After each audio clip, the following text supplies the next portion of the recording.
Go Charger and 12:42 at 111 for the Shenanigator.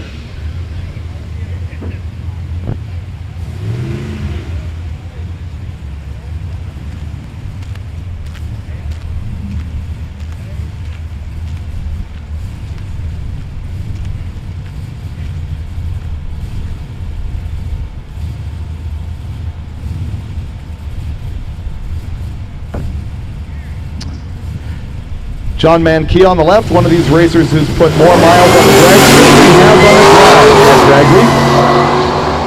And Mike Ramar is out of Prairie du Chien, Wisconsin on the right-hand side with the GT500. Mankia this time, 998, 136, too quick for the class. He's got to slow it down to 10.0. Right-hand side for the GT500, 1055 at 134 miles an hour.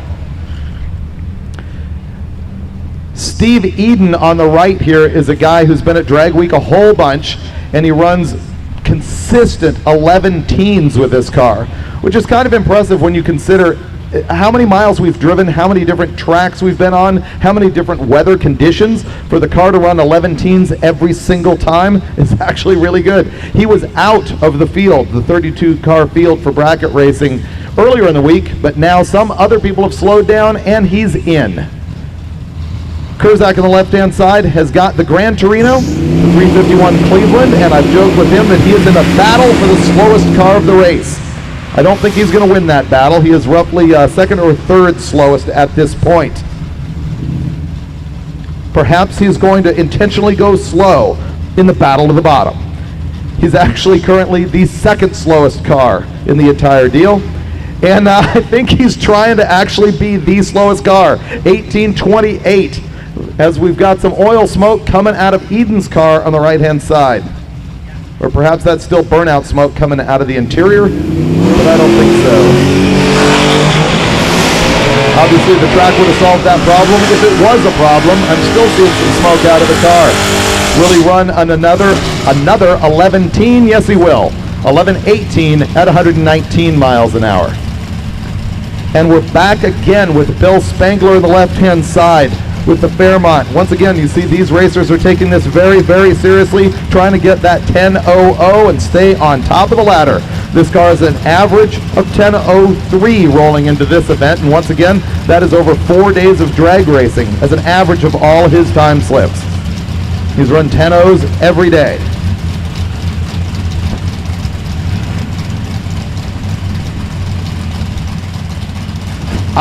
Finally I get the clarification on the 280Z on the right-hand side. Thank you very much. People have told me it's a small block Chevy. People have told me that it's an LS. The screen tells me it's a 350. His roof finally advises me that it is a 5.7 liter LS engine. So there you go. Finally getting facts on day 5 of Drag Week.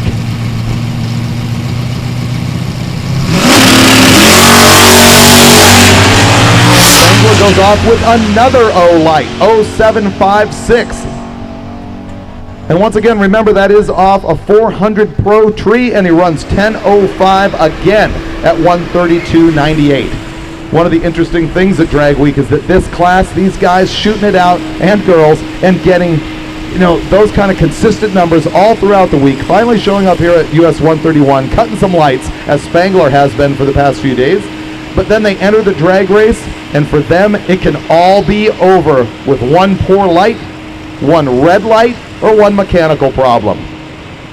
With everybody at Drag Week, it ain't over till it's over.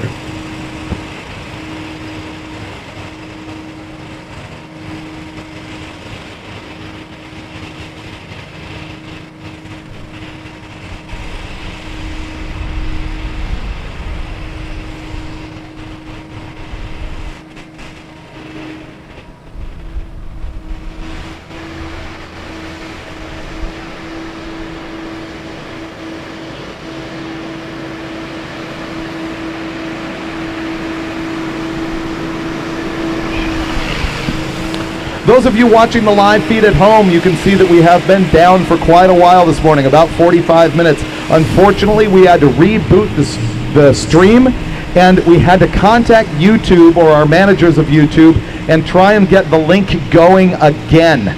And so that just took, unfortunately, much longer than we were hoping for. We've only got 841 people watching right now.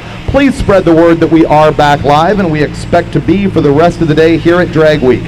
What you've missed is a bunch of cars from Street Machine Eliminator, and we got Roger Weaver going down in his LS-powered 280ZX.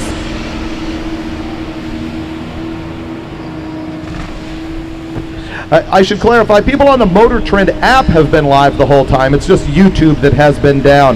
The 280Z with the LS power goes 1133 at 120. So once again, please spread the word, if you're on YouTube, that we are live once again. I'm also monitoring the chat right here, and once you're done criticizing us and we'll have some questions to ask, I'd be happy to address them once we get into downtime.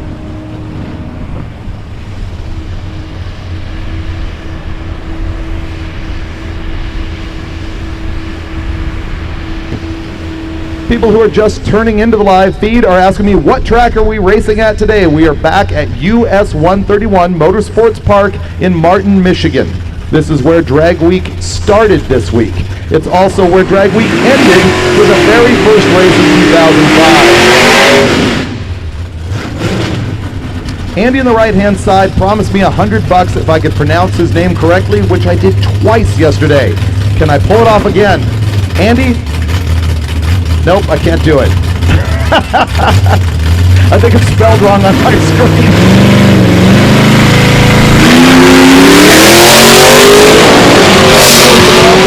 I'm struggling to remember Andy's last name. I'm glad I didn't collect his $100. I would have felt like a heel. Andy Sabakinis. I think that's what we got going on. We'll give that a shot. Maybe I'll earn maybe a 10 spot out of that.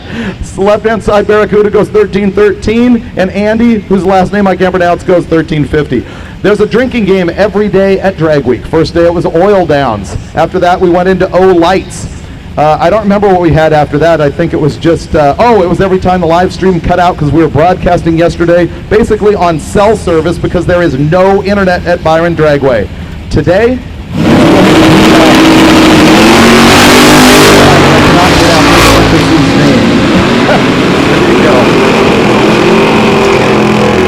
Robert Nimchek on the left-hand side. The Backyard Bandit, 995, too quick for the class. The right-hand side, 1296 at 103. Lynette Jankuski with the red Monte Carlo. This car made so many runs yesterday. She is 4th down for Street Machine Eliminator and obviously trying to improve. She ended up being in the 10-10s quite a bit. Yesterday, best number.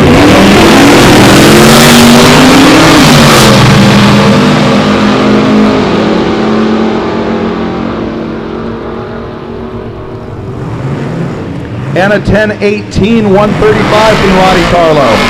Jerry Barnes on the right-hand side, this time 1085, 109.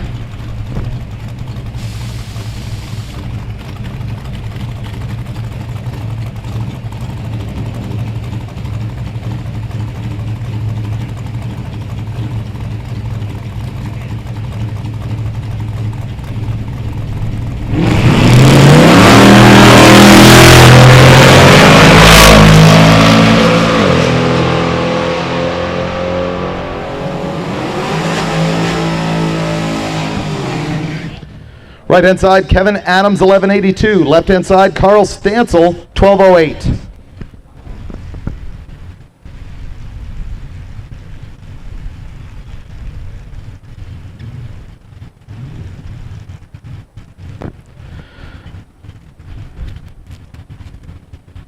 For those of you who are just coming back on the live feed on YouTube, I'm going to give you a clarification once again. I was talking earlier about how a bunch of Corvairs that have shown up at Drag Week have been on G-body chassis, and Brian Davis wants to make sure that I know the kid is not. So that's Davis on the right, Jacob Hauser in the Nova on the left-hand side. Second run for both of these cars. Corvair, 1260, 114. The Nova on the left, 1362 at 98 miles an hour.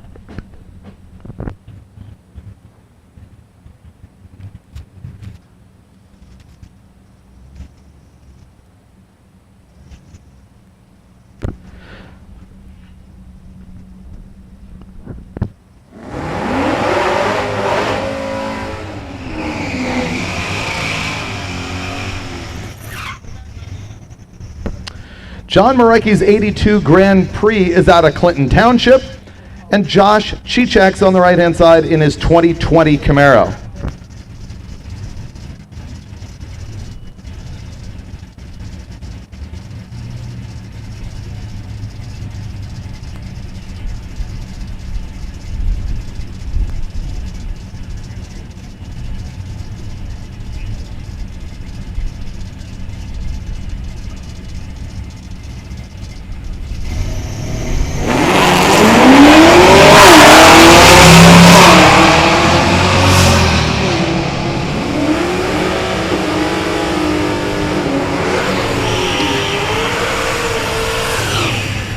Josh Chichak's Camaro, 1098. Marecki's Grand Prix, 1385 at 100.00 miles an hour. Now Philip Denise is back in the left-hand lane. Scott Montgomery out of Lake Orion, Michigan's on the right-hand side.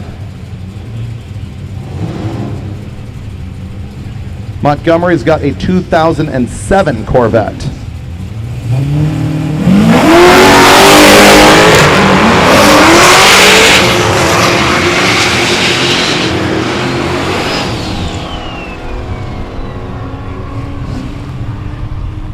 Philip Denise, the Nova, 1026 at 128. The Corvette, 1112 at 129. Right now we are looking at Matt Aruta's LS Swapped 91 Volvo 780.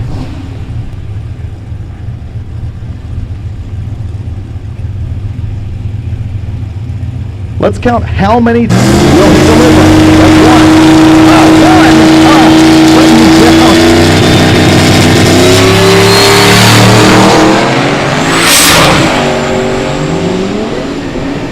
Dugopolsky 1060, way better than his 11-second pass earlier today. That's on pace for that car. 10:02, solid for the LS Volvo. Matt Aruda on the left-hand side.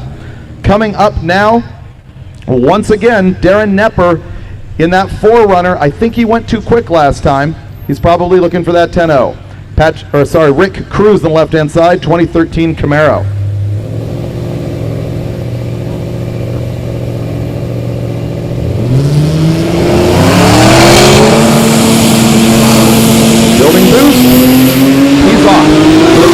Reaction time. 60 foot, 174 out of the 4Runner. Cruz's Camaro runs 1284 at 109 miles an hour, and the 4Runner 1047 at 130.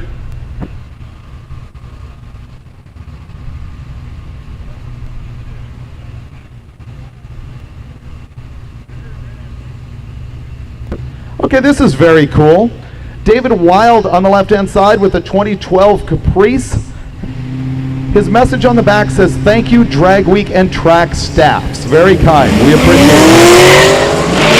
Terrence Hurley's not getting a hold of the track in his 91 Mustang on the right-hand side.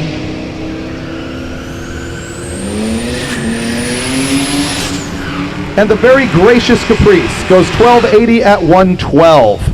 The Mustang on the right-hand side, 1294 at 99.05 miles an hour, as we get a pair of pickups on the line. The one on the right-hand side, the Sinoma, a turbo 4.3-liter V6. It is just a rear-wheel drive truck, not all-wheel drive like the Cyclone trucks were. And the Typhoon. Ooh, I've got a good story about those things I can tell later. Remind me of that. It involves mud pits and Don Prudhomme. Brandon Butella in the right-hand side. The turbo 4.3 V6, 1147 at 109 miles an hour. Ooh, we might have a moment for my story. So back when I was the editor of Hot Rod Magazine, I went to the Long Lead, which was a press event where they introduced the Typhoon and Cyclone. And we were in the SUVs. They also had a bunch of their regular vehicles there. And we were at, I believe, Road America, maybe Road Atlanta, and they had an off-road course for the 4x4s, and one of the journalists got in one of the little SUVs and went out onto the off-road course in the forest and ended up going off track, and he was riding with Don Prudhomme, because they would often have like racers and celebrities come in and ride along with you, just sort of as a fun thing for the press people. And Prudhomme was involved with GMC at the time, so we had him there. And So this guy, whose name I'm not mentioning, is driving with Don Perdome, goes in the off-road track, hits it way too hard, jumps the truck, blows the rear glass out of it, and gets it stuck in the mud so that he and Perdome have to walk all the way back out and then fess up to what happened. So there you go.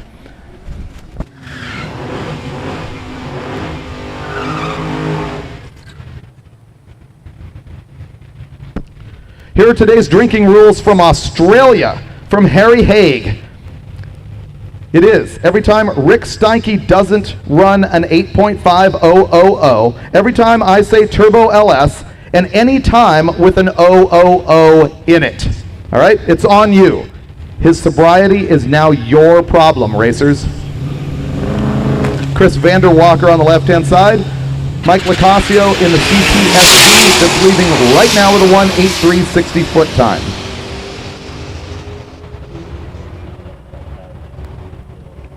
Quarter mile for the CTSV, 10:66 at 139 miles an hour.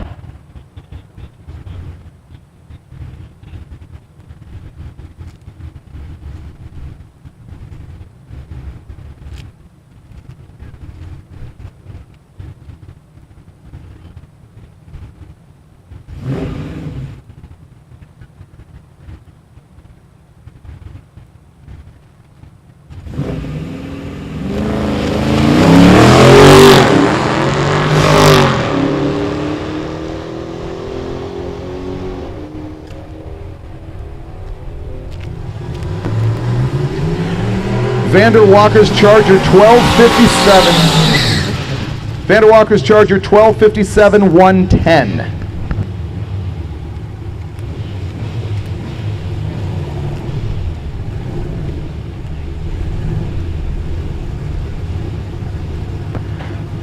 So cars, if you're coming up to the line, you've got your air conditioning on, or you have all morning, remember you're going to drop water on the track as the condensation comes out the bottom of the car. Please leave your air conditioning off. Colt Rist is back with that rear-wheel drive swapped 2004 Impala. And Jason Schroeder back with the FRT4 powered 4-banger 87 Daytona. Not pull off his 1090 capability on his last pass.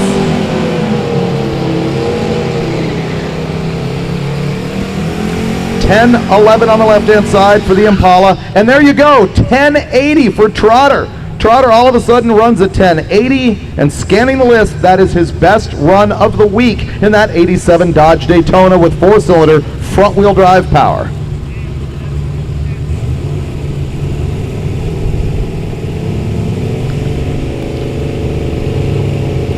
Mark Forsman has got the Wild 54 Willys pickup truck. Jeremy Wilson has and an O-Light out of Jeremy Wilson, an 0346. Nice work.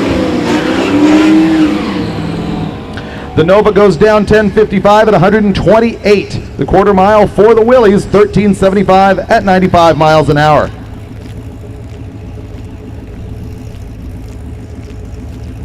People on the live feed getting a good look at the engine in the BMW.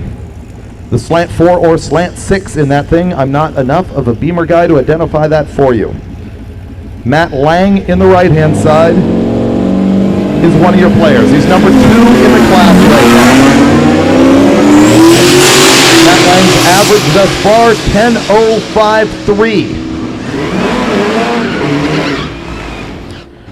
George Hill out of Cedar Park, Texas in the BMW goes 1289 at 107 miles an hour, and another 10.0 for Lang, 10.07, 134.77. I've got more guys checking in from Australia. Gup from Power Cruise. You saw Gup in an episode of Roadkill very early in our seasons. I think like second season, and we're now going into our 11th season. So Gup is from Power Cruise, and he's watching Down Under because there's nothing else to do.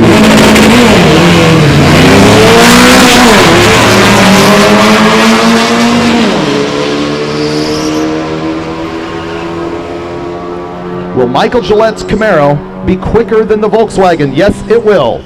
1209 at 117. The VW 1294.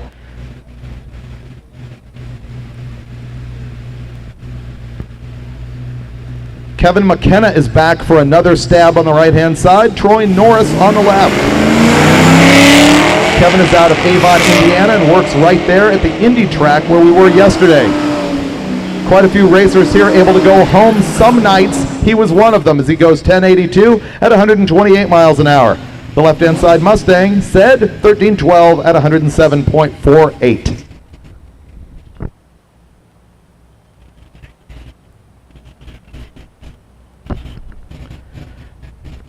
Nick Norris back, wearing out that 2009 Charger. Stan Slachta on the right-hand side in the 81 Camaro. What has he got going on with the taillights? Is that a former police car, I'm guessing? See the wigwag lights on the back of the Charger? The Camaro goes down 1065 at 122 miles an hour. The Charger 1368 at 101.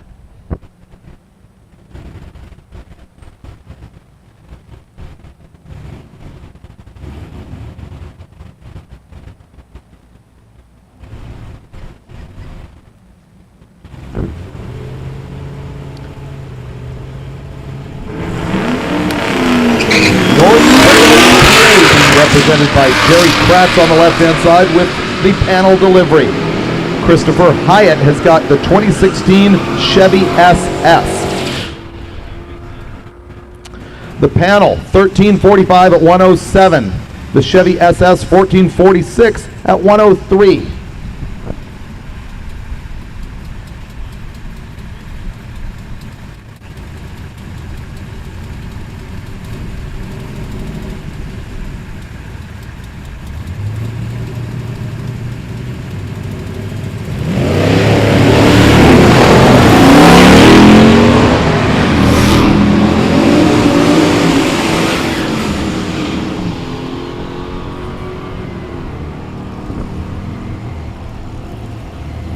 The S10 on the right-hand side, 1411. And our 66 Nova Wagon, 1297. Now here's something I still don't understand. Trent Walsh, you'll see him on the right-hand side, this Mustang. Why does the back window say Freiberger built this? I legitimately am trying to figure out if that's a car that I owned before, and I don't think it is. I'm going to have to get with that guy to find out. Or maybe someone can talk him into clarifying. Give me a message on the back window. Let me know. Jason Billings, 57 Chevy 210. Sorry, pausing for the burnout. 1049 in the 57 210, 1176 for the Freiberger built this and he doesn't understand why car.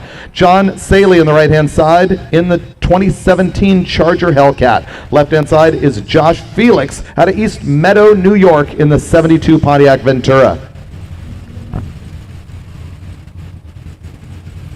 Oh, we got another deer slayer on our hands. Apparently, Josh Felix hit a deer, I guess, coming into US 131.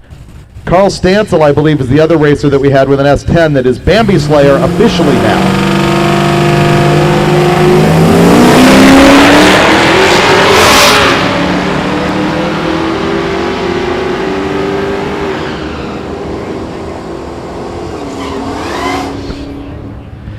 Deer Slayer, 1260 at 111.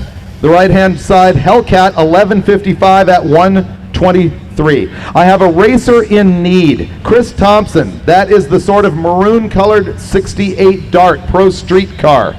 Did big wheelies the other day. So he is looking for a locksmith that can come out here to the track. He needs a locksmith. See if you can help him out. My advice, brick. Brick or hammer. We can get around this, Chris. Come on.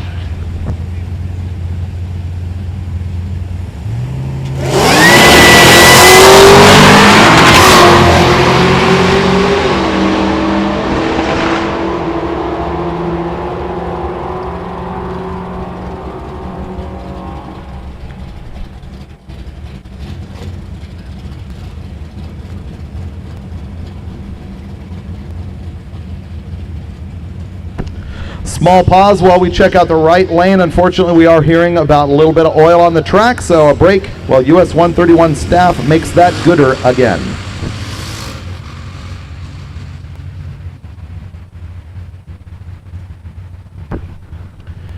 Street Machine Eliminator Racers, if you are done, hand in your time slip up here on the second floor of the tower. Please get in those slips so we can start to build that list and make the ladder later on today for your bracket race.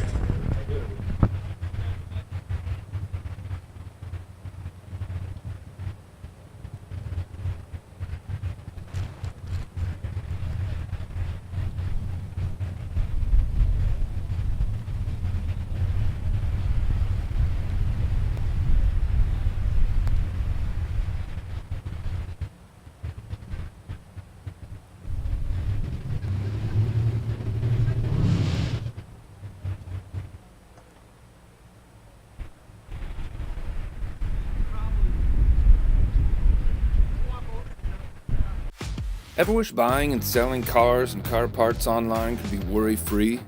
Welcome to eBay Motors, where you can buy with confidence thanks to VPP, our vehicle protection plan. It covers you up to $100,000. That's a lot of moolah, but there's more, a lot more, like millions of parts and accessories, all covered by the eBay money-back guarantee, so you can truly transform your ride into your own masterpiece, all on eBay Motors. The science of shine.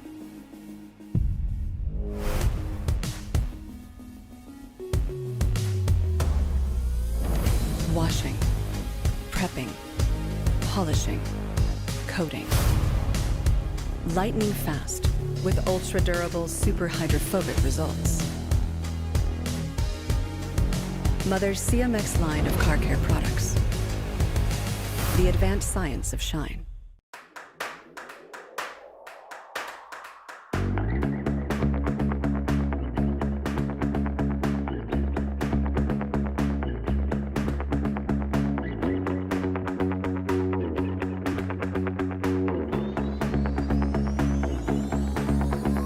Meet Ultimate Hybrid, advanced ceramic and wax technology.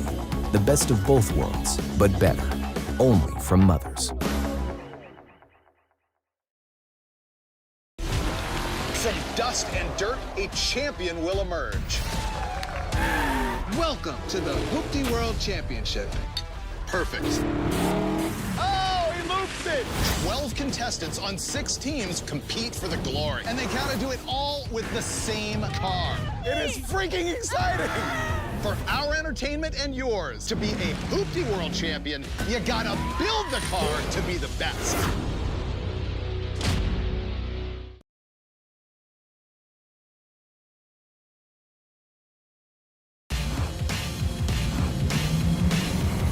I'm Kevin Hart. 2 years ago, I bought my guys classic cars. Guys, we need somebody to teach us about cars and do the work on them. We need a builder. Ready for some noise? Putting these guys in a position to make these cars better would make us better. I'm ready to ride. But what is the voice? What voice? Kevin Hart's Muscle Car Crew!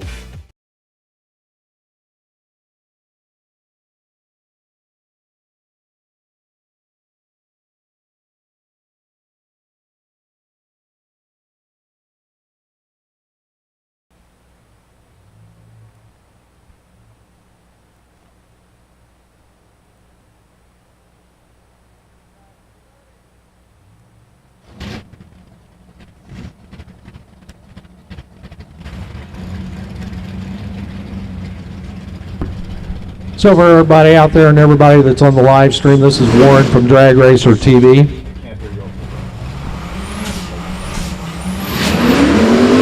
Hold for burnout.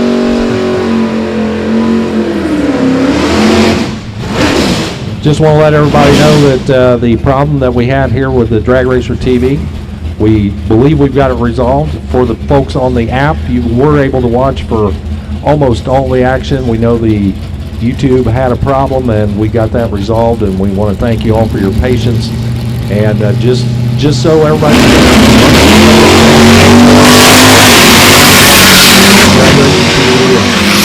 thank you for putting up with it, and we got it going again. And so back to action here with David Freiberger. Okay, let me clarify that very humble statement. These guys are doing Drag Week for the very first time this year, Drag Racer TV, and despite a few difficulties with the feed, yesterday not their fault whatsoever, and today quite a bit of difficulty with YouTube actually getting our link back. They've done a spectacular job. We appreciate them very much. I expect that you do too for our Mother's Polish video feed that's coming to YouTube and the MotorTrend app and on hotrod.com.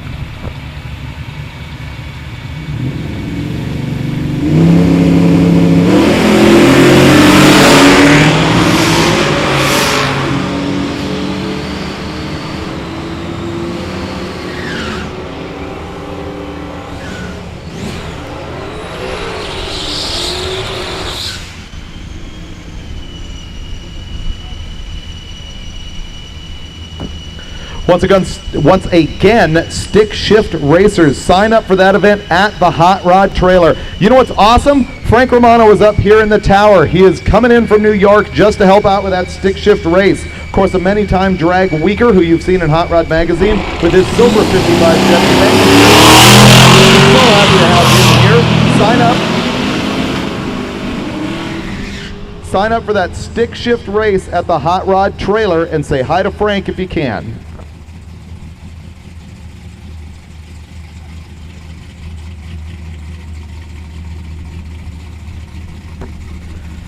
Street Machine Eliminator Racing will stop at noon. Then we'll be moving into the class cars. Pits, pay attention to that, and you'll listen for my call to lanes. Lynette Jankuski putting in the miles once again. She is 4th in Street Machine Eliminator and looking for a 10-0. Josh.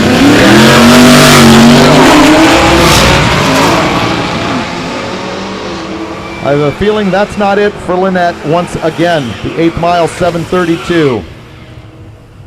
Yep, sure enough, 11:25 for Lynette, 10:97 on the right-hand side.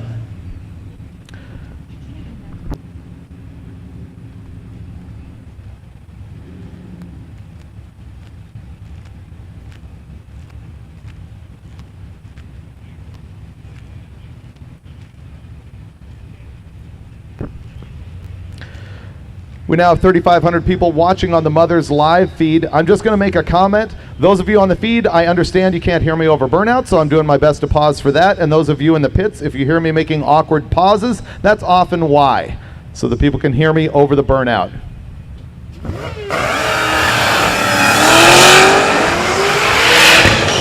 Both cars spinning tires radically off the line, probably not going to get the numbers they want.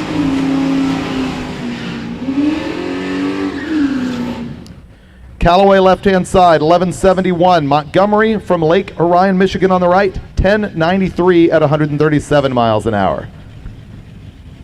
Jacob Hauser is back again and again. Nicholas out of Twin Lake, Michigan on the right-hand side in the Cutlass.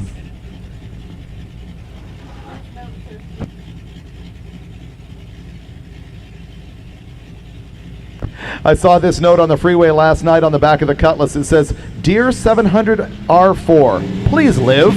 We'll find out if it does. Please don't put ATF on the track. That's just no longer a thing. It's not cool anymore. We're over that. Yeah, that is so Monday. That is just so Monday. 1302 for the Cutlass at 102 miles an hour. 1367 at 101 for the Nova on the left-hand side.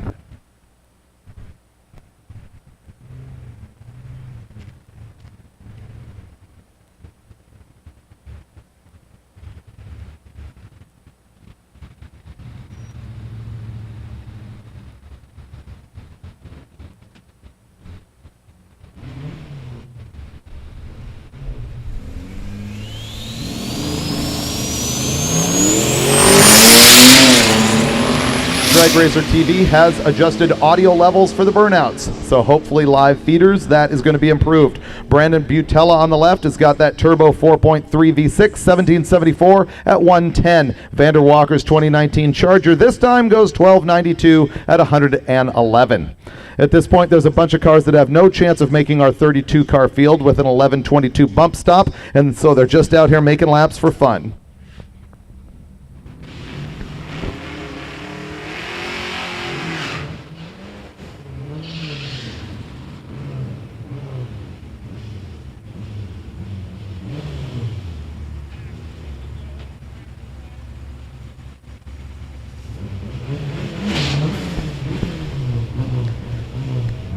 Jason Trotter is back on the right-hand side in that Daytona. The front-wheel drive turbo 4-cylinder last time went 1080, his best run of the entire week. Maybe he is now trying to blow the guts out of the thing to go even quicker. Not gonna. Ted Munsell on the left-hand side is in the 84 Ranger.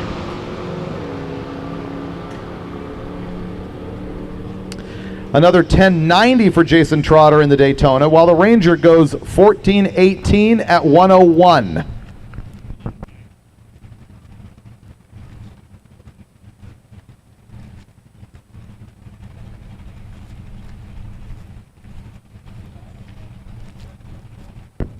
Questions on the live feed about Street Machine Eliminator. They're asking, is this bracket race for every single class? No, it's not. This is just for Street Machine Eliminator, and right now we are running a session of cars for another half hour or so, about another 40 minutes, that is just for that class. The current bump spot is 11.22.5. Yesterday it was 11.213, and the day before that it was 10.994. So it's slowing down just a little bit. But that's what these people are doing. They're racing either for fun with the slower cars in the 13s and 15s, or you'll see a handful of these cars that are trying very hard to move their way to the very top of the ladder. Our current low qualifier, Bill Spangler with a 1980 Fairmont, 10.03 with a 1. You know, it's interesting. The street race small block power adder class has become so entertaining running on that de facto 850 index, and people pay less attention to this class where people are trying so hard to run that 10.0 number, which is the quickest ET we allow for the class. It takes a lot of work, a lot of bracket race knowledge, a lot of understanding of weather and launch conditions and everything else to try and run these 10.0s every single day. These racers need more credit than they actually get. It was even more of a struggle yesterday when we were at Byron because there was a big headwind, and that was affecting not only the cars trying to run 8.50, but also these cars trying to run 10.00.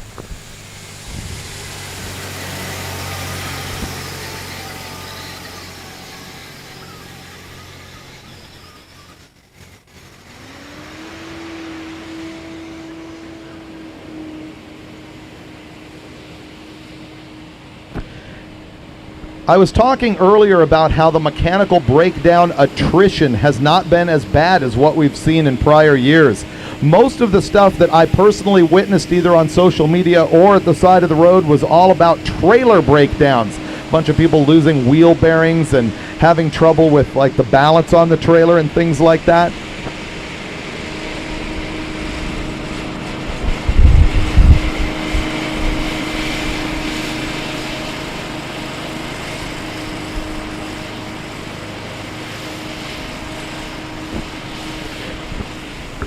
So once again, the breakdowns have not been exactly what they were before. We have 292 cars here today, and we walked in on Monday morning with 341. So that's about what the breakdown rate is. Much of the breakdowns have been broken lifters. See a lot of people with the roller lifters running radical camshafts who, when they sit around and idle for a long time, the mechanical roller does not end up getting the oil that it needs. There are modifications you can do to prevent that problem. There are lifters that you can buy that help soften that problem. One of those is the Isky Bush lifters. Isky Cam and Lifters is the official cam and lifters of Hot Rod Drag Week. More failures that we often see, electric fuel pumps, but I haven't heard about a whole lot of that this week. Things have changed over the years with Drag Week. Two things. First, manufacturers understand what's going on here, and they've started to develop products just for these types of endurance events. Second thing, racers have figured out how to mount those fuel pumps and keep them running cooler and longer. And Burnout Guy waves his hand and says, "Let's go."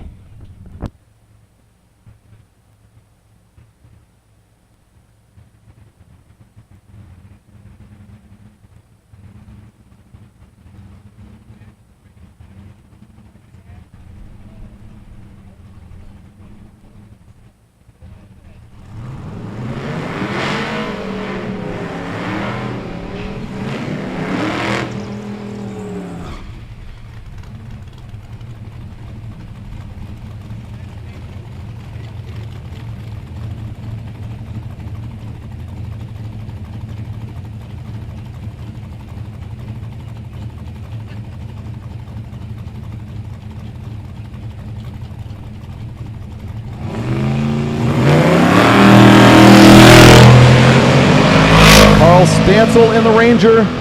Michael Cavallaro on the right-hand side. 10:25 for the Mustang, 12:20 at 109 for the truck.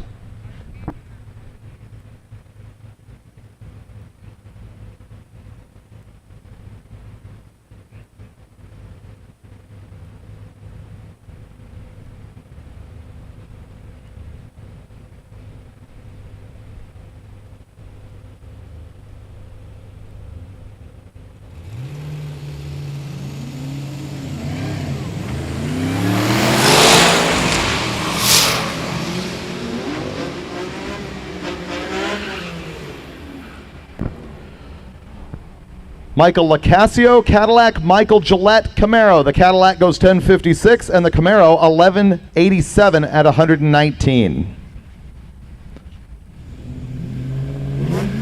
The BMW is back, the Charger is back. Ying, bang, ying, bang.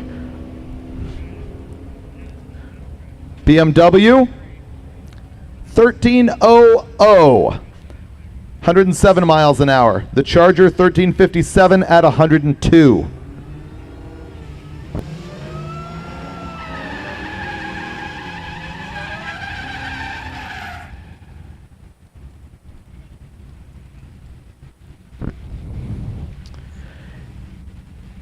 Here is a drag week tidbit. I am looking through all of the class leaders that we've got coming in here today. And aside from Street Machine Eliminator, where we limit them to 10.0, the slowest class winner is going to be a 946.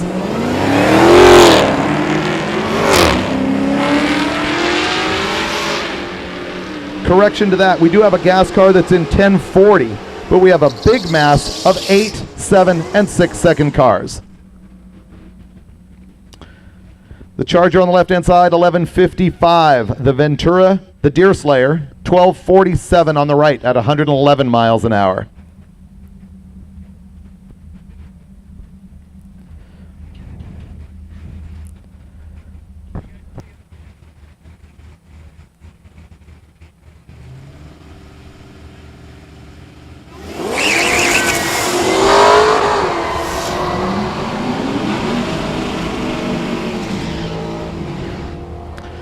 McKenna's 2014 Mustang on the left-hand side as an aftermarket supercharger, aftermarket torque converter. Otherwise, pretty stock. Now, the reason he just went 1121 is he might still be messing around with trying to get an average that puts him close to what he's been running all week. See, we take their week-long average and we knock a tenth off of it, and that number becomes their dial-in for the bracket race, which is really closer to an open comp race because their dial stays the same for every single round. Kevin doesn't want to have to deal with that number that is a tenth slower than what he's been running. So he's trying to adjust his average ET to running. Kind of interesting. Lynette Jankuski on the left-hand side is also working real hard at the math. She is fourth in the class. She's trying to move up. She needs a 10.0, and again, she's not getting it. 1041 at 135. The right-hand side, Jacob Hauser in the Nova, 1356 at 101.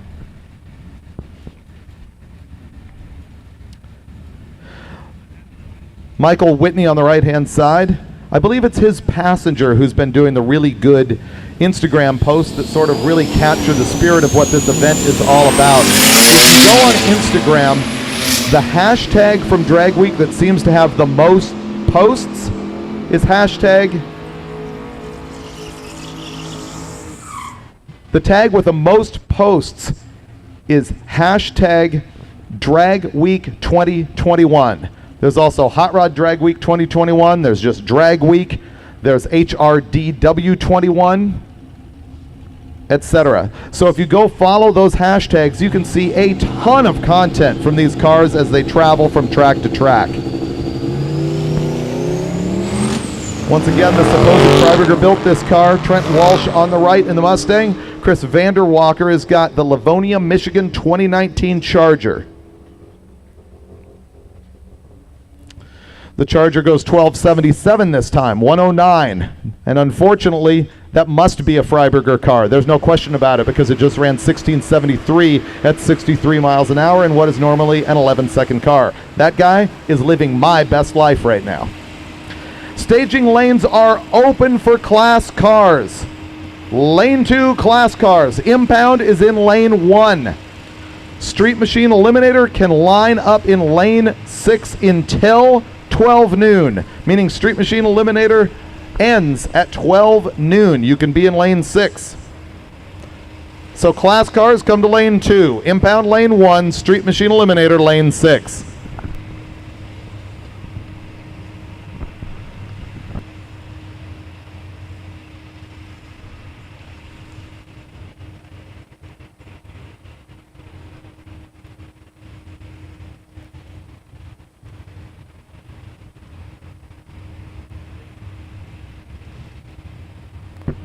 Question on the live feed is, how do all these racers figure out how to book hotels for this?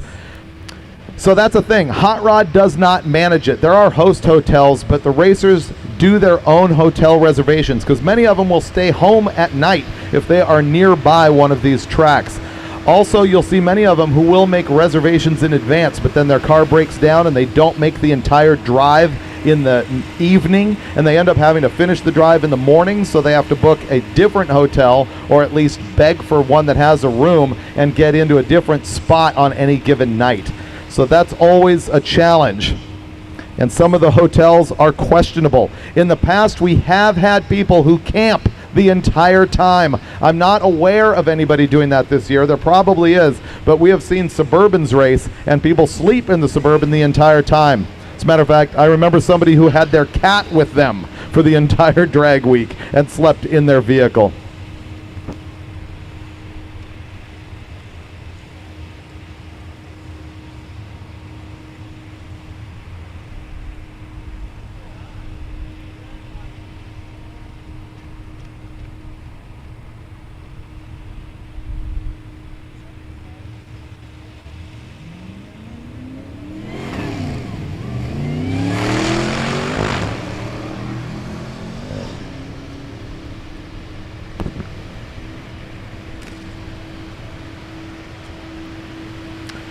Michael Gillette's Camaro just ran 1191 at 120.16 miles an hour.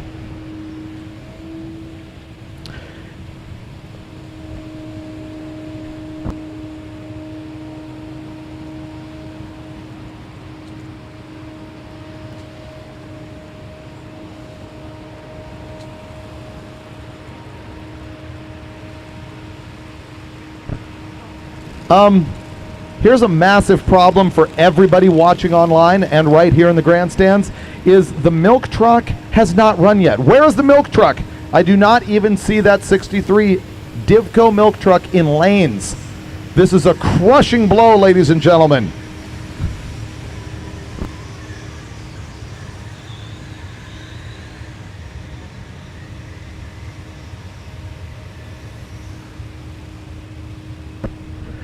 Nick Cryer, we need you to lanes immediately in the 1963 Divco milk truck.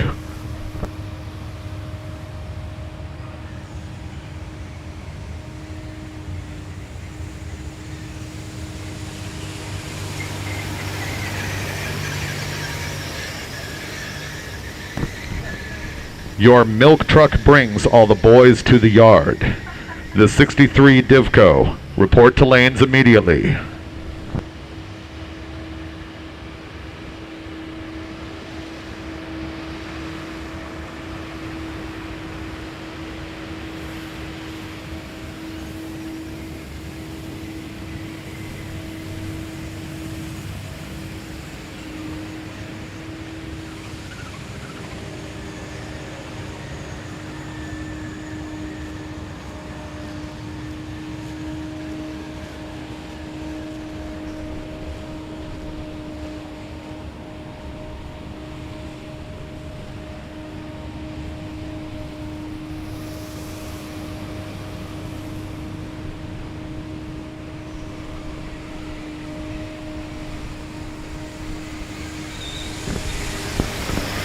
Here's the thing.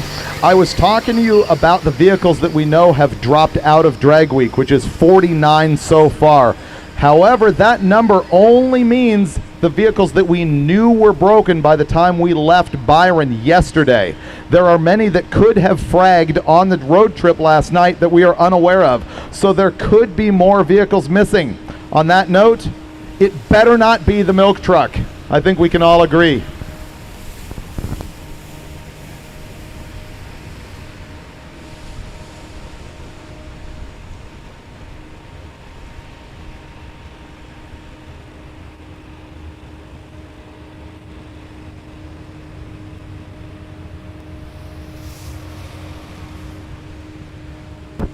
Oh, breaking news from Pavi, our photographer who's working for Street Machine Magazine on Australia here. He advises that the milk truck is in impound. The milk truck is here, ladies and gentlemen. Stay tuned for that later on today. Breathing a sigh of relief. I was not going to be able to finish this program, and now I can live happily.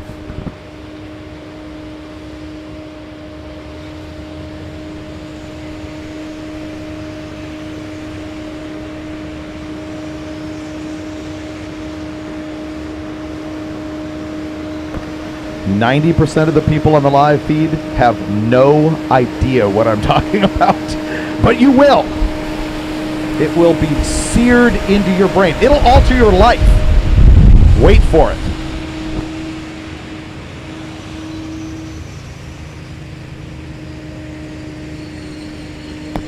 Ooh, great comment on the feed.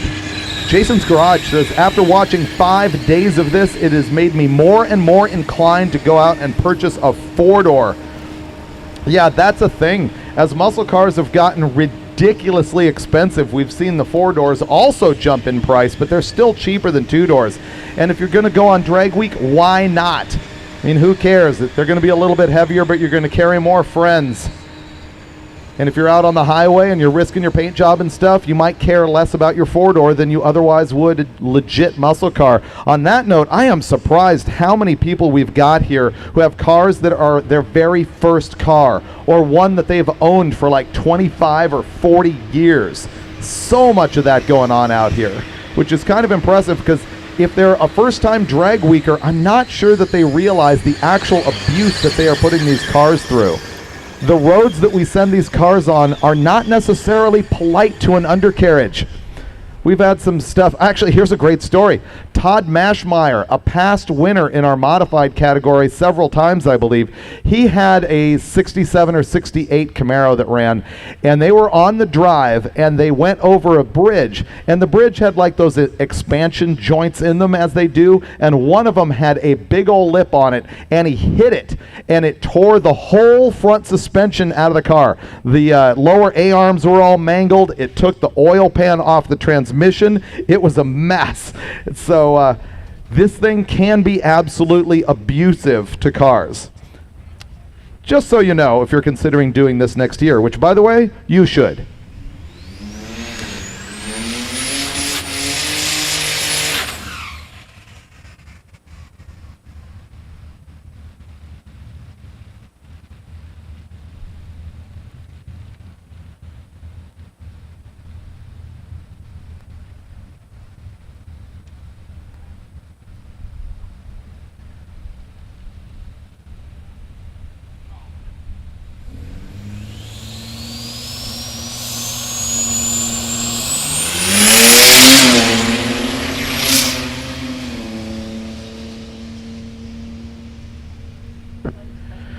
Brandon Butella, I think that car's running on 6.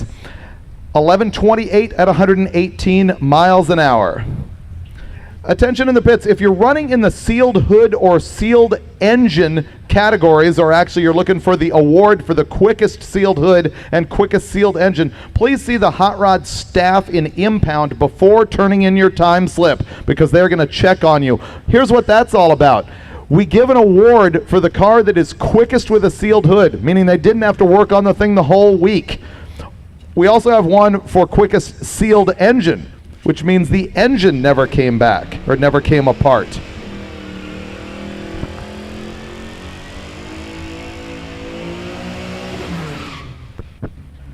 I'm being advised from Australia that a four-door is no big deal. A four-door is a normal thing there. That is true. Also hearing from my buddy KJ Jones back in LA. KJ is my host for the Hooptie World Championship show that you can see on the MotorTrend app. They've been airing it on MotorTrend cable TV as well. Check that out.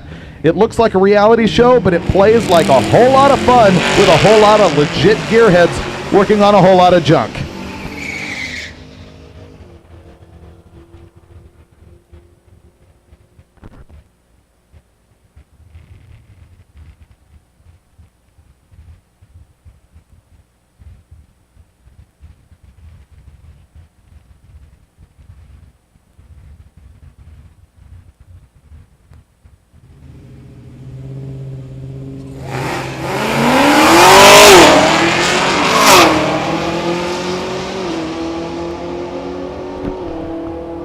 Josh Chichek comes up and you see his fairly brutal red light. That doesn't matter. This is still time trials. He goes 1081 at 131. Nick Norris on the right keeps splitting laps on that 09 Charger, this time 1377 at 102. Perhaps he's trying to collect the paper and like bind it into a book at the end of drag week. You know how you can go and like get binding put on your notes and paperwork and things? He's going to have one the size of a phone book by the time he's done.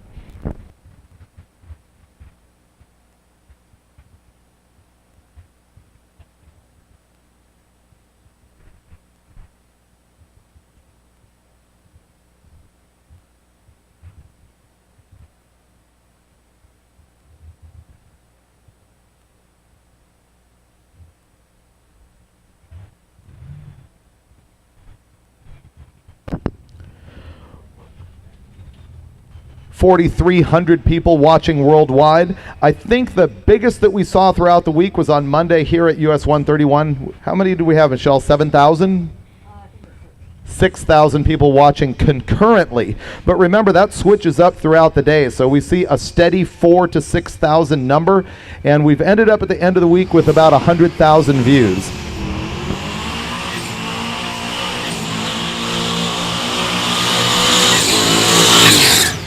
Having some burnout entertainment on the line, Nick Hooten. So once again, we get about 100,000 views on the Mother's live stream, and we very much appreciate Mother's Car Care Products for making this happen. And of course, we appreciate eBay Motors. Who hasn't bought stuff from eBay Motors? I know I've gone broke on that. And Gear Vendors Overdrives. Also Rocket Brand Racing Fuel, Iski Cams, and Holly NOS. All those companies supporting Drag Week.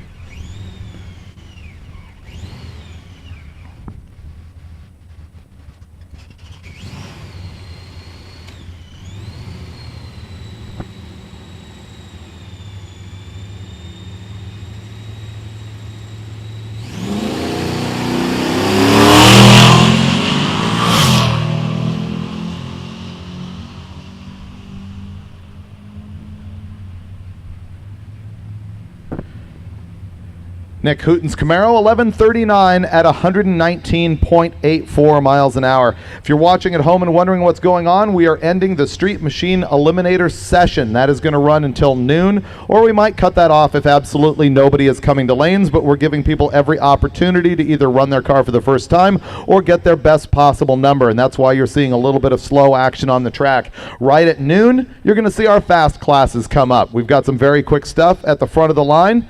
It's going to be really good. Don't miss it.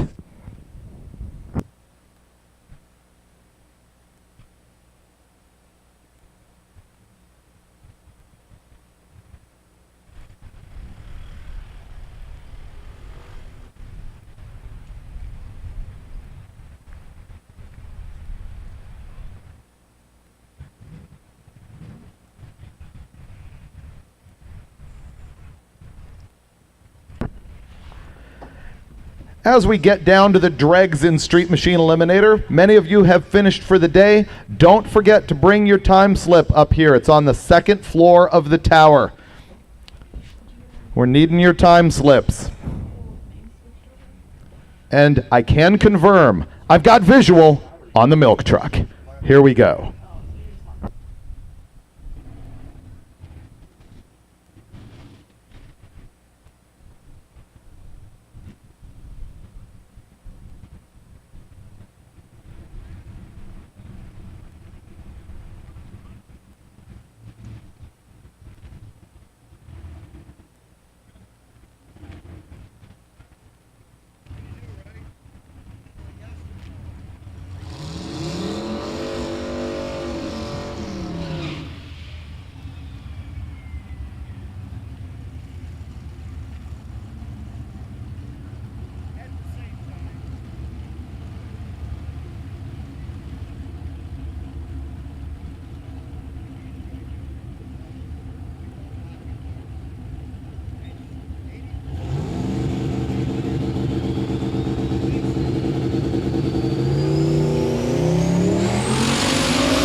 This is what the guy gets for putting my name on the back of his car.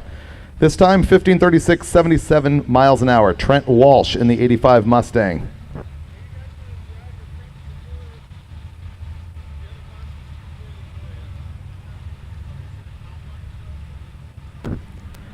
Earlier I was talking about the concerts that they had here at the track. Of course, the Michigan Jam in 1977, but in 2010, Joan Jett was here. And I asked, how did you make that happen?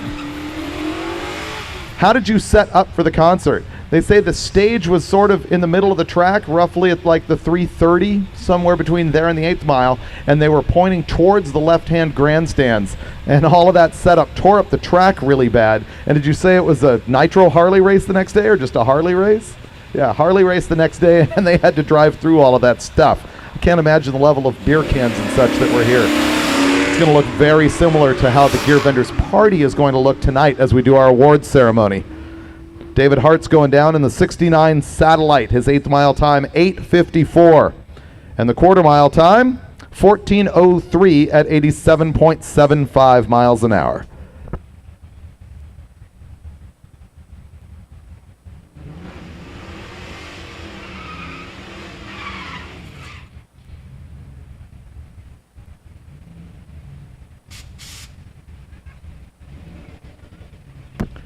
I got to remember on the live feed that there's different people checking in all of the time, so you'll hear me repeating some information. We are at US 131 Motorsports Park in Martin, Michigan. This is the last day of Hot Rod Drag Week that started here and proceeded to Norwalk, Ohio, Indy, and Byron, Illinois before returning here to US 131. Quarter mile for Kevin Adams, 11:45 at 1:19 in that red Mustang that just went down.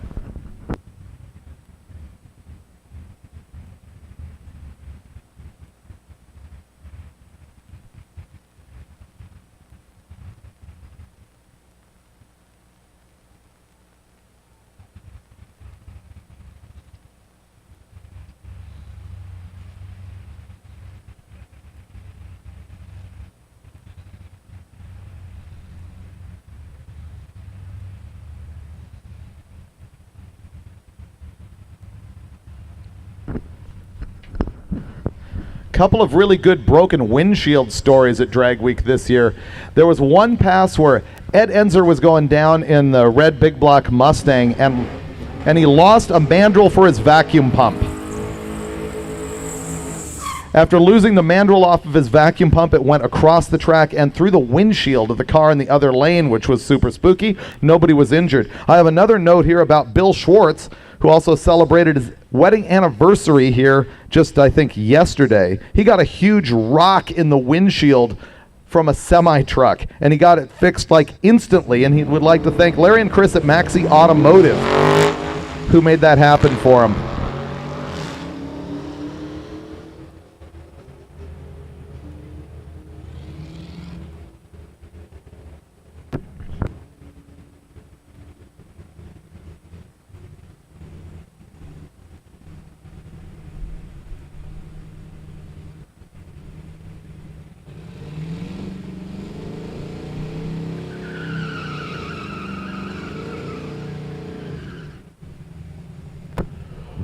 We are 9 minutes until the class cars begin. Once again, class cars, you can come to lanes. We're ready to go for a 2-hour session.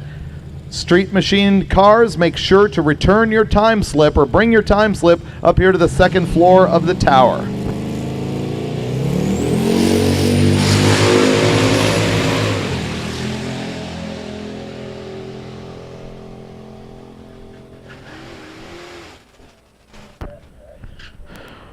Mark Forsman, 11:18, 1:21 from the 54 Willys truck.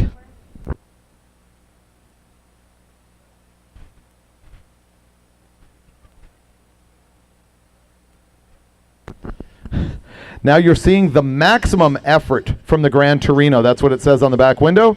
The second car we've seen this week to remove the deck lid and the hood to save weight to try and be quicker. This is the car that was the second slowest car of Drag Week. He ran an 18 earlier. It's got a 351 Cleveland in it. It's the guy's daily driver. and he's leaning over to roll up the window on the passenger side of the car. Now he's got the driver's side up. There is no luxury of power windows in the Gran Torino. A 2547 60 foot. Give me a minute and I'll tell you the 8th mile number. 1056 at 69 miles an hour. And 1619 at the quarter. That's his best run of the day. Maybe taking off the hood and trunk actually paid off. 87.98 miles an hour out of that one.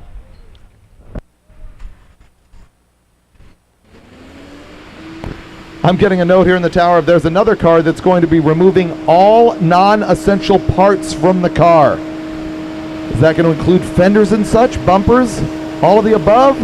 We'll have a look, and we'll see if US 131 actually allows it to drive down the track. Doors coming off. I have seen cars on drag week driving on the highway with the doors off. Some of the higher class cars that are mostly made out of carbon fiber, sometimes they will pull the doors to keep it cooler inside. So that's a trick. Turning your race car into a Jeep for the road trip on drag week.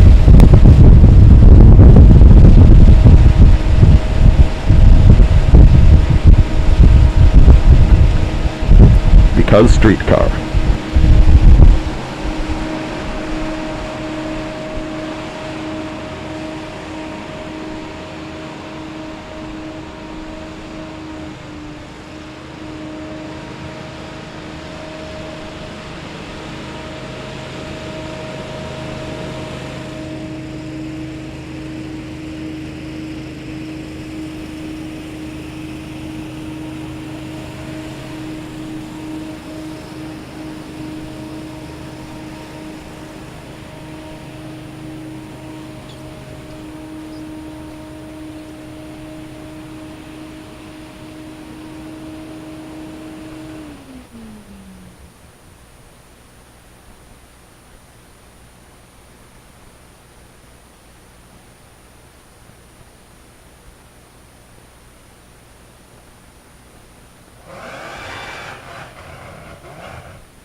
A guy in the live feed is commenting on that Torino that just went by, and he said, that Mopar embarrasses me. You know what should embarrass you? Is that a Gran Torino is in fact a Ford. Yeah.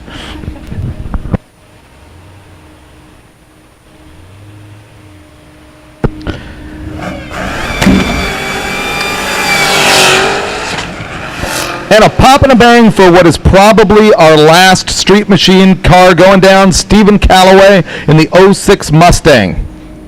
This time 1161 at 119 miles an hour as we've got class cars coming up.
Another reminder for Street Machine Eliminator, you have got to get your time slips in. We need those badly. We need to start keying in data to build the ladder. Please hand in your time slips, second floor of the tower.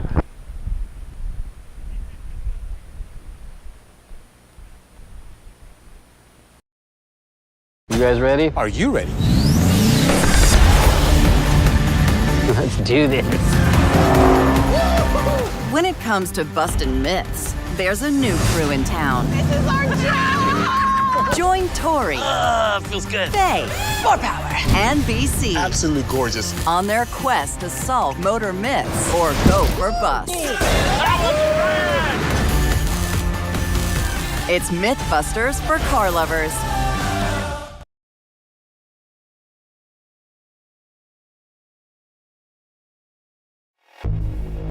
The science of shine.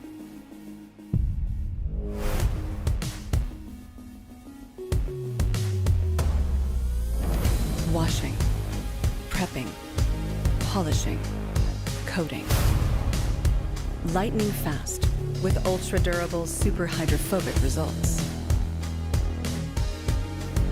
Mother's CMX line of car care products. The advanced science of shine.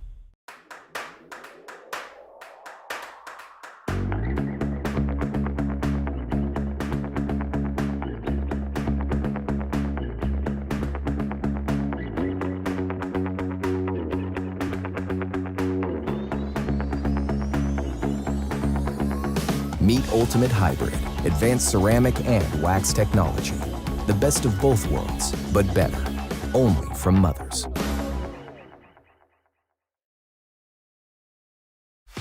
Ever wish buying and selling cars and car parts online could be worry-free? Welcome to eBay Motors, where you can buy with confidence thanks to VPP, our vehicle protection plan. It covers you up to $100,000. That's a lot of moolah, but there's more, a lot more.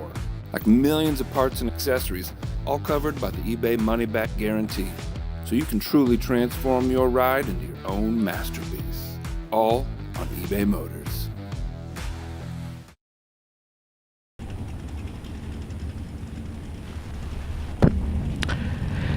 And we're back from commercials on the Mothers live feed. Don't worry if you're watching at home, you missed nothing. We're back with the very first car of our class cars. Here we go.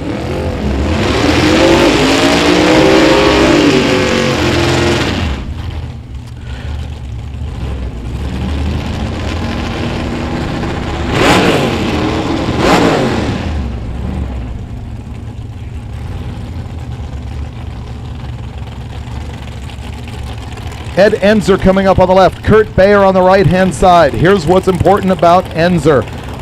Anything he runs right now means that he will complete drag week and he will set a new single pass record in the class of Super Street Big Block NA. First day here at US 131, he went 8:39 with a 7.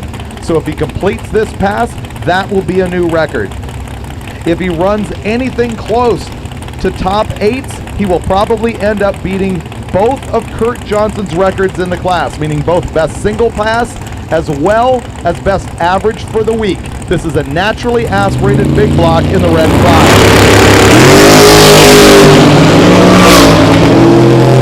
Way out to the left. Ed went 127 to 60 feet, 5:53 to the 8th mile, and there he goes, 8:58. 8:58 for the Mustang, securing his class win and setting 2 new records.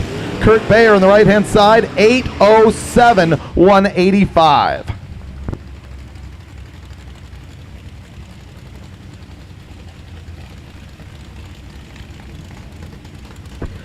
Kurt Bayer likely just locked down his number 2 position in modified power adder. And here we go.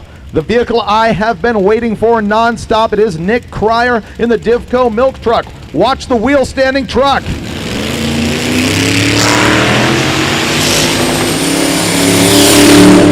And that is a BAM, twin turbo big block in the truck.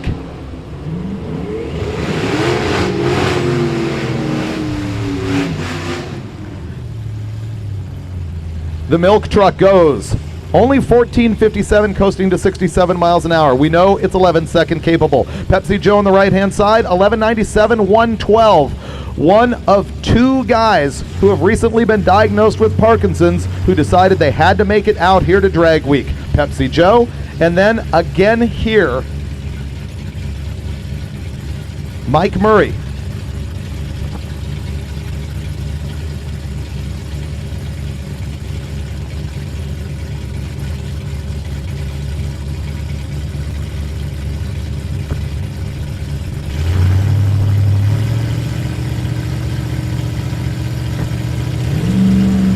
Mike Murray, it says on shaky ground on the roof of the Nova. Unfortunately, he rolled the beam and is not going to get a time. Bob Hess goes down in his Gen 3 Hemi-powered 82 Mustang. He runs the 8th 6:49 and the quarter at 6:25. What happens is if you push your front tires through both beams before the Christmas tree has been activated by the starter, you do not get a time. We've been seeing that a ton. Jason Sack in the right-hand lane in that orange Nova. He is number 3 in Unlimited. He is number 4 overall for the quickest car of Drag Week. His 4-day average, 7.348. Then on the left-hand side, Glenn Hunter dominating Pro Street Power Adder. His average over 4 days, 7.45.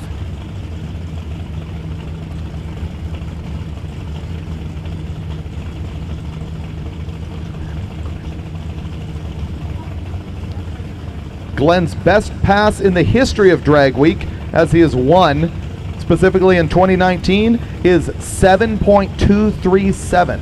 The car has been quicker outside of Drag Week, but not after driving 1,200 miles.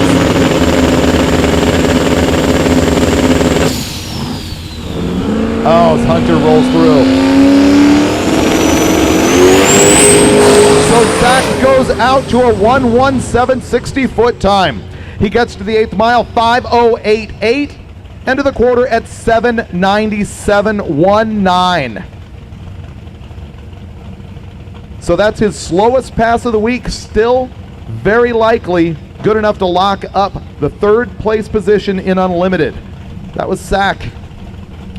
It's not going to help at all for his ranking as far as the quickest cars overall in Drag Week, as Hunter stages again.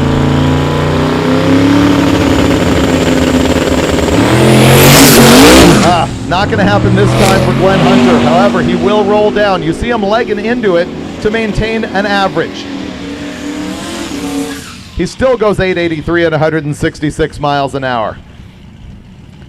Hope to see Glenn back here again. Glenn's going to be hunting for a 7-second pass on every single day of Drag Week, so I'd like to see that car return, and I suspect he will too. Jason Burgess on the left-hand side is your leader in Super Street Small Block Power Adder.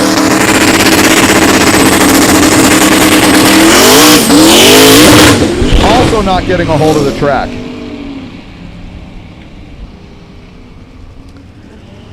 Ferguson's car normally capable of as quick as 8:35 at 162 on Drag Week.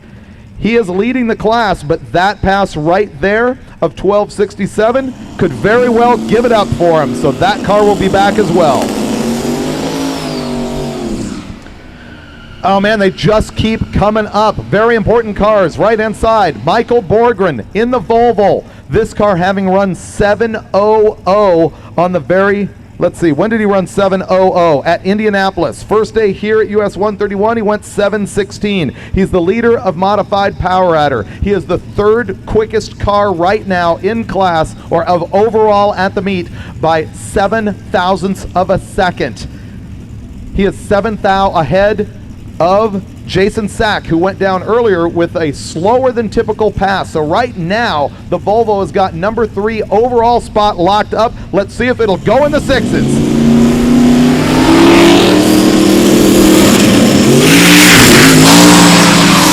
Only a 1:23 short time. His 8th mile is 4:87, quarter mile 7:40.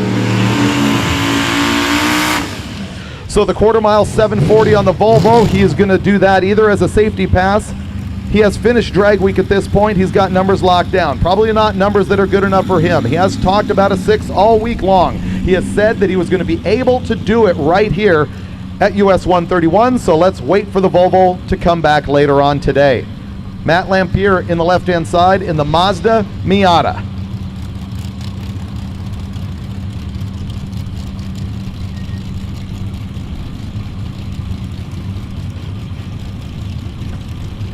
The Miata, another Turbo LS car, which means another shot for Harry Haig down there in Australia. The drinking game continues.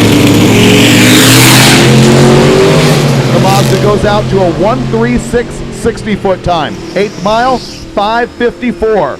Quarter mile, 8:56 at 163 miles an hour.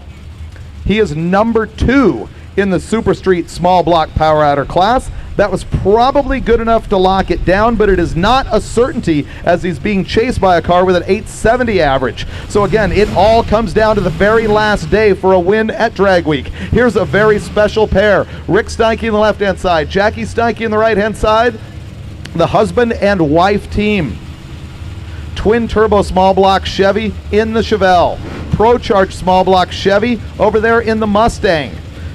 She got her first 8 during drag week yesterday at Byron. Rick has been chasing against Dustin Trance trying to run 8.500. Rick is out with a 1:36. She's out with a 1:39 short time. Quarter mile 8.59 for Rick. That's not going to cut it. And Jackie goes 9:14 at 150 miles an hour. Live feed folks are looking at the Plan 2 altered wheelbase Nova on the right-hand side. Jim Forbes, many-time drag weeker, several-time winner of the Gasser class. Right now he is running 3rd in A gas. On the left side we've got Tracy Grimm. He is running down for the trophy for the very quickest Oldsmobile powered vehicle here.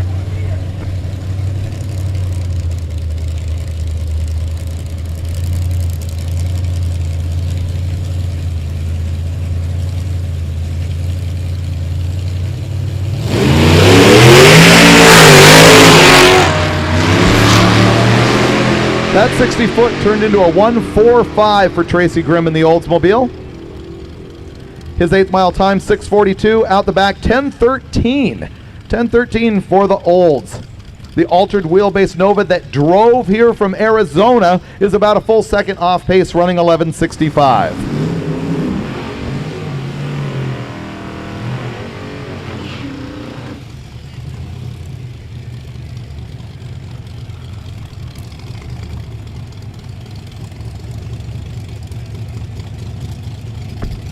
Tom Brett's on the left-hand side, a pump gas burning 632 Chevy in the 56 Chevy that's running in unlimited.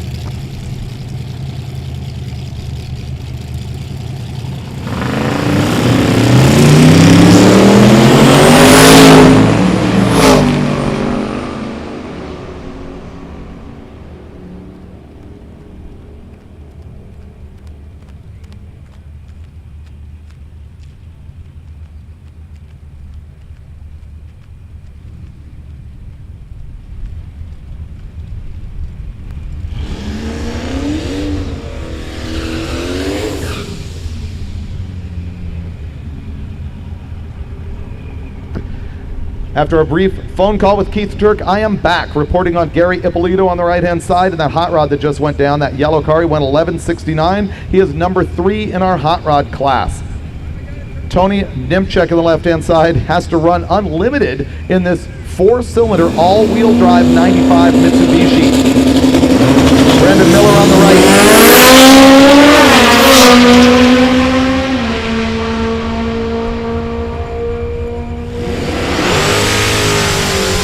9:52 on the left-hand side for the Mitsubishi. The little 4-cylinder goes 9:52 at 1:43, improving his best time of the week, which was 9:53.2 yesterday. On the right-hand side, Brandon Miller in that Monte Carlo went 9:83 at only 106 miles an hour.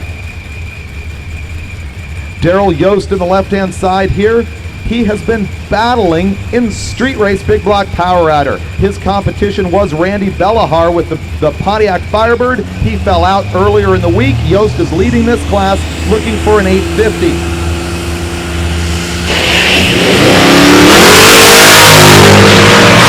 That, as you may have surmised, is a diesel truck.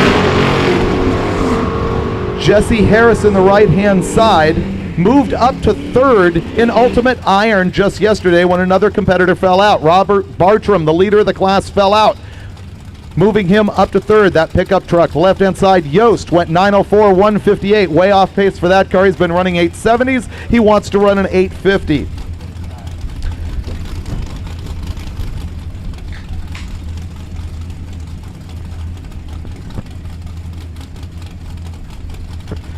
And unfortunately, we did get no time on the truck, so we're going to have to see him returning with that smoke-blowing 80 truck.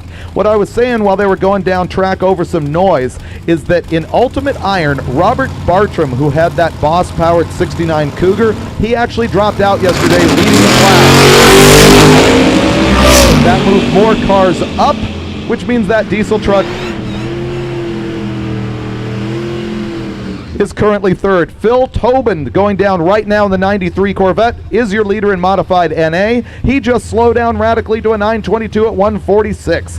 Damon Jaroslawski in the right hand side, 1174. The guys from Modern Muscle are on the left hand side with a Hellcat under the hood of their 71 Dart.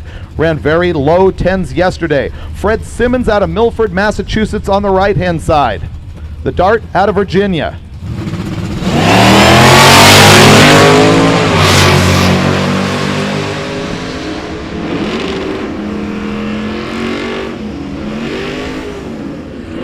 Fred Simmons in his first racing event in 45 years runs 1080 in his Camaro. The left-hand side, that Hellcat 71 Dart 1047 at 133.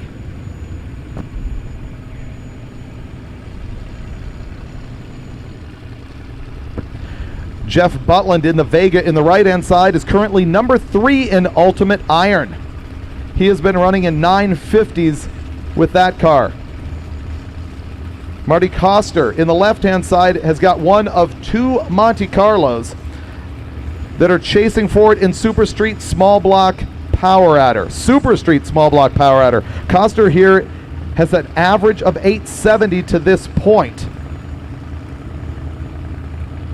And he's looking to keep his number 3 position. He's right behind that LS Turbo Miata that went down a few moments ago. The Vega goes out with a 1:36 short time. And out the back, the Vega repeats his performance at a 9:51. Meanwhile, Koster slows way down, 10:15 at 137.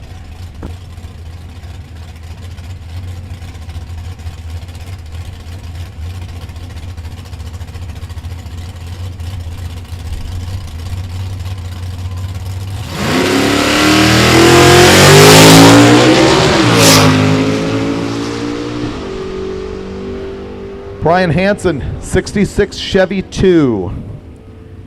He goes 967 at 140. They're having a look at the 4-door down there. The 4-door once again becoming the new popular thing. The Australian standard and now becoming accepted in the United States to run the 4-door cars. I can think of 4 older muscle cars here at Drag Week that are 4-doors. Unfortunately, pushing this one back. That is Ryan Windsor out of Port, Wisconsin. You can see the roof rack on that car.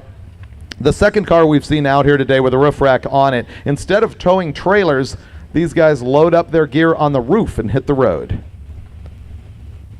Officially 1,125 miles so far on Drag Week. However, I have seen other racers who have clocked their mileage at up to 1,300.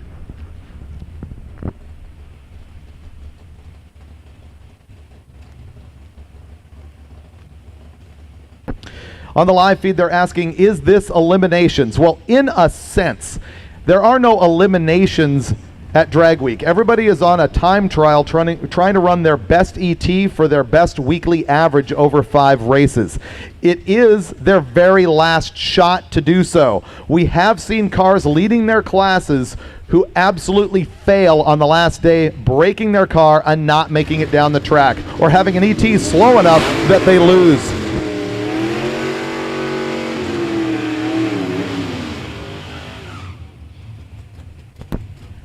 Jamie Jarvis on the right is currently number 2 in our B gas category. It does fun wheel stands off the line. Kevin New in the left, his 67 Camaro out of Burlington, Wisconsin, is running in modified Power Adder. This is a small block nitrous car. The gasser class is basically for vehicles that look like this. It's the only class where we actually judge them for appearance before they can run. Stuff with billet wheels or anything like that is a no-go.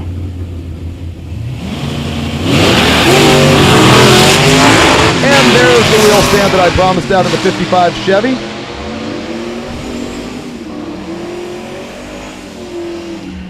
Kevin New is going to go 1090, 118 in the left. And the gasser, 1095 at 126. Here's another gasser class car. Kevin on the left-hand side has got a 1961 Pontiac Tempest. He has a 468 stroker Pontiac under the hood.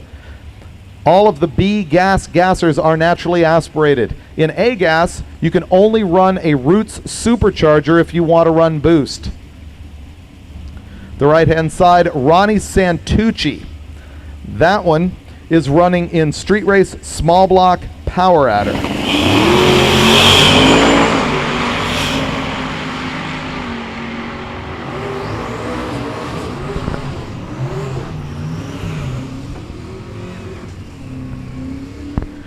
The Tempest goes 1125, 116. Santucci in the Purple Duster, 999, 137.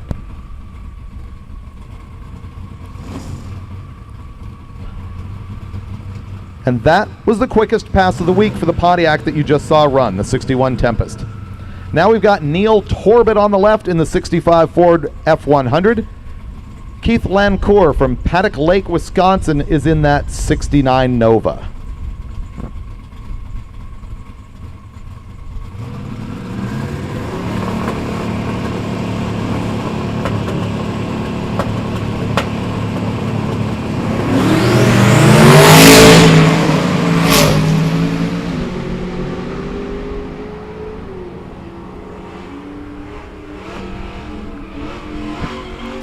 Torbett's truck, 998.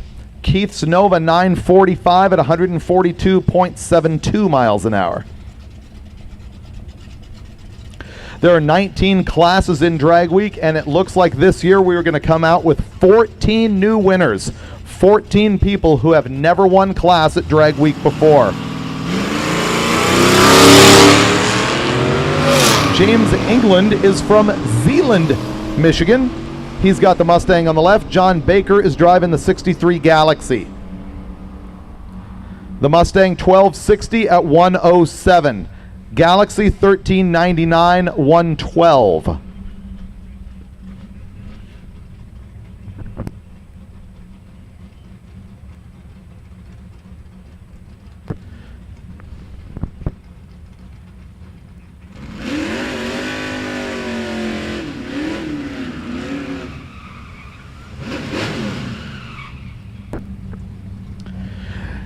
Jared McGann in the One Lap of America running 2008 Pontiac G8. Clark Lamb on the right. Clark Lamb running, I think, a 418 cubic inch small block Mopar with a tunnel ram. He is currently number 3 in street race small block naturally aspirated.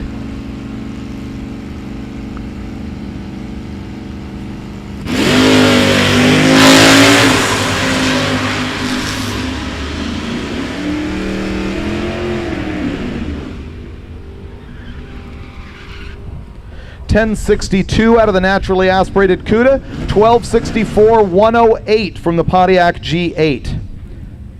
That appears to be a good enough number for the CUDA to hang on to his number 3 position in class.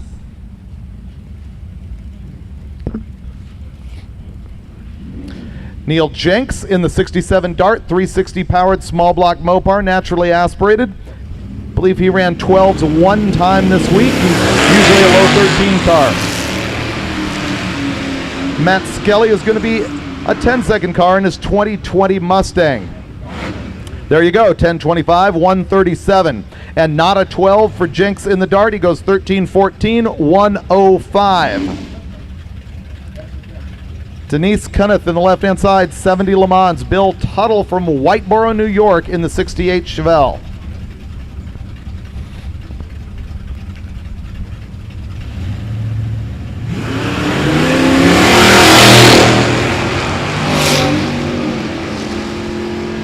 Both of the cars on track running in street race, big block, naturally aspirated. Tuttle, 1073 at 126 in the Chevelle.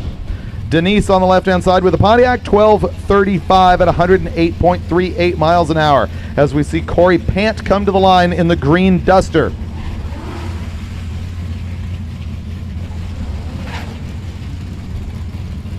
Brian Smith on the left in the Mustang.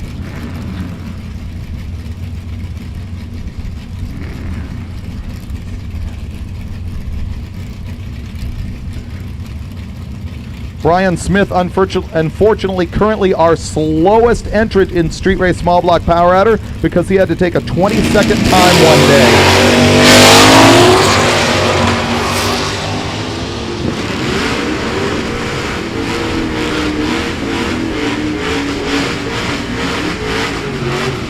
Corey Pant is going to boogie on the right-hand side, 1034. He's fourth in class in Super Street small block, naturally aspirated. The left-hand side, Smith went 1174.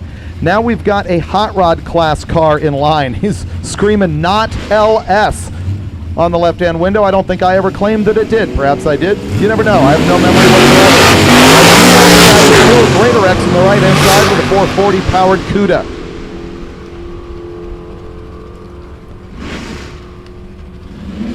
The CUDA runs 1147, 117.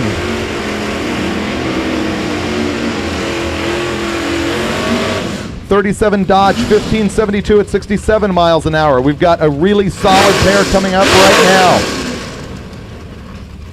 Here's what's going to happen with Jason Tabscott on the right-hand side. He's in street race, small block, naturally aspirated. Nearly any pass he makes is going to make him finish with his 5th straight win in class. If he runs somewhere 890 to 90, he will set new class records for both the best average and best single pass. His best run this week, 8.955. Scott Miller in the Cougar.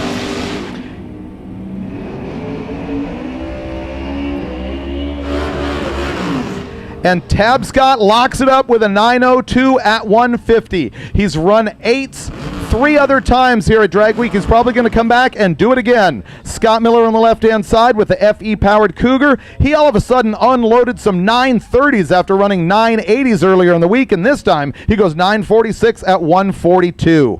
Now we've got Kurt Johnson on the right-hand side. Kurt Johnson is a 9-time winner. If he makes it all the way down track with his Mustang that's smoking just a little bit, he will have, bam, his 10th win in class. He just ran a 9-0. He likely just locked up the quickest single pass of Drag Week in that class and the very first 8-second average that we have seen out of Super Street small block naturally aspirated. I'm talking about the Black Fox Mustang that just went down a moment ago. Who is... Now we got Chris Roscoe on the right-hand side in the 85 Camaro, our leader in street race big block naturally aspirated.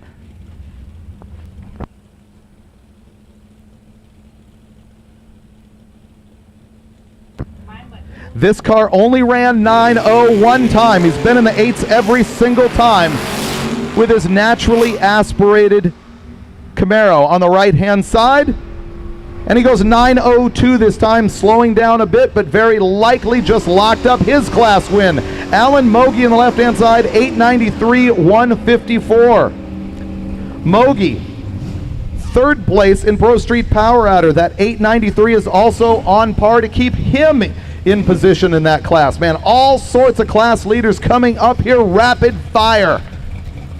We had very few changes in the class leading order. The top 3 of each class pretty much stayed the same yesterday. That was not true in 3 different classes. We'll get to that as we go. But for now, Dalton Major on the right-hand side with his top 9 seconds. Big block 70 fell. Michael Higgins on the left-hand side running in Pro Street, naturally aspirated. Major in the Chevelle, 962 at 139. Michael Higgins on the left-hand side, 1104, 129.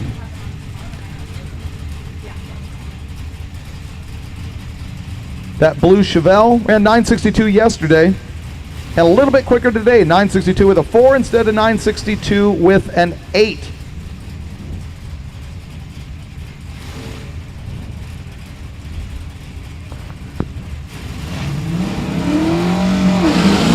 Mark Krantz on the left is third in Pro Street, naturally aspirated. That Chevelle's best pass, 10:29, this time 10:38. That puts him slightly at risk to lose his number 3 position in Pro Street, naturally aspirated. All of these cars are broken down by their level of suspension modification and whether they're big block or small block and whether they are power adder or not. The power adder on Rick Callahan's Belvedere on the right-hand side is a brand new Dodge Hellcat engine. Jason Hager is on the left-hand side in his Florida-based 02 Mustang.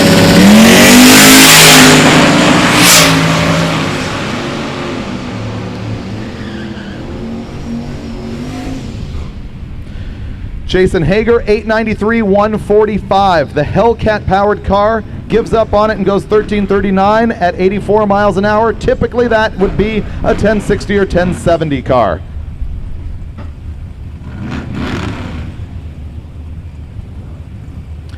Darren Pape in the 67 Nova on the right. The 70 Nova on the right is Brian Acton. Darren Pape is on the left in the 67 Nova. Both of these cars running in street race, small block, power adder, the Shark Tank of a class.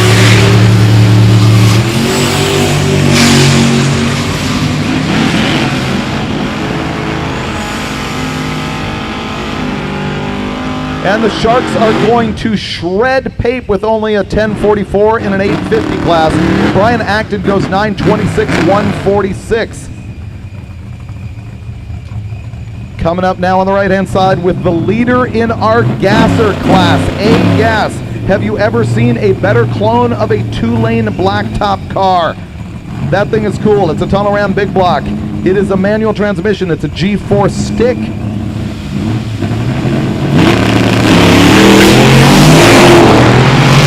And I correct myself, he is running in B-Gas, meaning naturally aspirated. He is not in A-Gas. Cody Helger going down. He runs 10:23, and that is a backup of what he did yesterday. It is better by 5 thou. So you just saw Helger lock up his win in B gas.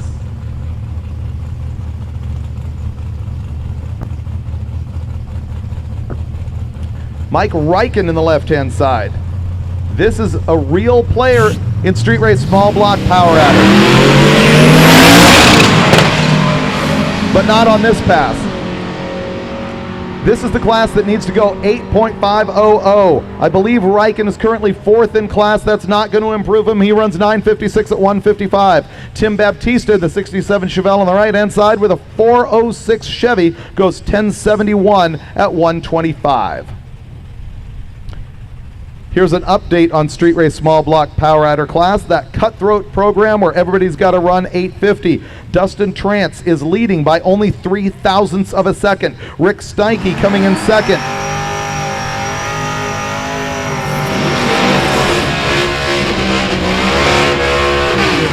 And on the line, Wayne Baker. This Nova is so radical. Here's what makes no sense. He is described on the tech sheet as the car being white. It is in fact not. That is a rust-colored garbage right there. Wayne Baker, 63 Chevy 2, leading A gas. This thing should be good for about a 930. And in the right-hand side, Wayne Sheely. That thing is running naturally aspirated with a 468 cubic inch LS engine.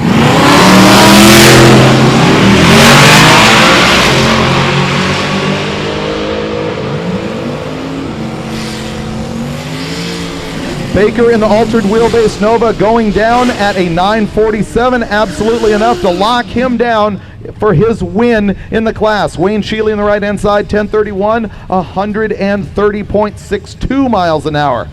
As we've got Steve Winningham. This car had trouble on the drive yesterday. They got to the track at the very, very last second. And when they got there, man, they just thrashed to get on track before Keith Turk shut the place down. And I believe they then blasted their quickest ET of the week. I think they had a lifter failure on that thing. He is second in Super Street Big Block naturally aspirated. And sure, no, he did not run the best half the week yesterday, but it was close. He's not getting a hold of the this time, but he's going to roll down to try and secure his second place finish in class. Steve Winningham, 989 at 150 miles an hour. In fact, his slowest pass of the week. Stephen Elliott, left-hand side, just ran 918 at 151. Here's a car that has struggled this week, but it is just oh so cool. The 63 Dodge 440 built by a Mopar-loving family in about 90 days. It's a 572 cubic inch stroker big block Mopar, twin turbo, carbureted, Grove Street entry.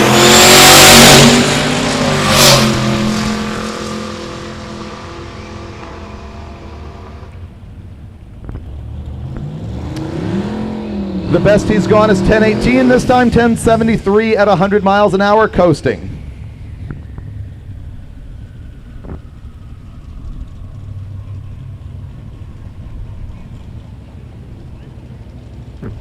Mark Manor, right-hand side, 70 Chevelle, our number 3 car in Super Street Big Block Power Adder.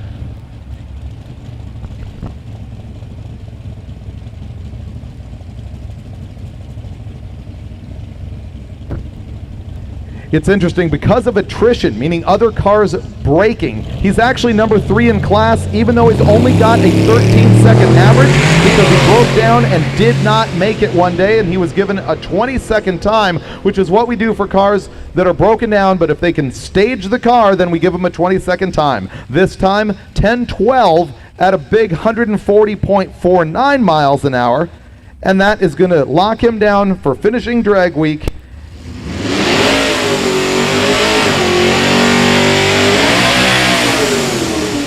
As well as being 3rd in class for that car that just ran. Here on the left-hand side, Emily Ballard. She has been, once again, in that shark tank of a class called Super Street Small Block Power Adder.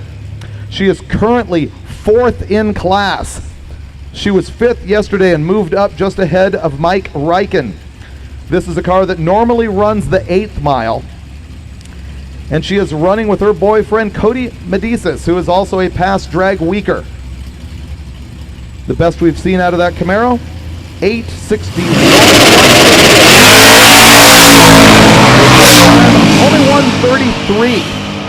Goes to the 8th mile at 553. And 860 at 159. 8.602, adding up to her best time of the week. Sean Ressler on the right-hand side with his 79 Dodge truck goes 1410 at 96 miles an hour.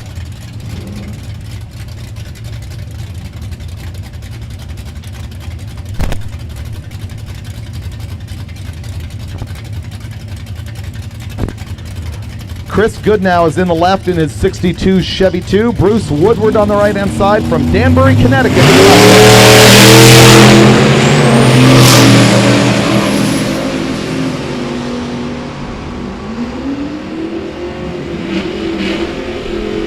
Woodward's boosted Mustang goes 868, 164. Goodnow on the left-hand side, 1208, 108.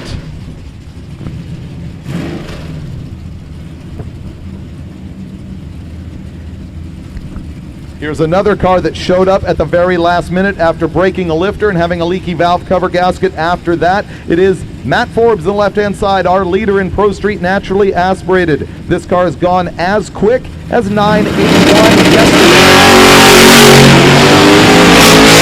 Ronnie Anderzola on the right-hand side.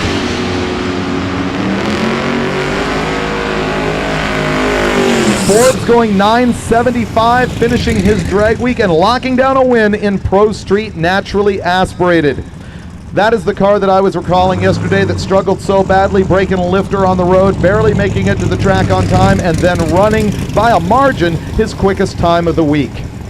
Look at this on the left-hand side. Clark Rosenstengel is back. He is a longtime drag weeker. He actually broke down on the very first day, and we have not seen him throughout the middle of the week. Often we do allow people who are registered and entered in drag week to come back if they can after a couple of days down.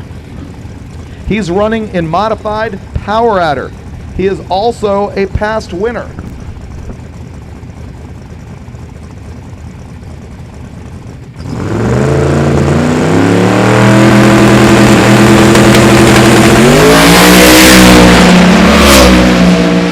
Rosenstengel gets his car back together with a 1:30.60 foot time, 491 at 153 to the 8th, and 748 at 184 miles an hour out the top end.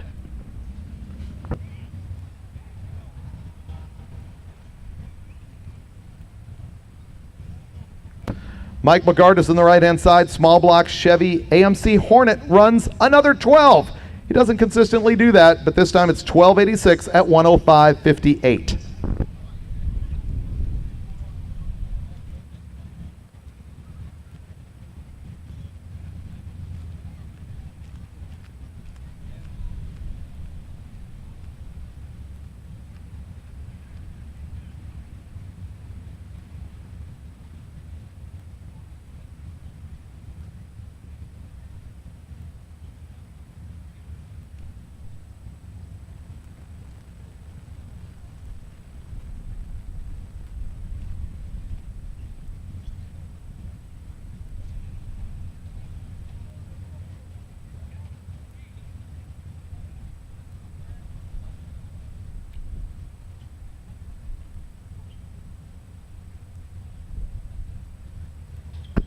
I am going over my win count sheets here.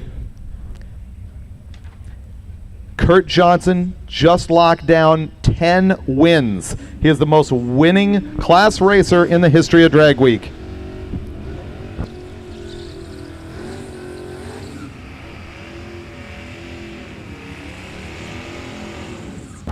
Jason Tabscott has taken his win streak from 4 to 5.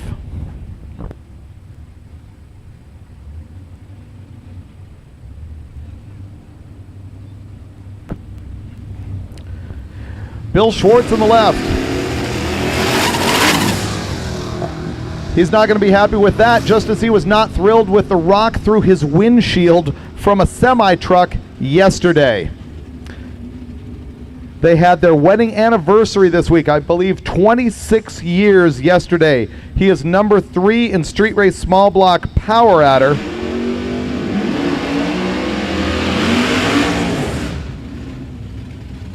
But that number is not going to help him at all. 1677 at 82 miles an hour.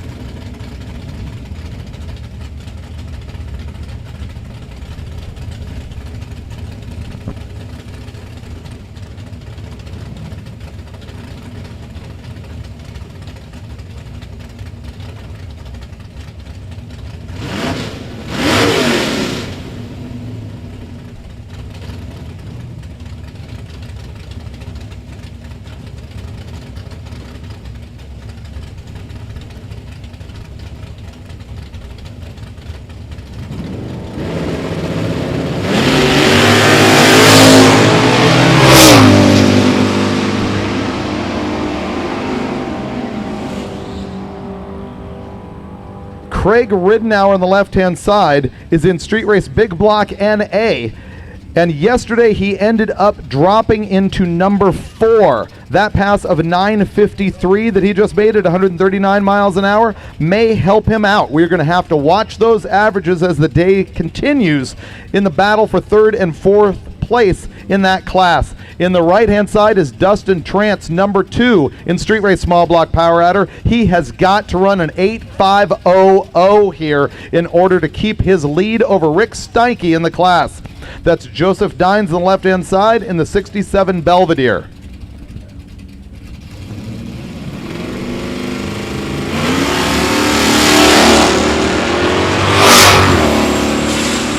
Trance goes a 1:26 60-foot time, which is very promising for this car. 5:45, 1:27 to the 8th, and he goes 8:54, 99. Not good enough.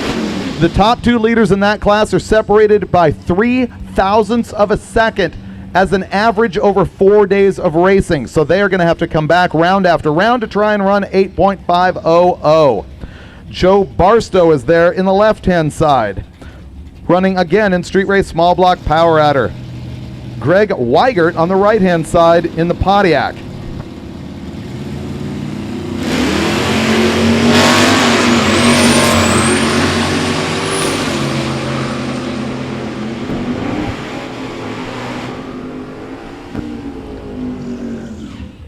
Barstow on the left, 918, 150. The Pontiac on the right-hand side, 463 cubic inches of genuine Pontiac, delivering a 1015 at 132 miles an hour. And it does that naturally aspirated. Joseph Ocone here on the left. He runs a 426 cubic inch Gen 3 Hemi in that car. The right-hand side, the 70 Mustang Fastback, is currently 2nd in Pro Street Power Adder.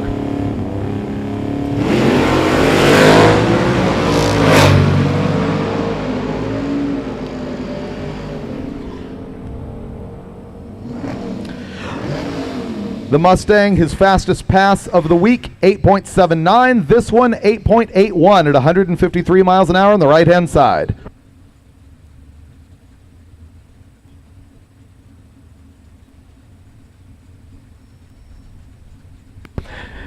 Daniel Austin on the left-hand side in the 67 Barracuda. Paul Banal on the right-hand side in the 67 Camaro. The Barracuda gets out with a 171 60-foot. He's going to go to the 8th mile in 7.81 seconds at 87 miles an hour. And the quarter-mile time for the Cuda, 12:32 at 108.93 miles an hour. The right-hand lane, 11:65 at 117.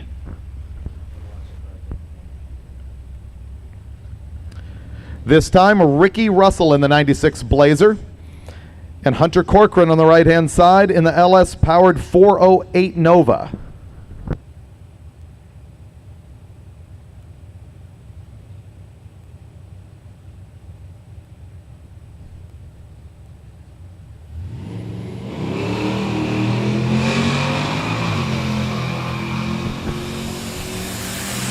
Come on, Ricky Russell, you got 5,800 people watching you worldwide, and you're going to do a 6-second reaction time and stand on the brakes at the 8th mile.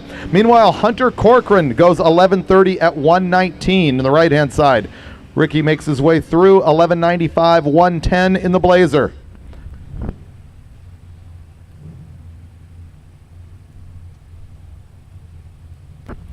Thomas Reitler, 440 powered General Lee. It has generally been pretty good. Jody Knapp in the left-hand side, 55 Chevy 210. He's going to red light and hang around for a little while on the right-hand side.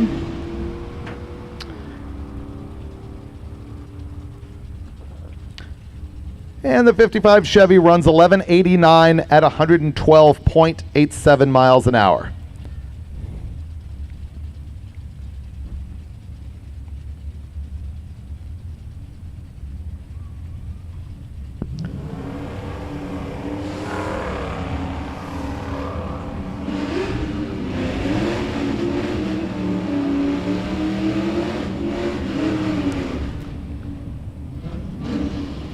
A 13:20 at 101 for for the General Lee. I'm really digging on this 32 Ford 5 window with small block Ford power. It's an all steel car. It's legit. Kevin Jackson out of Walden, Illinois. Jeremy Heiser's in the right hand side out of Festus, Missouri in the 91 Trans Am.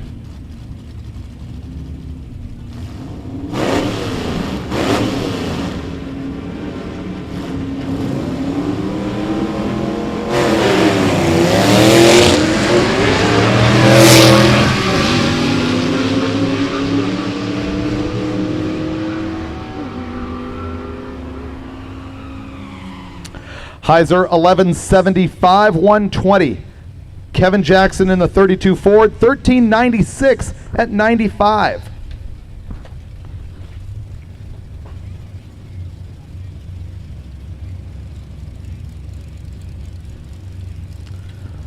Ooh, Courtney Goebel, the 84 Rampage. He ran a 20-something ET. Mike Murray on the right-hand side is one of the guys here who was diagnosed with Parkinson's and said, you know what? I got to make this happen. He came to Drag Week. He named his car on shaky ground. He's in the gasser class in that 65 Nova.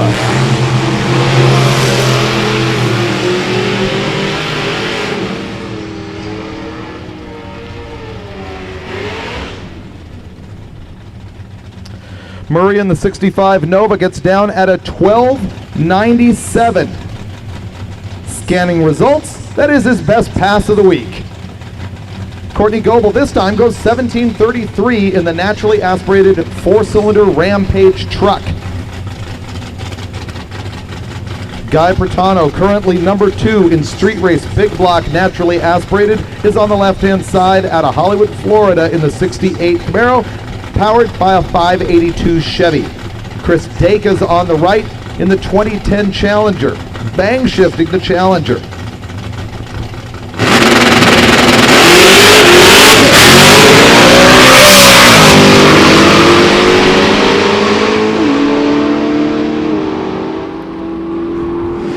Bertano slowing down significantly from earlier in the week, goes 955 at 148. Dacre in the Challenger, 1005 at 143. It's going to be very difficult for Bertano to lose his second place spot in Street Race Big Block NA based on that pass in the left-hand lane, but it could happen.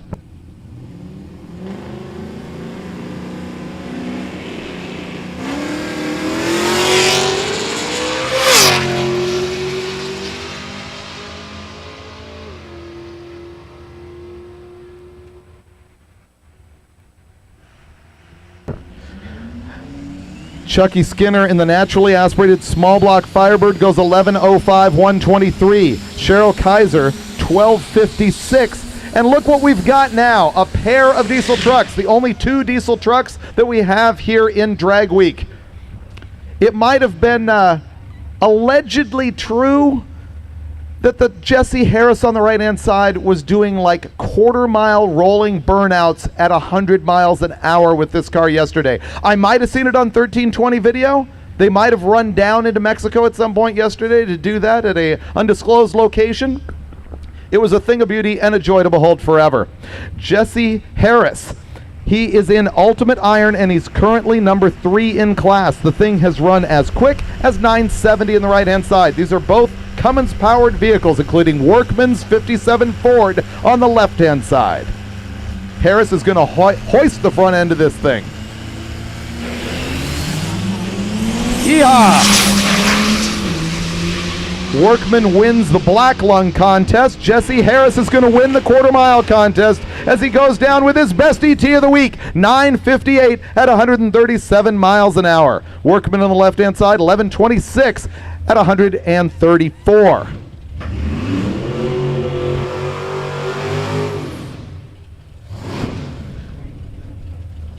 We always have a handful of freak show cars that become fan favorites. One of them is Eric Leatherman's 75 Cornet, 489 cubic inches of NA Mopar Big Block in this thing.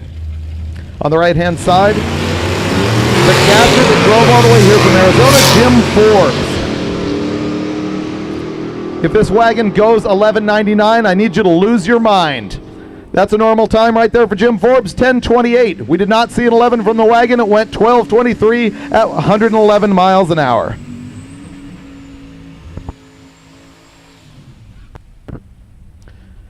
I have from an undisclosed source that the burnout in that diesel truck was allegedly 3/4 of a mile. The wheel speed may have been in the neighborhood of 240 miles an hour, but these are only rumors. Rumors that you might be able to visualize at 1320 Video's YouTube channel. Ross McCracken is on the left-hand side, James Dressler on the right-hand side.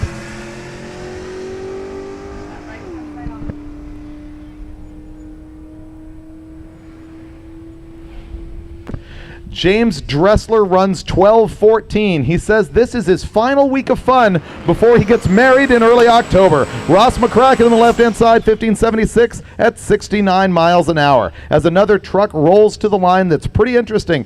This Little Red Express is powered by a Gen 3 Hemi with a pair of turbos on it. The Little Red Express, not something that you see every day to begin with. It is a factory package. You could get it from the showroom floor with every gewgaw that you're witnessing, with the exception of the roll cage parachute and twin turbo Gen 3 Hemi. That is Doug Goebel on the right-hand side and the 68 Roadrunner.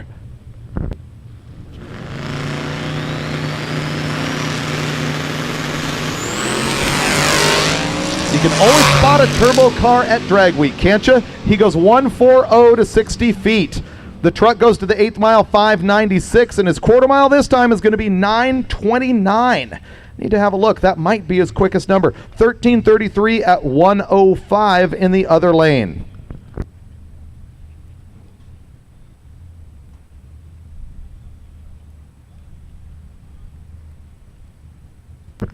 Can confirm the 929 at 147 miles an hour was the quickest run yet out of the Super Street Small Block Power Adder Little Red Express. Got one.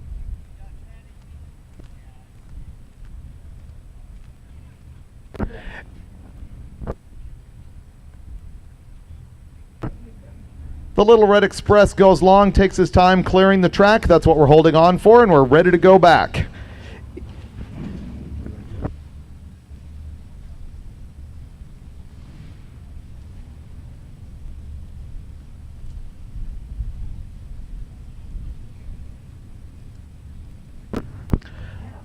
I am advised on our live feed, sponsored by Mothers on the MotorTrend channel of YouTube, that apparently that Little Red Express truck also completed Hot Rod Magazine's Power Tour event this year.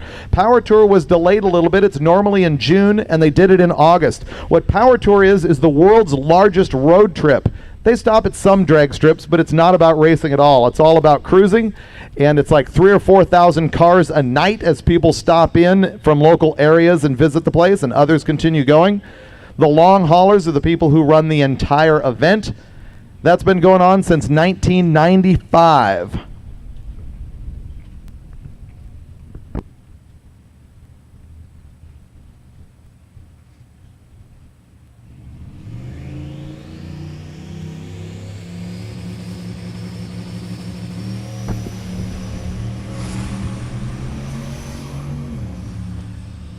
Nate Hines, 81 Camaro, Williamsburg, Ohio. 1256, 108.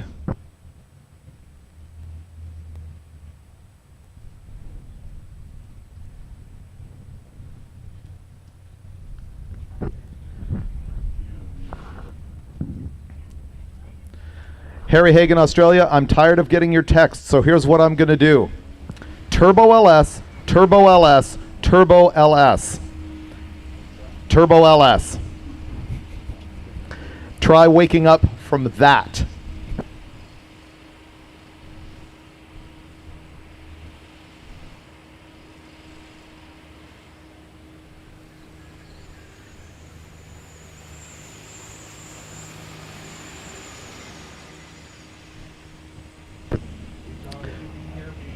6,000 people watching right now on the Mother's Live feed on the MotorTrend channel of YouTube. Don't forget that replays will be posted there.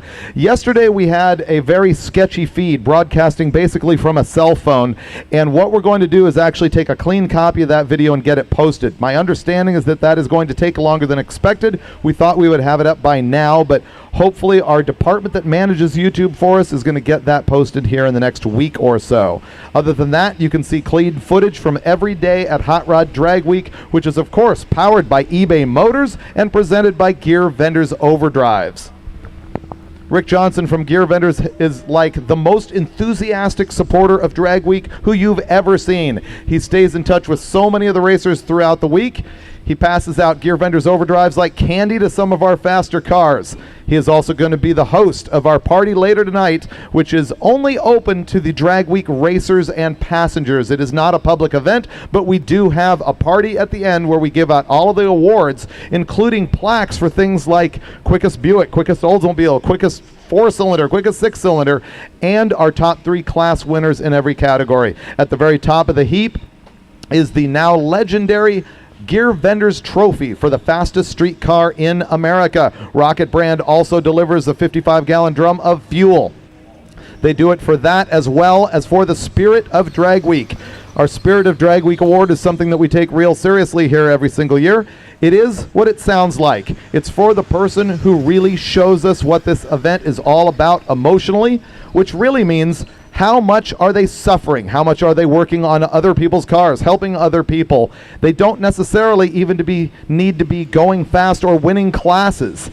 In fact, they could be the biggest leakers on site, and they could still get Spirit of Drag Week award if they have just got that image that we're looking for at the event. The image that was really established for us in 2005 by that first group of racers that made this event what it is, showing us that racers can help racers. It can be a giant party and a lot of fun as everybody helps each other along the way and makes lifetime friends. Here's an interesting thing. In the very earliest days of fastest street car racing, when I was at Hot Rod Magazine circa 1991-92, there were many racers that were just really hard-edged. There were guys who were hard to talk to. They sort of like had a chip on their shoulder. They had race face on all of the time. And then now, these days, you walk around Drag Week, and I guarantee you can walk up to the fastest car here, who I'm looking at right now, Dave Schroeder in lanes, and those guys are going to be super cool. You can hang out with them, you can grab a beer with them, you can help them on their car, they'll tell you anything you want to know, and that carries down all the way to the slowest car here. There are just some super cool, laid-back people here at Hot Rod Drag Week. It's a different feel than you get from any other event.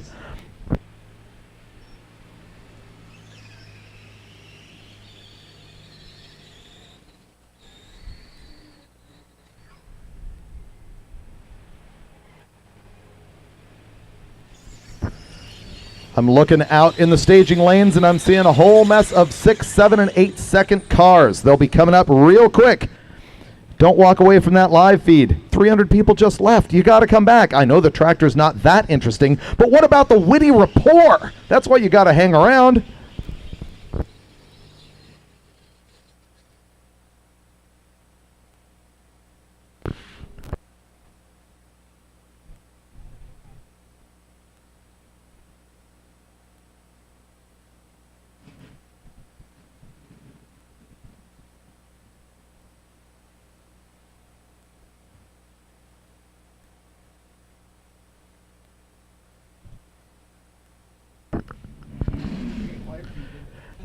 This is going to be disappointing for some people. I'm just scanning our 19 classes at Drag Week.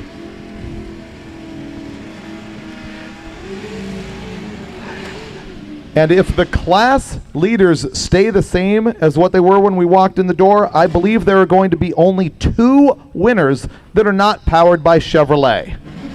Ha-ha! Ford and Mopar guys, take that. He says as a borderline Mopar stroke himself.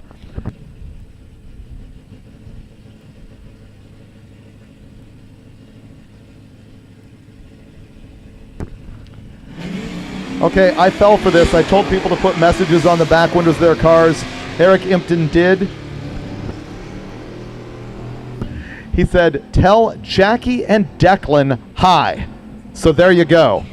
And by the way, your boy just red lit real bad. However, he did go 1285 at 113, and on the left-hand side, 1316 at 105.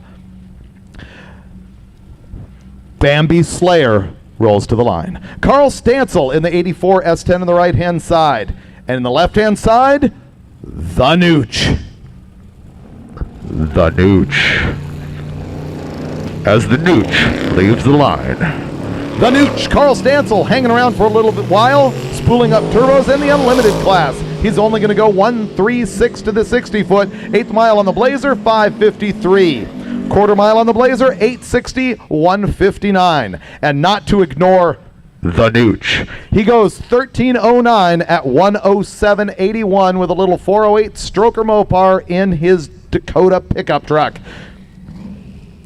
Christopher Poole on the left-hand side, 84 Cutlass. Steven Salvati on the right-hand side in the 94 Mustang.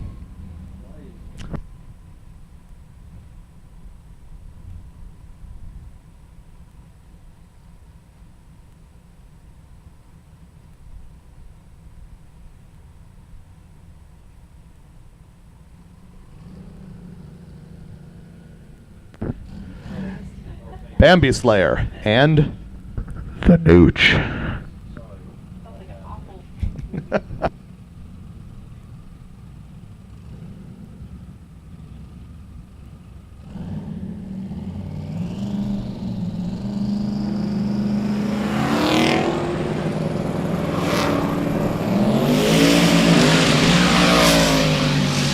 Salvati getting after it in the Mustang. He goes to the 8th mile, 562, 129, and 863 at 163 miles an hour. Poole on the left-hand side, 1378 at 98 miles an hour.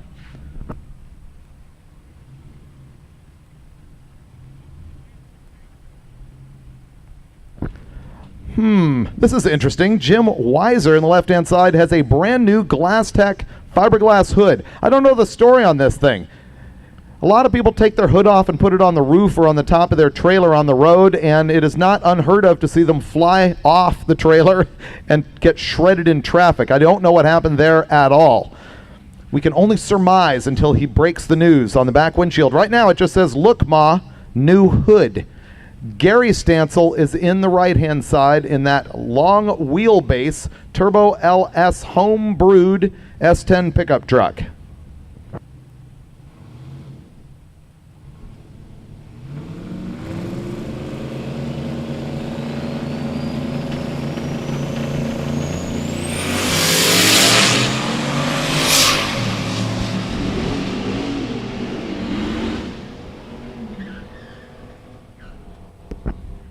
The Monte Carlo 1004, 136 miles an hour, and 1087 at 113 for the pickup truck.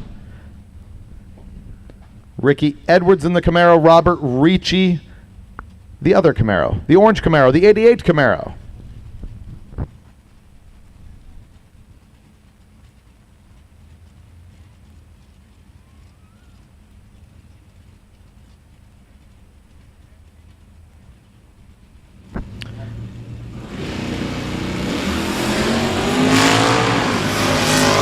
These cars are both in the naturally aspirated small block category, and what that means is that they are less than 430 cubic inches, and they are not of a big block architecture.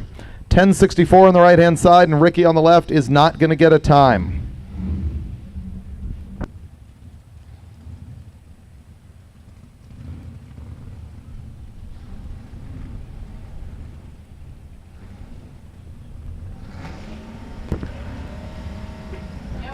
Stephen Phillips on the left has got a 400 Pontiac in that thing. Also Pontiac powered Becky Sinker on the right-hand side in the 68 GTO. Some Pontiac on Pontiac action. 812 in the left-hand side to the 8. 768 on the right-hand side. And out the back, 1204 for Becky. 1256 on the left for the third gen. Here it comes. We are prepping for Dave Schroeder, the single quickest car in this year's drag week. This is the team that delivered you the quickest nitrous entry on drag week of all time. I see past winner Tom Bailey hanging out with them back there. I see John Enz leaning in the driver's door, helping out the driver, Dave Schroeder. And it appears they are pushing back. We'll see that car coming up later, looking for another 652 number out of it.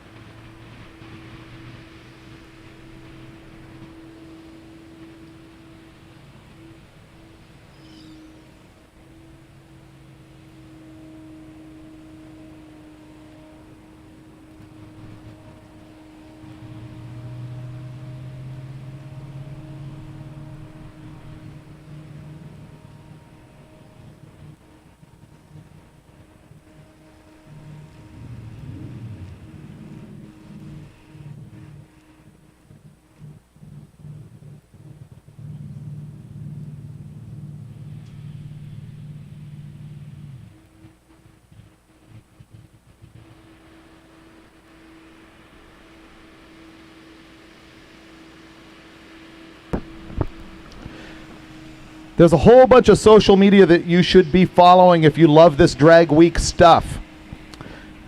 First of all, probably Instagram is the best place to get it.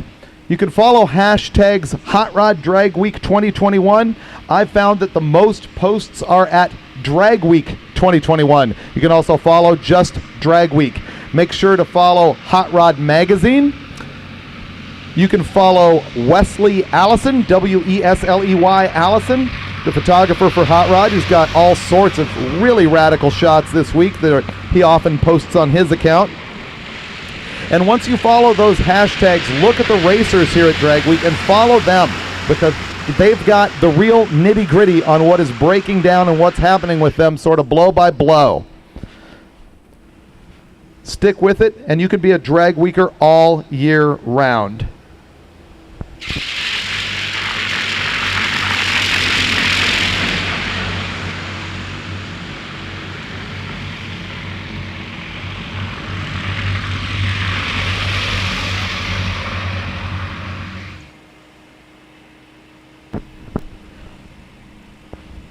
eBay Motors powers Hot Rod Drag Week 2021, presented by Gear Vendors Overdrives. eBay is proud to be the title sponsor of the event, and they help all types of enthusiasts one part at a time as they realize their dream builds, including these drag racers trying to capture the title of fastest street car in America.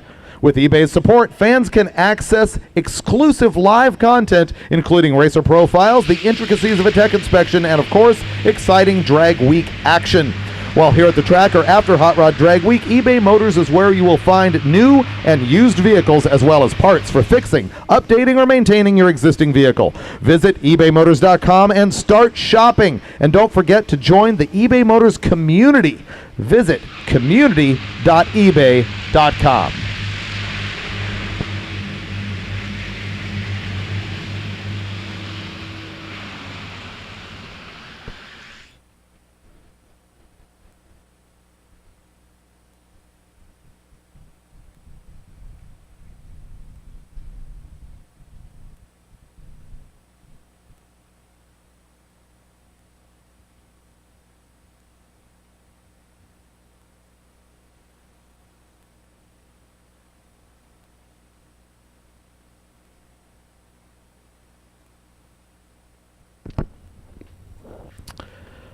Mother's Car Care is the host of the live feed here. Known by enthusiasts worldwide for their premium car polishes, waxes, and cleaners, Mother's Polish offers a broad array of quality products under its lines: Ultimate Hybrid, CMX, California Gold, Powerball, Back to Black, Speed, and Professional.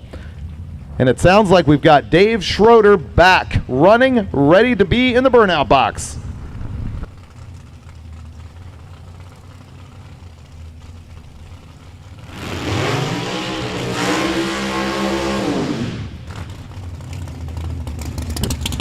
This car is a Jerry Pickle chassis, 870 cubic inches in a 5.3 bore spacing block. It is all nitrous oxide, just as these guys have run since the very beginning. You remember when this team had the 66 Corvette Unlimited car, which won Drag Week one time.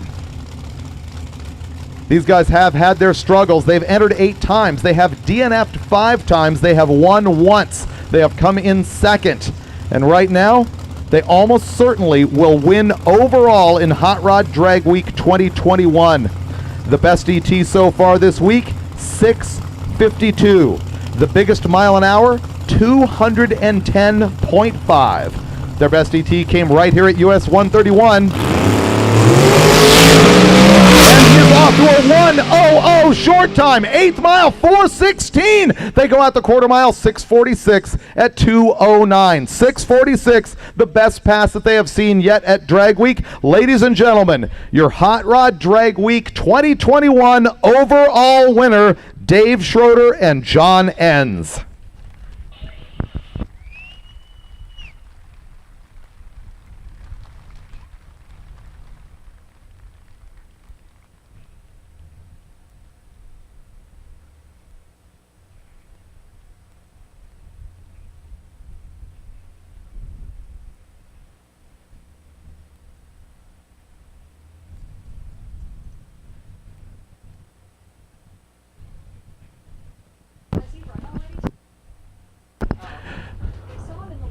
So I make that statement that he's the overall winner. Don't forget, Bryant Goldstone has yet to run. And they were very close running in here, 680 to 6.959. The thing is, to steal that number 1 spot from Dave Schroeder, Goldstone is going to have to pull like a 6-0 or something like that mathematically. Not beyond the realm of possibility.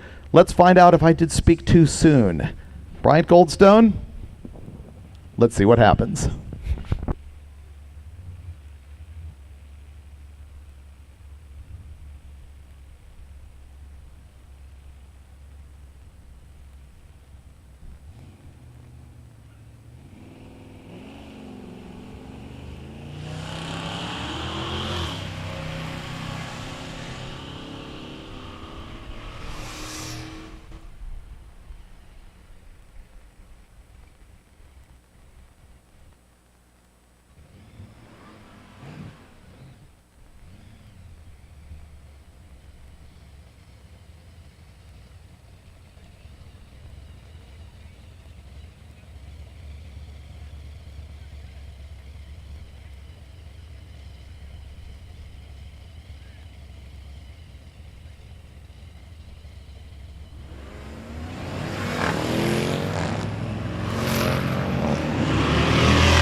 Justin Griswold, right-hand side in the Trans Am. 872, 160. Alan Robertson, left-hand side, went 1171 at 117.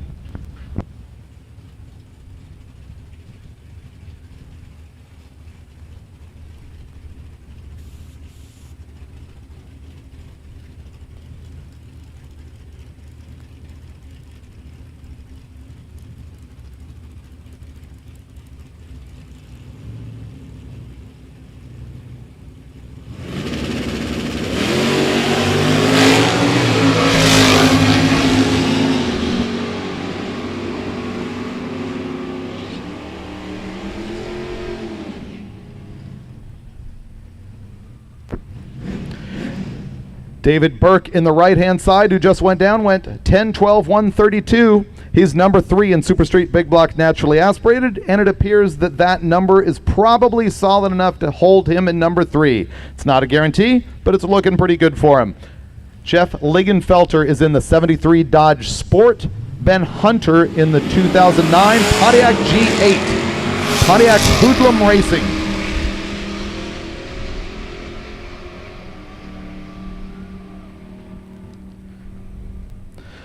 Pontiac G8, 1208 at 114 miles an hour, and the Dodge Dart Sport, 1219 at 109.97.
Jason Willis jamming in the 2007 Corvette. David Stewart in the Hot Rod Class 49 Chevy pickup on the left.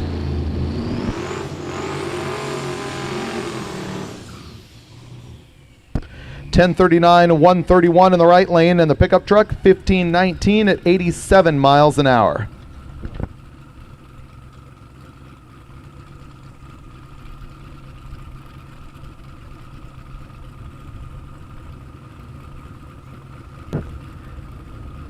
Ed Schwartz in that white with vinyl top Nova has been as quick as 9:06 at 149. That number coming at Norwalk, Ohio.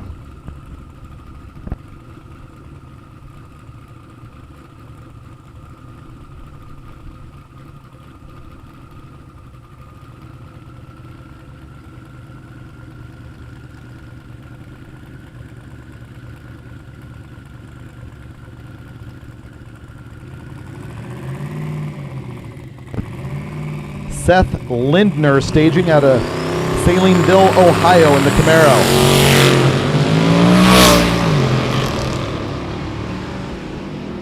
Is Ed Schwartz off to another 9-0? 939 at 143. Seth on the right-hand side goes 1277 at 107.63 miles an hour.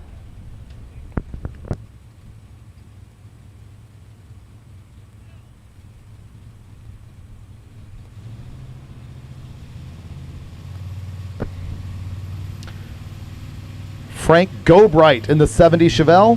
Randy Giuliani in the 66 Dodge.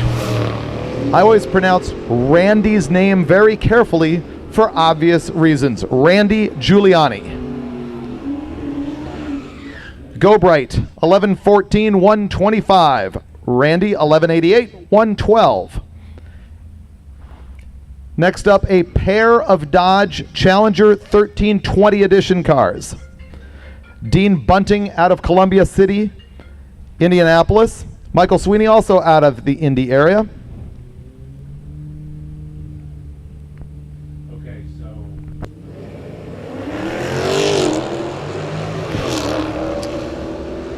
Michael in the right-hand lane gets out about a tenth quicker than his buddy Dean Bunting. He also gets there first, 11:87 in the right-hand lane, 12:06 at 1:13 on the left.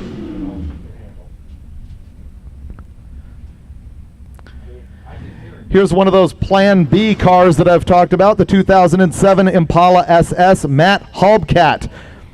He obviously intended to bring another car. Instead, he showed up in the Impala SS. He's wishing happy birthday to his mom on the back window.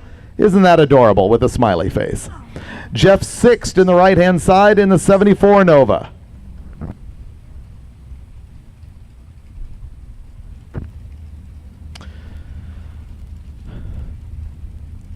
The Impala coming all the way out of Webster, South Dakota. Jeff Sixt in the right-hand side is out of Normal, Illinois.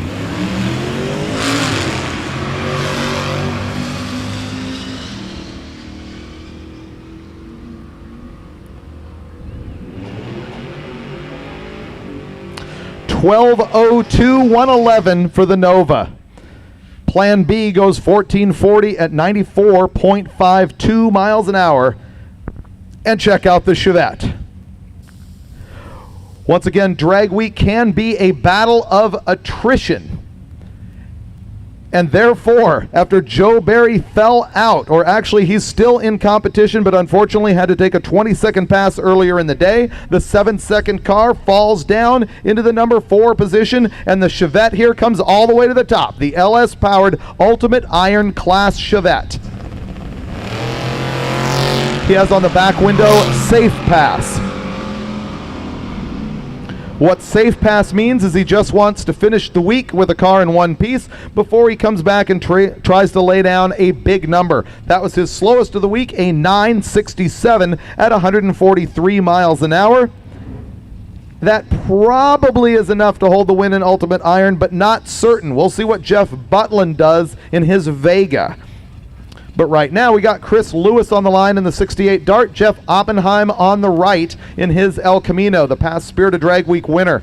The 68 Dart's got a 512 big block in it. And Oppenheim is running your Turbo LS deal. He's been running 9.0s, and I think he got his 8 one time this week.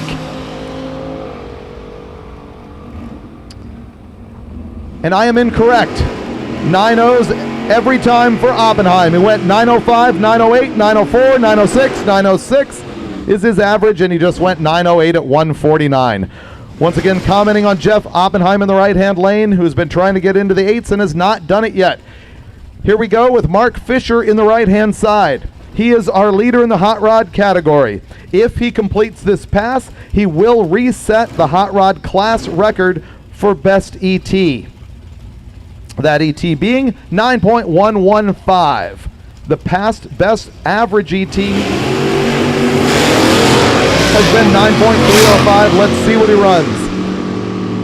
The hot rod goes 588 to the 8th. There we go, 920 out the back door. That is going to be good enough to clinch for Fisher in the 32 Ford.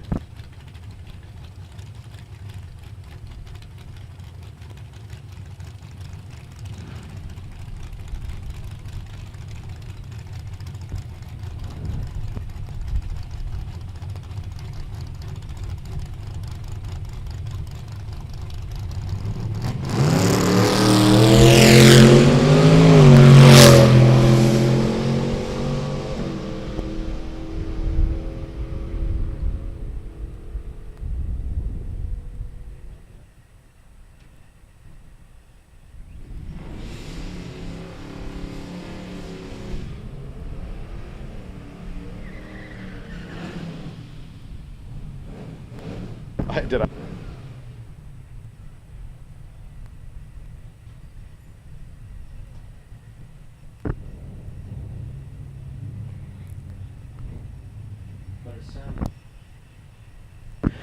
Here's another battle of attrition in Super Street Big Block Power Adder.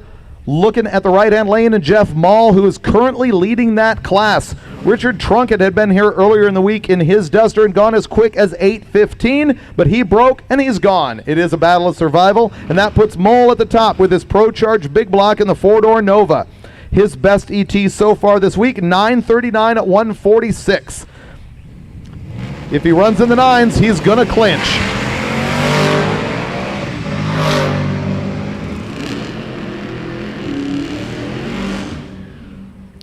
And there's your number, 957, 145 out of Jeff Mall. It is going to be mathematically impossible for him to not win that class at this point. Eric Weigart in the left-hand lane, Billy Gebhardt in the right. Live feed is looking at the schnoz on Gebhardt's car, which has a 512 cubic inch Mopar in it. The Gebhardt family, having been here forever, always in Mopar cars, unless you count an AMC Gremlin powered by a big block Mopar. The Gebhardts even won our Spirit of Drag Week award 1 year as an entire family. It was the first time we gave it to more than one person at once.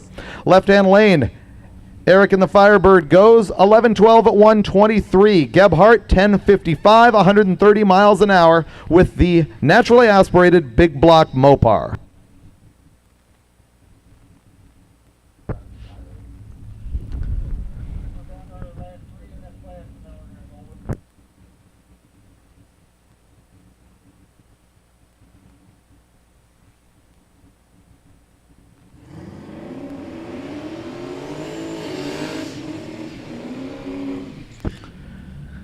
That is Richard Flint in the right-hand side in the Honda S2000. He is powered by a Turbo LS. It's an LT9 out of an 07 Tahoe with a 91 millimeter turbo on the thing. It is tech to 850. It's been as quick as 8.0.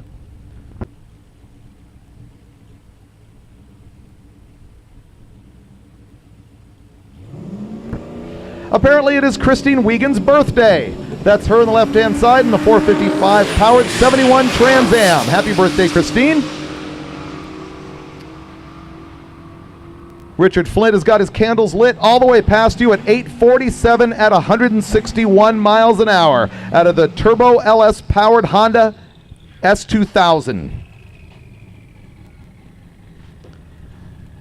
Steve Mask in the 94 Roadmaster. He's got a 408 in this thing.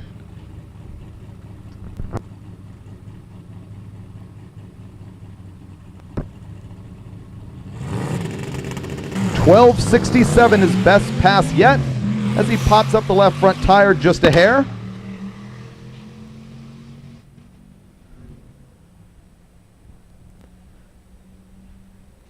The wagon goes 1265 at 110.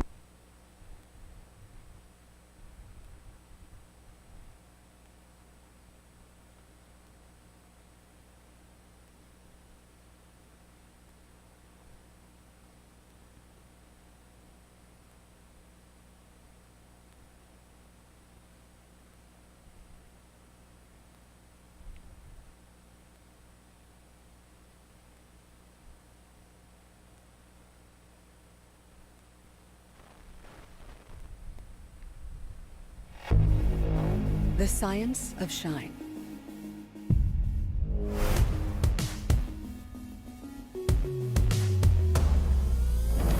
Washing, prepping, polishing, coating. Lightning fast with ultra-durable, super hydrophobic results. Mother's CMX line of car care products. The advanced science of shine.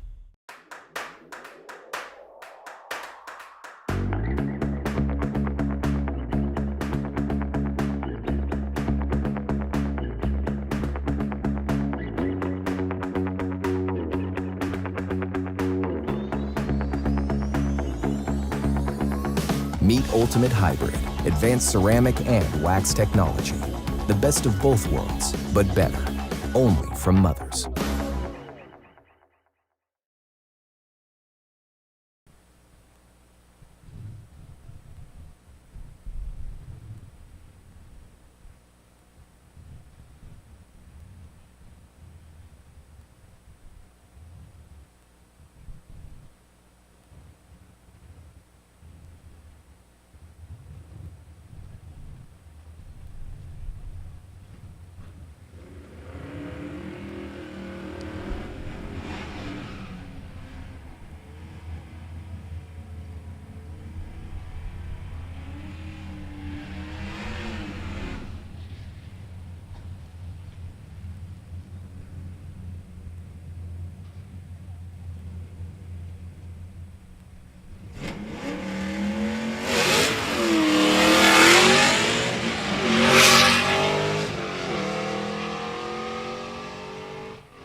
Another Gebhardt, this time Brian in his 62 Valiant, 10:41 at 126.69 miles an hour. We had a question here in the tower wanting to know kind of how many of the cars here have been purpose-built for drag week versus ones that just normally run at local tracks or ones that people use as their regular hot rod. You know, most of them are going to be cars that were not purpose-built for drag week, but there are quite a few that were. Of course, some of our top class cars, Dave Schroeder's cars, certainly that was purpose-built for this, as well as the other drag and drive events. There are even some gas class cars that I know have been built for it, and some of the slower cars, people are just like, this is something that I have to do. Their goal is specifically drag week, and they bring it out. But most of these cars have been around either well before drag week, thinking of like Joe Barry's car or Goldstone's, Javelin. Those would appear to be drag week purpose-built cars. However, they've been around since even before that. So as a guess, of the 292 cars that we have here today, I bet you there's 25, 30 of them that were built just for drag week.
Ever wish buying and selling cars and car parts online could be worry-free?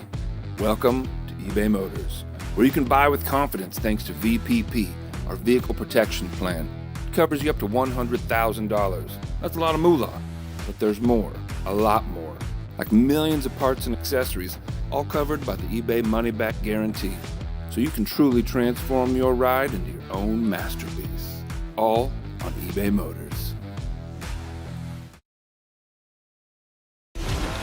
From dust and dirt, a champion will emerge. Welcome to the Hooptie World Championship. Perfect. Oh, he loops it! 12 contestants on 6 teams compete for the glory. And they gotta do it all with the same car. It is freaking exciting! For our entertainment and yours, to be a Hooptie World Champion, you gotta build the car to be the best.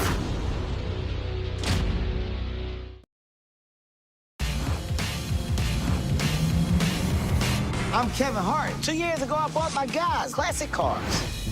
Guys, we need somebody to teach us about cars and do the work on them. We need a builder. Ready for some noise? Putting these guys in a position to make these cars better would make us better. I'm ready to ride. But what is the voice? What voice?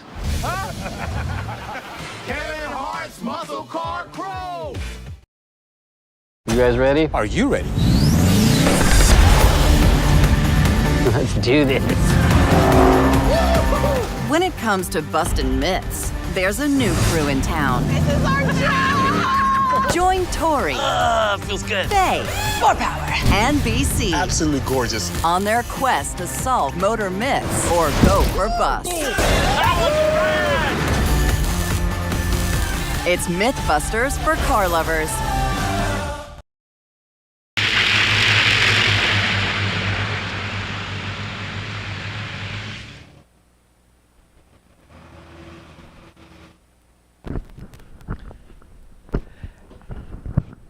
As US 131 Motorsports Park perfects the surface for some of our quick cars coming up, I'll address some questions here on our live feed. You know, sometimes I see the questions out of the corner of my eye and I don't answer them while I'm on the fly with something else, and then people post them like relentlessly over and over and over. An example of that is somebody keeps asking me, are you going to run out of ideas for Engine Masters? Engine Masters being the show that I do with Steve Brule and Steve Dulcich on the MotorTrend app. We dyno stuff every single episode. We answer questions. We answer some really interesting questions like, does rod length matter? We test all sorts of camshafts. We test temperature related stuff. Everything you can think of. And the question about will we run out of ideas? I'm going to say not in this lifetime. I mean, how many questions do you have about engine power? You can do boosted stuff, nitro stuff, fuel stuff, different engines, big block Chevys, small block Chevys, moving on to the weirdo stuff. So no, it's pretty much endless. And it is on Engine Masters on the MotorTrend app. People asking how many cars are here today. 292 entered the track this morning, still in drag week competition.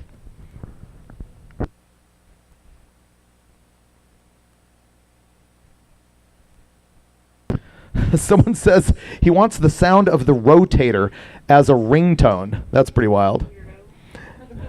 Yeah. The Rotator is super annoying, dude. You need it for like an alarm to wake up in the morning. I hate the Rotator. The history of the Rotator is pretty interesting, actually. It was invented by the guys at Bandimere Speedway.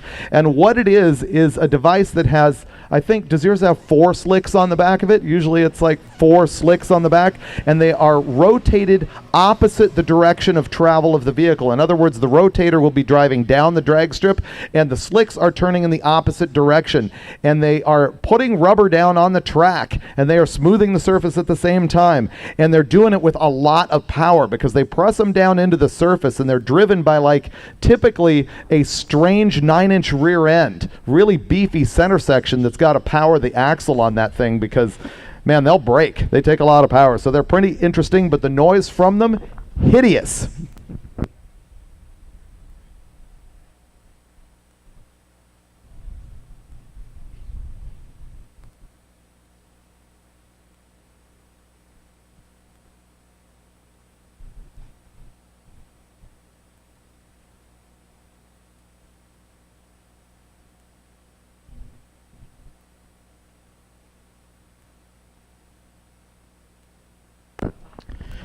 Here's another question I get all of the time about my Roadkill show. We are in season 11 of Roadkill on the MotorTrend app, and people ask all the time, is Finnegan still doing shows with you? And man, I have answered this question this way so many times.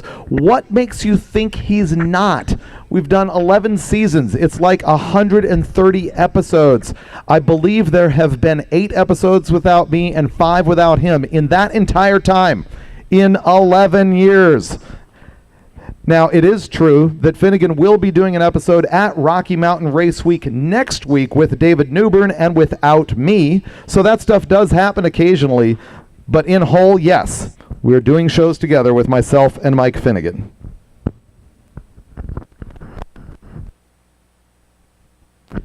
Next question, when will 2022 dates and tracks be announced?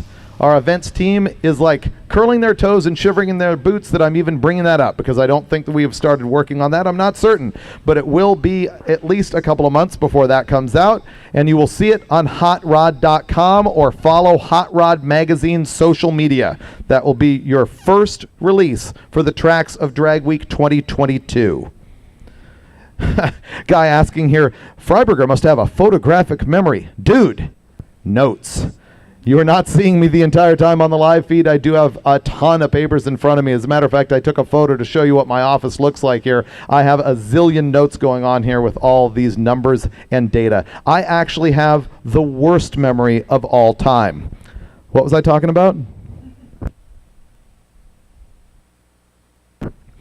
On Engine Masters, have I done anything about oversquare and undersquare? We did not do this episode on Engine Masters, but I did it as a story in Hot Rod Magazine. We built 2 big block Chevys of very similar displacement, a 489 and a 492 and a 496. One of them was big bore short stroke. The other one was small bore long stroke. We ran it with 2 different sets of cylinder heads, sort of a lame stock head and with a upgraded AFR head, and we also ran them with 2 different camshafts. We were trying to answer the question, does stroke length matter? Because obviously the thing everyone has said for decades is that a longer stroke leads to more torque because you've got more leverage on the crankshaft. That's probably true in some low-end applications, inline sixes, things that need to run in production applications. But for the world of sort of mid-level street strip engines, these things making in the neighborhood of, I forget, 750 or 800 horsepower, the answer was definitely big bore, short stroke is the better program.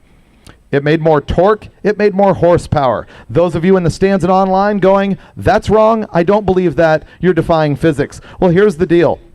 The bigger bore means better airflow into the cylinders because it moves the valves away from the bore. In other words, the cylinder wall is not impinging on flow on the intake valve, so you get more air in. Also, you're getting less windage going on with the shorter stroke, and windage is in fact a big power eater.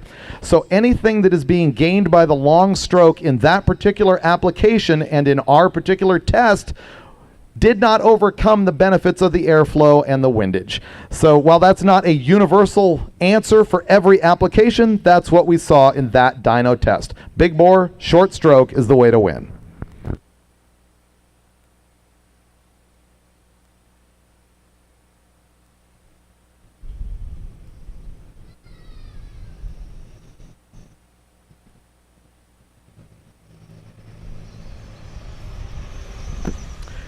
Oh, I'm getting an answer from Barbara Weiser.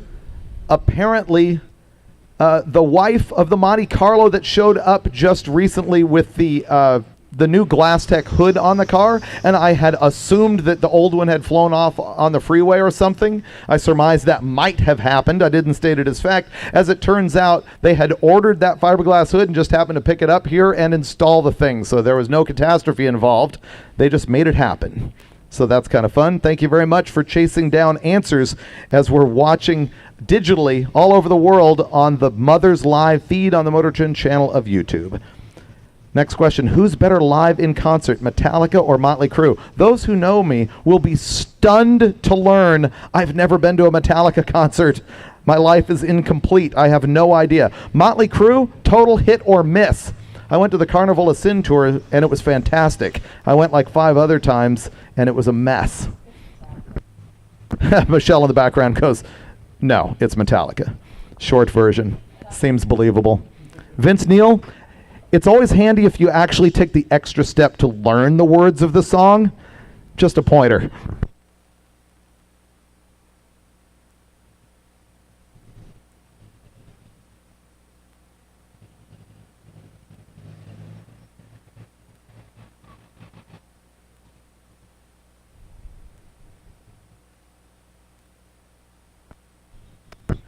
The back of the lanes are going to close at 2:30. That is the adjusted number based on some of the downtime that we have had to spruce up the track. Back of the lanes close at 2:30. At that point, we will be going into the Street Machine Eliminator bracket race after all of the class cars have run out. So we will run the cars in lanes after we shut it at 2:30. Then we run the bracket race. Then there's going to be the stick shift shootout. A couple of notes on that. Make sure you've handed in your time slip. We need to be building the ladder for the bracket race. Second tip, if you are in, or if you have a stick shift and you want to participate in the stick shift showdown, make sure to check in at the Hot Rod trailer. We've got Frank Romano here from past years of Drag Week, who came down from New York just to help manage that deal and watch it go down. The stick shift shootout's a lot of fun. Side-by-side action. Last man or woman standing, as here comes the Volvo, the car that everybody has been looking at throughout Drag Week. Michael Borgren. This LS Turbo Volvo has been as quick as 7:004. It has run in the 790s right here at US 131. They struggled at Byron, Illinois. They struggled on a pass earlier today. Everyone is absolutely dying to see this thing run a 6. Look at the photographer's scramble. This is the moment. Walking in the door right here, this thing was the third quickest car of Drag Week based on average ET by 0.007 of a second ahead of Jason Sack. Sack ran earlier today, and I think he did not improve his number. The Volvo might do it. Could the small tire Volvo actually be the third quickest car of Drag Week? Could it run in the 6s?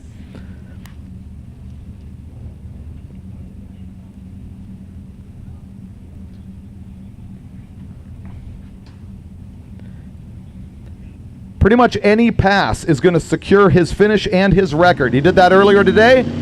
Here we go. The Volvo puts out 60 feet at 118. He goes to the 8th mile, 454 at 168. And the quarter mile, 6.9352 at 203.34 miles an hour. 693.52 at 203.34 miles an hour. The pass that could be measured with the Richter scale here at US 131 Motorsports Park. What an awesome story with that small tire Turbo LS wagon. Man, that's cool. And another fantastic pair. Glenn Hunter here on the left-hand side in the 56 Bel Air. Jason Sack on the right-hand side. Hunter, the leader in Pro Street Power Adder. In past years, he's run into the 720s during Drag Week. We haven't seen that just yet. He has been 7.339 when we were running at Norwalk. In the right-hand side, Jason Sack, currently third in Unlimited. More importantly, currently the fourth quickest car overall. Can he catch the Volvo?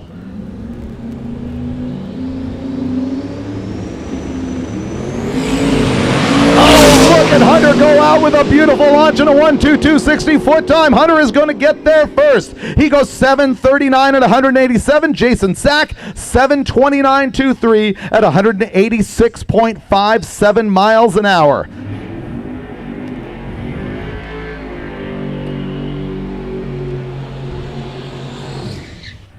And Joe Barry making his presence known. This car unfortunately struggled throughout the week very, very badly. It's an Unlimited Iron Class car. He was winning initially with a best pass during this Drag Week of 7.000.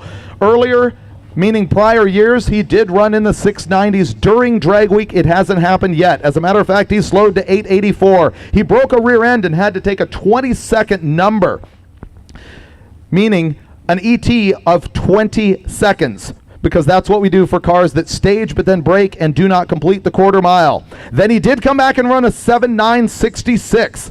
We appreciate him sticking with it here at Hot Rod Drag Week instead of giving it up, putting the box, dragging it home. That's what this is all about. Keep on going. Do or die.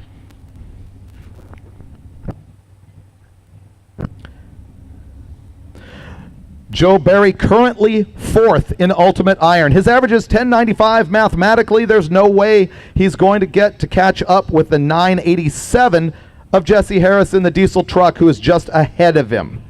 However, he may lay down some thunder on this pass.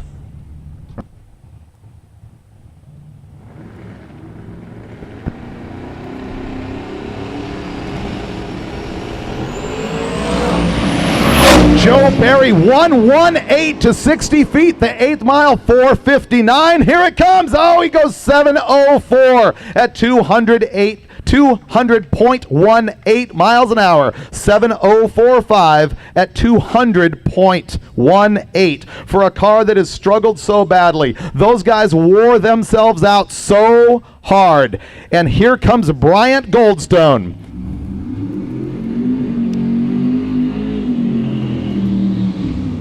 Bryant Goldstone currently number 2 overall at Drag Week. He has got an average of 6.959. Earlier I did the unprofessional thing and declared a win for Dave Schroeder based on the fact that Goldstone right now would need to run a 585 in order to catch Schroeder. Never count Goldstone down. Thus far this week, this car has run 679, 712, 678, and 713. This pass will lock down his drag week and very likely lock down his second place position in Unlimited, unless he shuts me up and makes me look like the moron that I am by laying down a 585, which mathematically is what it's going to take to overcome Schroeder's current average of 6.4621.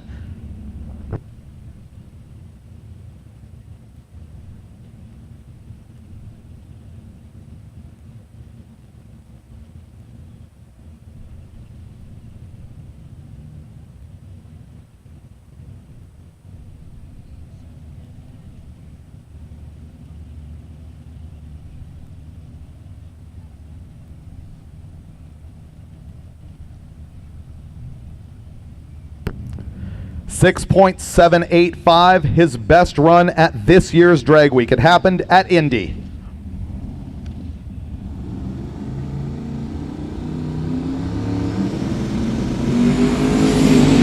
Goldstone 112. 112. Oh, and he's way out of the groove. He's off into the center. He's spinning it around. He's on the wall. We've got the ambulance rolling already. Everybody, stay off the track. We'll get him taken care of, as we expect that he will be just fine.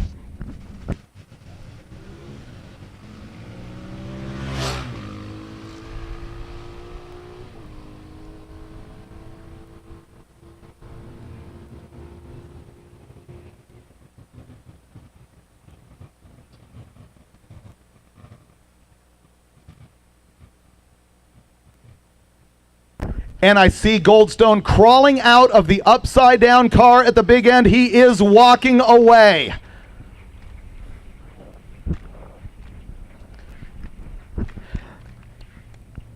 That is the second time, unfortunately, that we have seen a car go on its roof at Hot Rod Drag Week. Second time in 16 years. The first being the Opel Ascona from the guys out of Sweden. They also recovered just fine thanks to the safety equipment that we've seen on NHRA specs. We'll get word from the top end on exactly what happened with Bryant Goldstone.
The word we're getting from the EMTs at the top end is that he is banged and bruised but will not need to be transported. So that is fantastic news. But what tragic news for such a long-time drag weeker and such a spectacular car that we've all seen at so many events.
6.785, his best run at this year's drag week. It happened at Indy.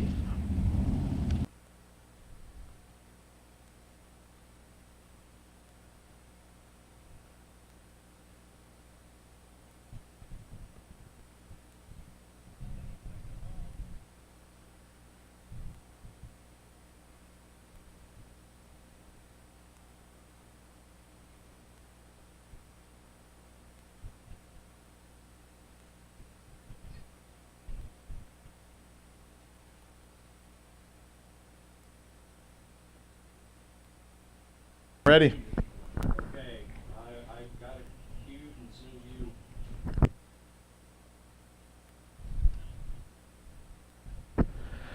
Okay, folks, on the live feed, we do have a replay of the incident that we just saw. It's just so tragic to see such a spectacular car that we've known for so long. His best run at this year's drag week. It happened at Indy and was on its way to a run, man. 441 at 155 to the 8th, and then it all went wrong. As you watch this instant replay, Bryant out of the car at the top end and watch Oh, and he's throw way his out of the gloves. groove. He's off into the center. Apparently, He's spinning it he is around. just He's banged and on the bruised, but he's wall. gonna be okay. We've got the ambulance Here we rolling go already, with the instant everybody. replay.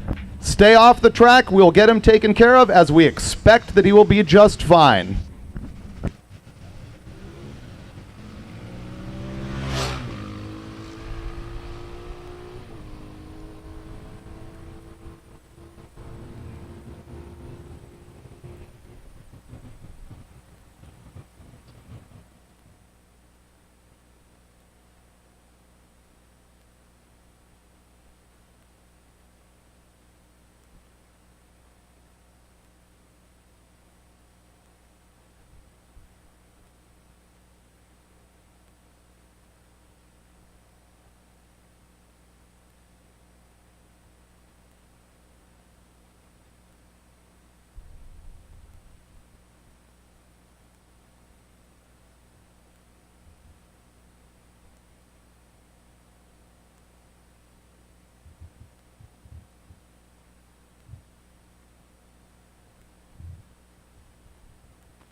.785, his best run at this year's drag week. It happened at Indy.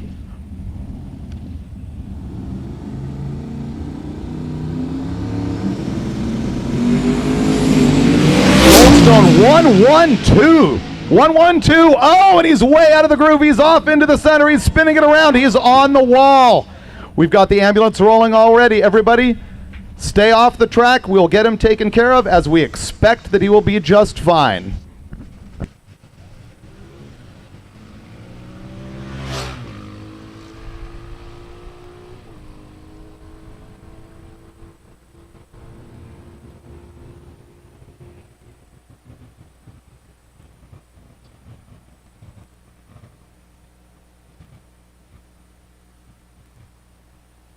And I see Goldstone crawling out of the upside down car at the big end. He is walking away.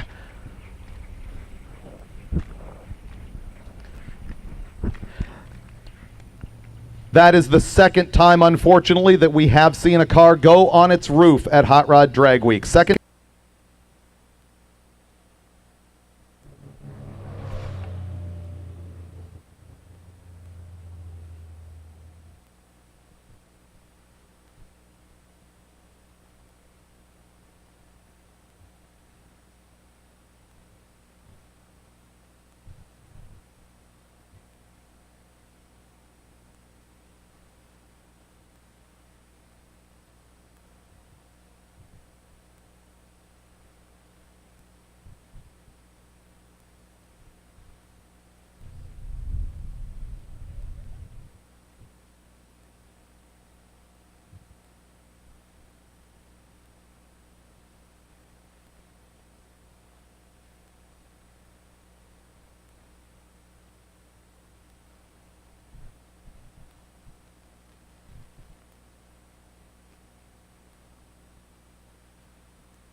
As we go into a little bit of respectful silence for the incident that we are still taking care of on the track, I do have an announcement for those of you in lanes. We understand that you thought the 2 o'clock cutoff was a little bit tight and that you needed some more time to make your runs, and currently we've obviously got this delay. So we are going to take an assessment down here in the line. Keith Turk will soon be back with an announcement about how we will almost certainly extend our time so that we can get everybody down the track.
The science of shine.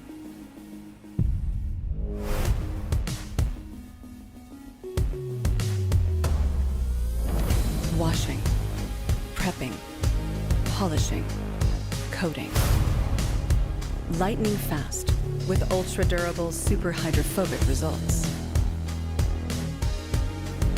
Mother's CMX line of car care products. The advanced science of shine.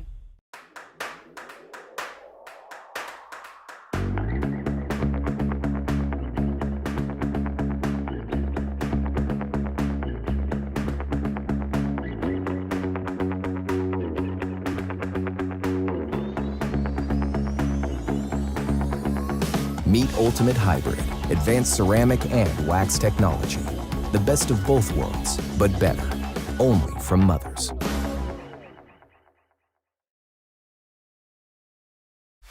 Ever wish buying and selling cars and car parts online could be worry-free? Welcome to eBay Motors, where you can buy with confidence thanks to VPP, our vehicle protection plan. It covers you up to $100,000. That's a lot of moolah, but there's more, a lot more, like millions of parts and accessories, all covered by the eBay money-back guarantee, so you can truly transform your ride into your own masterpiece. All on eBay Motors. From dust and dirt, a champion will emerge. Welcome to the Hooptie World Championship. Perfect. Oh, he loops it! 12 contestants on 6 teams compete for the glory. And they gotta do it all with the same car. It is freaking exciting! For our entertainment and yours, to be a Hooptie World Champion, you gotta build the car to be the best.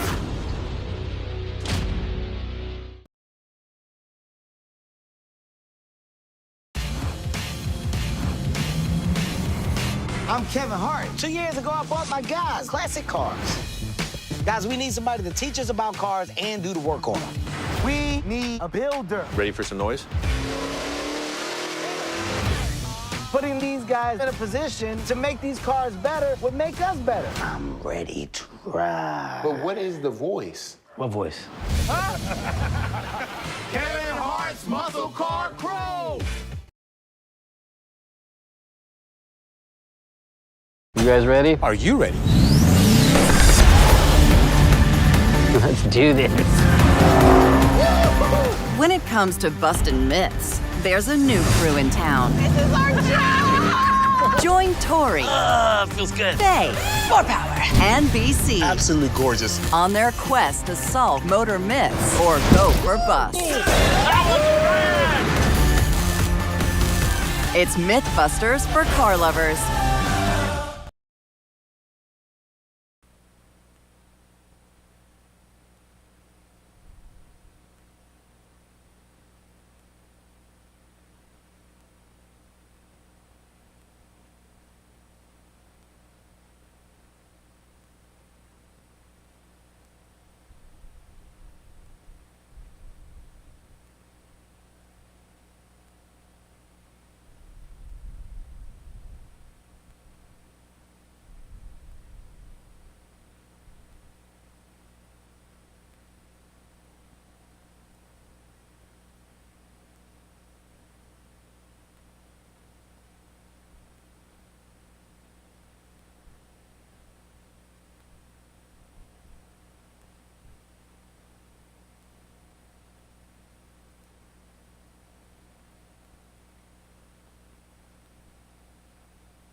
Folks, if you're waiting around in the staging lanes while we do this cleanup, I will remind you that US 131 souvenirs are available over there next to the US 131 cafe, or it's nearby the cafe, which is also open.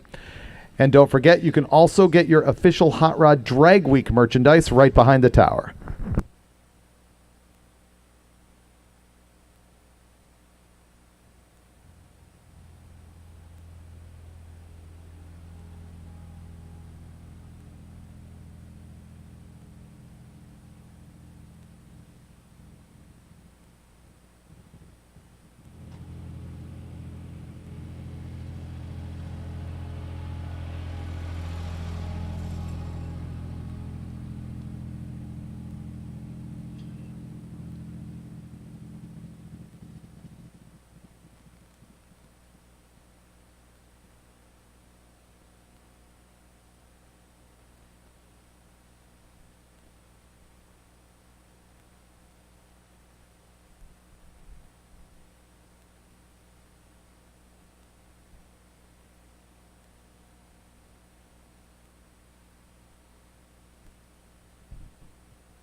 Check, check.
Check, check.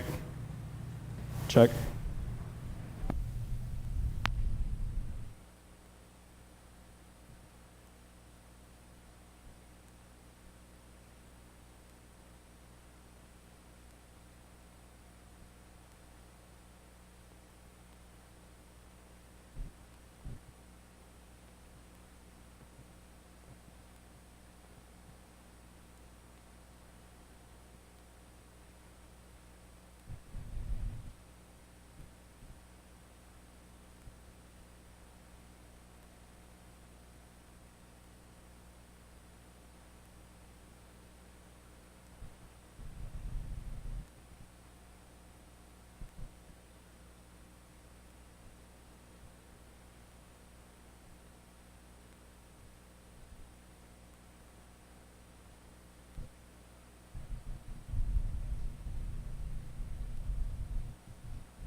Racers in the pits, here is the call about what we're going to do about lanes after this delay. We're going to run the rotator here. It shouldn't take too long before we are back in action. Keith is going to close the lanes at 3:15. Right now it is 2:56, so you have a little bit less than 20 minutes to get your car in lanes if you have not run yet or if you want to run again. So 3:15 is going to be the cutoff time for lanes. Unfortunately, that means some of you are only going to get one run if you have not yet made a pass. So 3:15, lanes are closed, and we will run out everybody who is in lanes within a reasonable amount of time. To repeat again, 3:15, lanes are closed.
And after a long delay, I am here with Bryant Goldstone, who, as all of you know, unfortunately just went on his lid in that AMC Javelin that has been such a huge part of Drag Week and other street legal events, including Roadkill Nights, for so many years.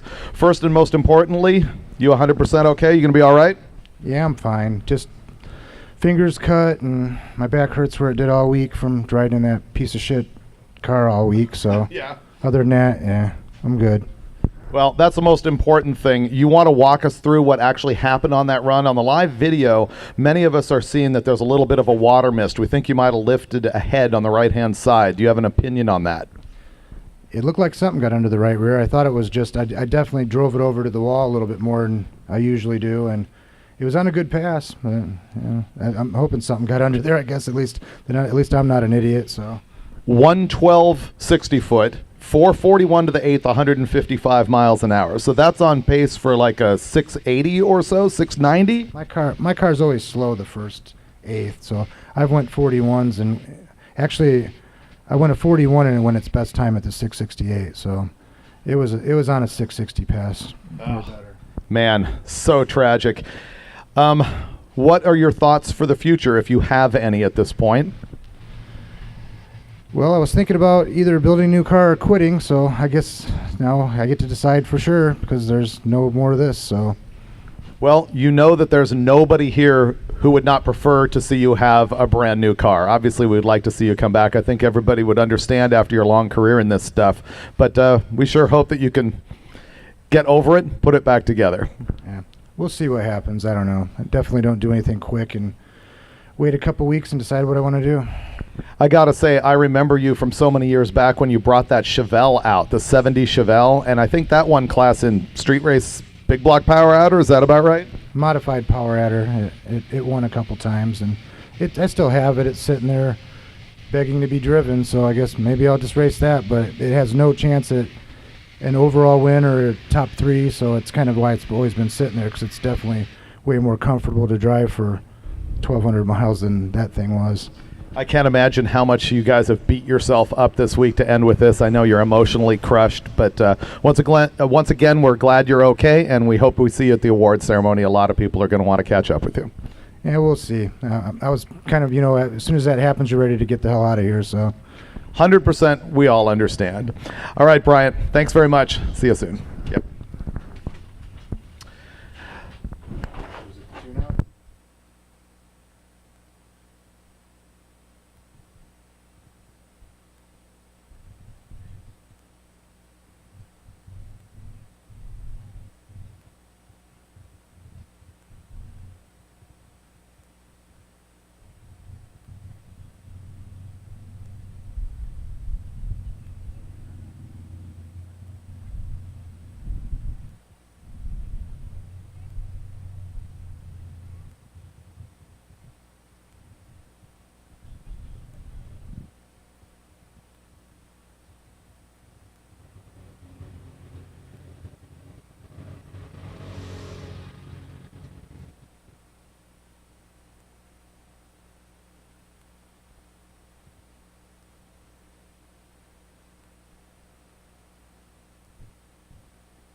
And with those words from Bryant Goldstone, very disappointing, but glad to see him in one piece.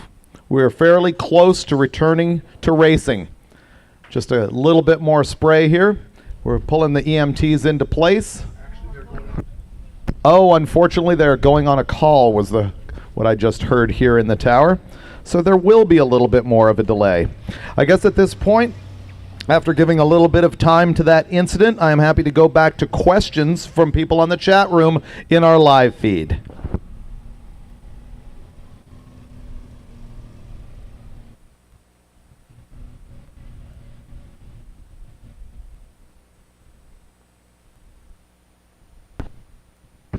People on the live feed asking if we're going to see the bracket race and the stick shift competition. What's happening right now is Keith is closing lanes at 3:15. As a matter of fact, that's another important announcement, is that lanes are closed at 3:15 and we will run them out. So if you want to make a pass, now is the time to be there. After that, it is the bracket race and the stick shift showdown as we gather ourselves together for the Gear Vendors Awards ceremony at the end, which is going to happen on the left-hand grandstands here. Left-hand grandstands closest to the tower.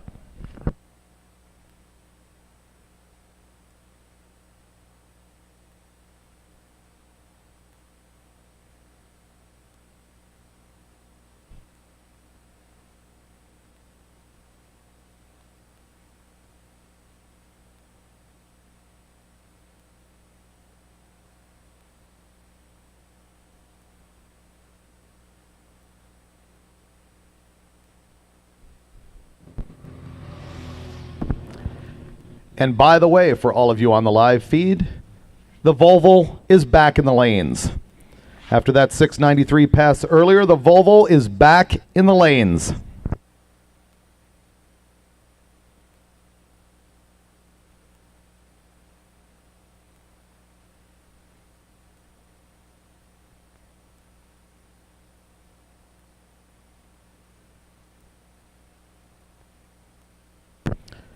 Question about, are we going to broadcast the awards? No, we do not. That is a private party, basically just for the participants in Drag Week, both drivers and passengers. So we no longer make that public. We did many, many years ago and decided not to.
Questions on the feed about what are the single fastest passes and ETs that we have seen in the history of Drag Week. They're all in the unlimited category.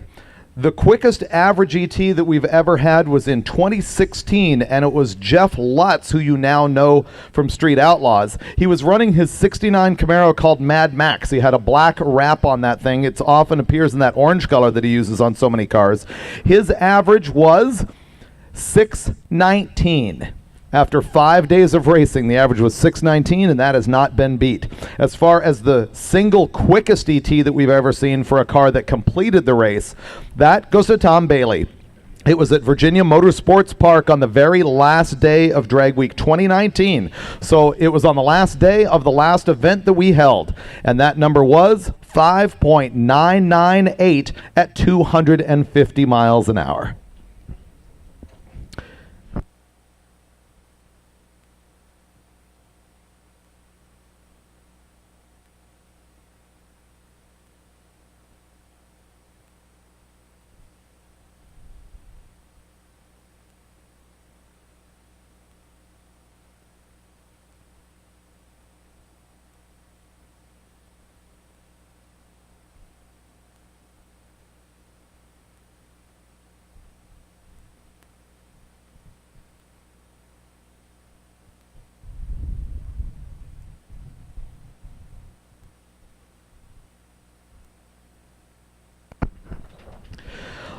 Let's talk for a moment about Bryant Goldstone, who you just saw go upside down in that javelin.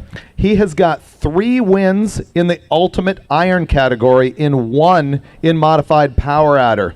You heard me talking to him, and I asked him about the 70 Chevelle that he had. I remember featuring that car in Hot Rod Magazine, shooting the thing in a little town way back when. Modified power adder. He won, I believe, in the very first event that he showed up in, and then he has 3 in Ultimate Iron, so 4 wins overall. In 2015, the Javelin had an average of 695.44 with a best of 6.788. In 2016, he set the record that's standing in the class right now of 6.857 with a best of 6.749. Goldstone won again in 2018 with an average of 7.074.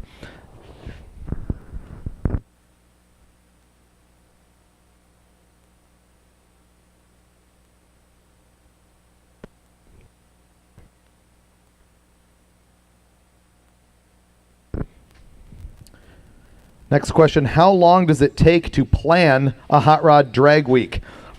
Well, essentially a year. Sometimes we have been able to get our next tracks announced on the last day of drag week. That's not going to happen this time. Part of the reason for that is that there's many tracks that just will not book a date a full year in advance. Sometimes you can't even get a hold of them throughout the winter in order to make that happen.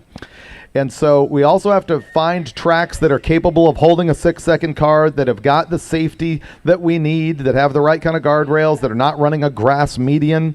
We need at least one track that's willing to hang on to 400 trucks and trailers for a week. So it's a little bit of a challenge. And you also need to get them that are all within an area that can be made on the drive.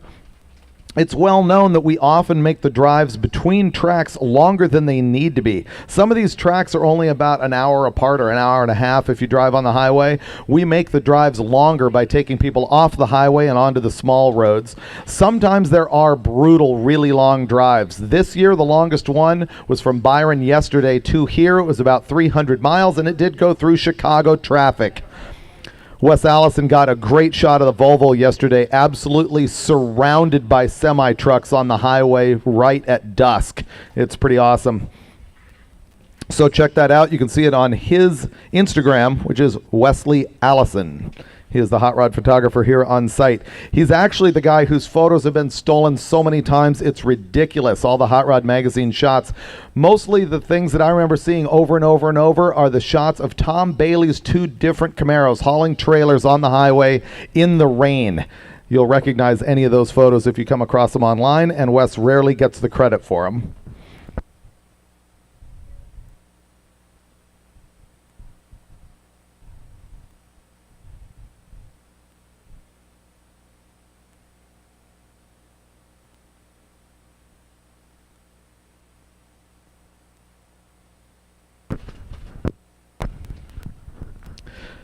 An online question is, where does the Volvo's average fall for drag weeks of all years? So here's sort of the progression of how the overall win has gone in the years of drag week, which is 16 years. Starting in 2005 and ending right here at US 131, our winning average is, wait for it, 858. And that seemed absolutely all hanging out at the time. And now it's average. There's so many 8-second cars here, it's ridiculous. In 2006, we had a short drag week because it rained so badly. We only had 4 days, and the winner was Eddie Miller at an 840. It was the only overall win that was not Chevy powered. And to date, it's also the only overall win that did not come from the Unlimited class. He was in Pro Street. 2007, Steve Roth, 780. That was a little quicker than we saw Larry Larson win with in 2008, 797. Larson picked it up into the first 750s average in 2009. He went 754. All of a sudden, Larson in 2010 came back with a 707 average and had the very first single 6-second pass of drag week. He went 6.956. That was back in 2010. That same week, Jeff Lutz was second. He averaged a 718. In 2011, Larson slowed down again to a 757, and then he went 706 in 2012. So that's Larry Larson winning 5 times in a row. After that, 2013, we saw Tom Bailey. He was the first one to average in the 6s. There he is, and he's standing right here. Come on in, Tom. So Tom Bailey had the very first 6-second average in 2013. It was 6.833. At the same time, Dave Ahokas came in. Remember Dave Ahokas with that 68 Camaro? He averaged 6.835. Look how close they were. 6.833 to 6.835. And Lutz came back in 2014 for a 684. Bailey ran 678 in 2015. Lutz, unfortunately, Tom, still holds the record for the quickest overall average of all time, 6.1918 in 2016. And then Schroeder in his 66 Corvette is the quickest nitrous car ever, winning at 6.813. Tom, what are you going to do about the all 5-second drag week? Yeah, is this on? I don't think so.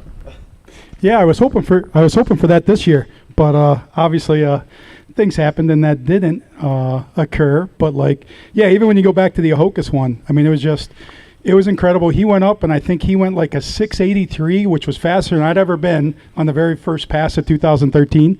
And then we went up and said, I don't know. And then we go, and the car went a 672, which 0.2 faster than it had ever been. And then obviously the week started, and I think I was a little hungrier than Dave was as far as like to get that 6 every day. He was more worried about the drive, and I was more worried about making sure to run a 6 every day. He was a little older and had done a little bit more drag weeks overall, so like you say, you were probably a little bit hungrier on that. Oh, I hear cars running. Are we actually going to be doing burnout soon? Nope, we are not. I like overjumped. I was like, cars running, let's go. Despite that, we still got 5,000 people watching. So what are you doing out? You haven't been here every day. You're here Monday, Tuesday, and today, right, Tom Bailey? Correct. Yeah, I drove in. Actually, we did a little suffering. We actually brought my Talladega 200 miles here. It has air and a 6-speed double overdrive, but no one here wants to hear about that. that was my part of the suffering. But yeah, nope. Came out this morning, obviously, to see all the finals and see everything. And I mean, Dave, that's awesome. I mean, that's like the first. It had 5 miles on it. Like that's what people need to understand. They drove it down the street and drove it back, and said, "Okay, we're ready." Which I can tell you that probably 3/4 of my drag weeks started out just like that. And I mean, it's just awesome to see them start to creep up on the tune-up on the car. I mean, they're Canadian, so they won't make that last pass. I mean, I'm like, come on, now give me the laptop. We can fix this, and you guys are good for one more. You can shave 0.2 off. You don't need a 5 yet, but we can go faster. But, I mean, those Canadians, I mean, sometimes it's hard to get them to, they're just ready for their beer. Yeah, you can say this because almost none are here, and you don't fear Schroeder and Enzer, right? Yeah, exactly. Yeah, they're the ones that made it across the border. But no, that's awesome. I mean, and then Bryant, man, I mean, and that's the thing is like that's what I mean, it's all there. I mean, obviously I had the fire in March, and like I mean that's a big part of it, but you got to look and say dude was out of the car at the end and walked away from it. And I mean that's what it's all about at the end of the day. I mean, I can tell you how much it sucks personally, because when you're okay, then you're just pissed about the car. Yeah. But like if you're not okay, then obviously there's a lot more to worry about. So I mean, well, and that actually brought a really good moment for me, because obviously we're all holding our breath once we saw the crash. But on the live feed, I was looking at the camera shot from Drag Racer TV, and I saw Bryant crawling out of the car, and I'm like, oh, this is great. And then when he got out and threw his gloves, I'm like, all right, this is going to be okay. And then when he slammed the helmet, there you go. You know, the guy is pissed off, but in good shape. Yep. No, and that's like I said. I mean, that's just it sucks, but I mean that's a reality of what we do, and that's what some people forget. I mean, and that's 1,200 miles. So I mean, obviously we don't know if it's a mechanical failure. Don't know what caused it, but like, I mean that thing's got 1,200 miles on it this week. So like, you really got to think about that. Man, all that was done. What little thing, and that's what you're always worried about on those last couple. Well, you're worried about it every day. You're like, am I missing something? Did I forget something? Did something happen on the road? And obviously lack of sleep is a huge thing. I mean, from what I hear, they didn't get a whole lot of sleep. I know they rolled in, it was probably yesterday that they rolled into the hotel to take a shower to head to the track. I mean, it obviously. happens to cars at every level. People who are watching the live feed, if you watch the replay, which you'll probably do once you get home, it looks like we saw water on the right-hand side, like it may have lifted ahead. And that's the type of thing that can happen on any pass. Yep. yeah, it could be that. It could be a line came. I mean, it doesn't like, yeah. Anybody on the live feed, if you've got any questions for Tom Bailey, we can go ahead and throw that at you right now. Our multi-time winner and driver of the 6 Seconds Camaro. But now, we are coming back to racing, so that's even more important. Sorry, Tom Bailey. We're throwing you out because we're actually sending cars down the track. All right, we'll see you at the awards ceremony. Thanks very much.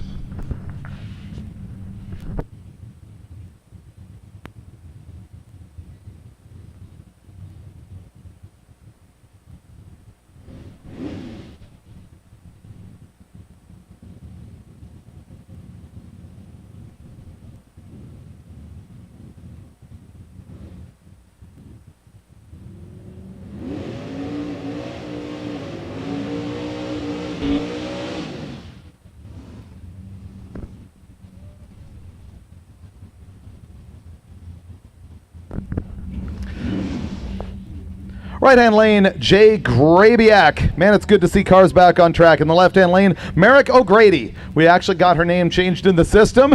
They're cheering it down there. We've got her name on the back window of the car. Apparently somebody who registered the car had a different last name, and it was her boyfriend. And her parents were calling going, "Did you get married on drag week and we didn't know about it?" No, that didn't happen, folks. Or at least that's what she claims. She's not married as far as you know.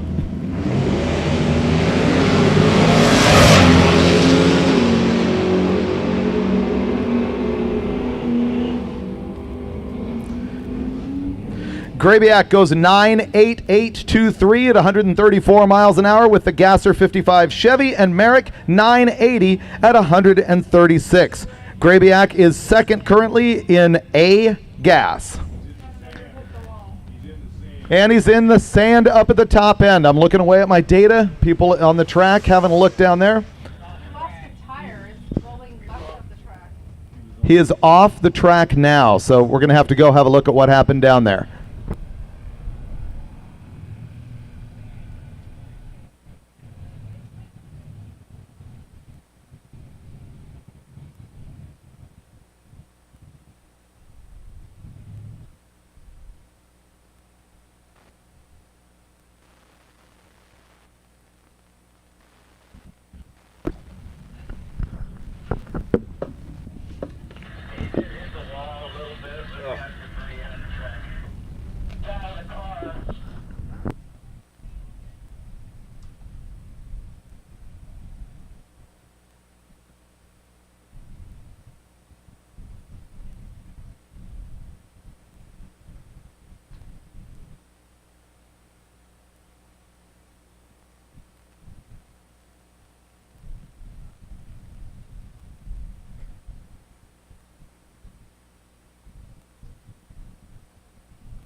Well, unfortunately, folks, we did have an incident with the 55 Chevy in the right-hand lane. We're going to have to go up there and clean up some oil. So once again, a little bit of downtime. It's going to be nowhere near as long as that hour-plus cleanup that we just had.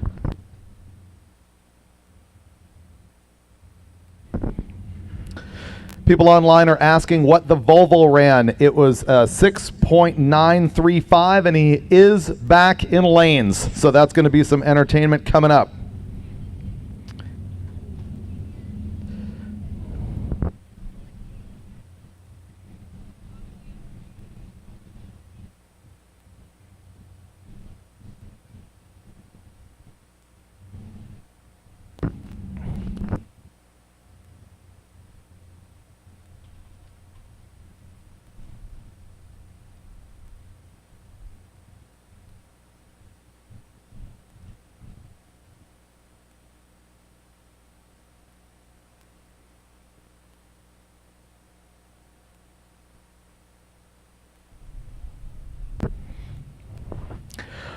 Folks on the live feed are looking at the video of that last incident, and they know more about it than I do because #amateur announcer. I was up here digging through all my notes trying to get information on the next pair, and I did not see the incident with the 55 Chevy. So what we're going to do for my edification, and likely for yours, is dig up a replay on that, which will be playing in just a few minutes. Those of you in the grandstands are not going to get that opportunity unless you whip out your phone, you hit your YouTube app, and you go to the MotorTrend channel, or probably more likely, search for Hot Rod Drag Week 2021 Day 5, and you'll be able to watch the live feed and the replays from right here in the grandstands.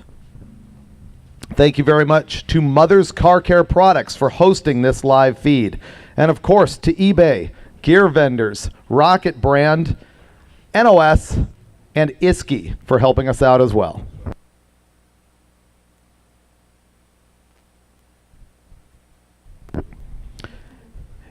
Iski Racing Cams, the official cam and lifter of Drag Week. It's amazing.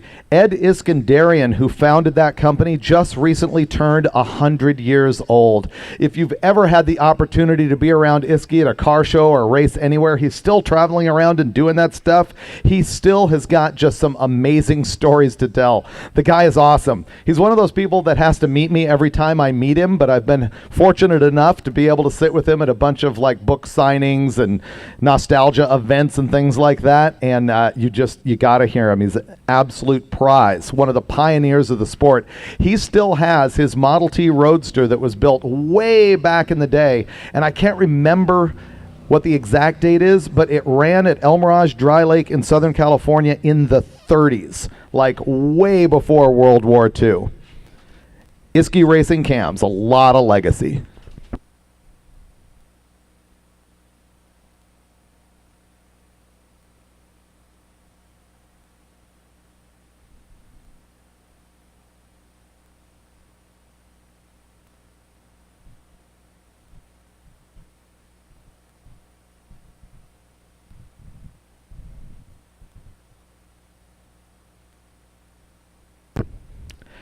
I see Jay Grabiak's wife, Tanya, is on our live feed, and unfortunately just getting the news about that incident. We don't know how severe it was. He is fine. He's out and walking around, no issues whatsoever. We're going to see a replay in just a minute about what happened up there, but it was not too severe.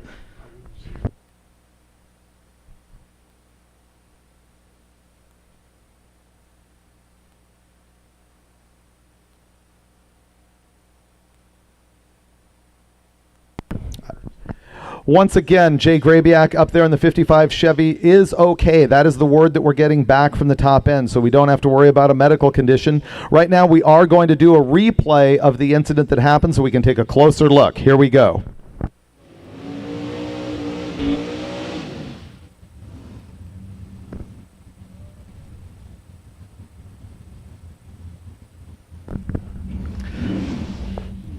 Right-hand lane, Jay Grabiak. Man, it's good to see cars back on track. In the left-hand lane, Merrick O'Grady. We actually got her name changed in the system. They're cheering it down there. We've got her name on the back window of the car. Apparently somebody who registered the car had a different last name, and it was her boyfriend. And her parents were calling going, "Did you get married on Drag Week and we didn't know about it?" No, that didn't happen, folks. Or at least that's what she claims. She's not married as far as you know.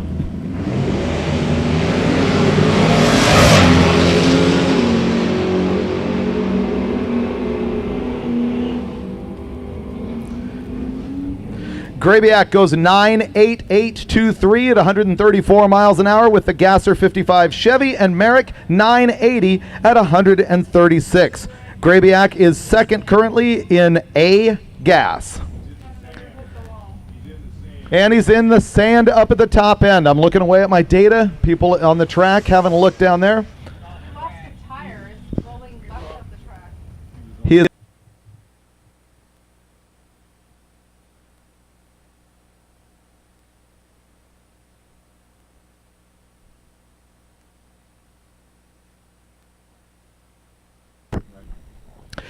After watching that replay, we can gather a little bit more than we spotted while we were calling it live. We saw a bunch of smoke from the car up past the finish line, and initially that might seem like oil smoke coming out of both exhaust pipes.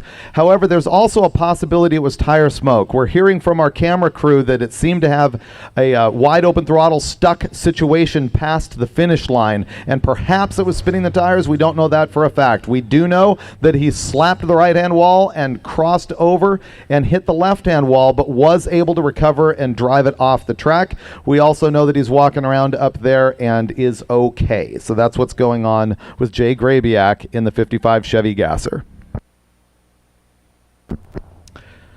Attention in the pits, racers. You cannot bring your trailers back to the pits at this point.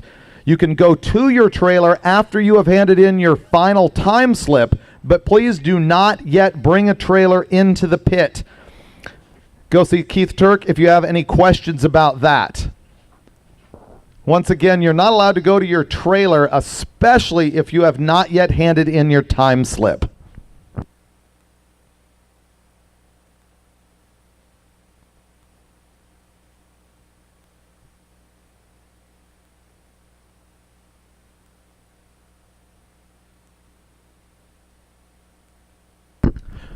Once again, US 131 Motorsports Park merchandise is available over on the right-hand side of the track, over in the pits near the staging lanes.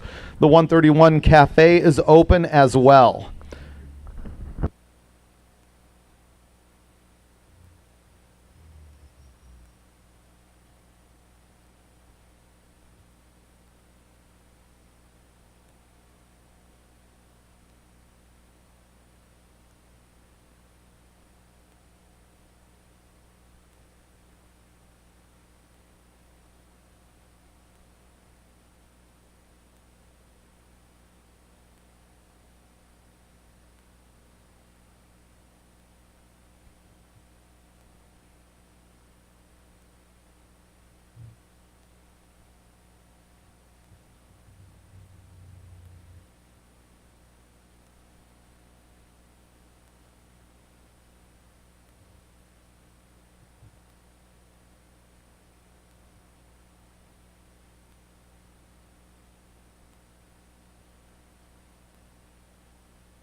We have a ton of armchair experts analyzing these two crashes here on our live feed. It is spectacular what can be derived from a live video feed that cannot be derived from standing here right at the track. You know, Duck posted something on Instagram earlier today that I thought was fantastic. There are two facts about drag racing. One, the fastest cars are back in the shop. Two, the best drivers are standing along the fence.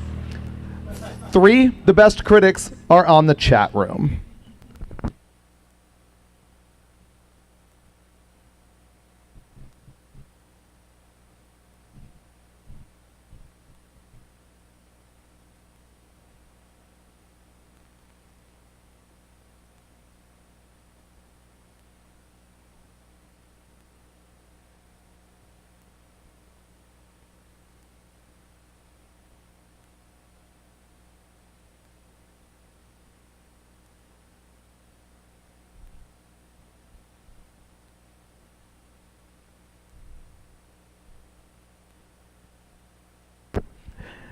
You know, I always like to throw out the critique during Drag Week. It's kind of actually a rite of passage for Drag Week to be criticized by Brian Loans and sometimes by me.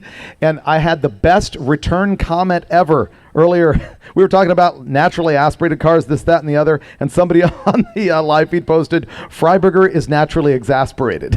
Yes, that's fairly well a fact.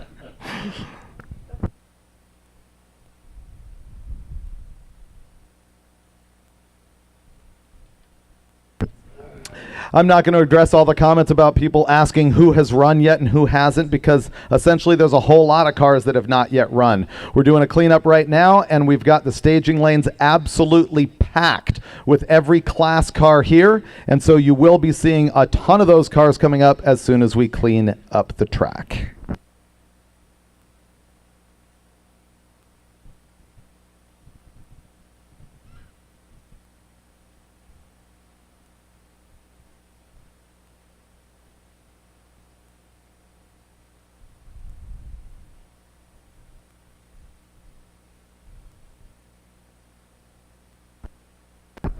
Street Machine Eliminator, folks, this is pretty much your last chance to hand in a time slip.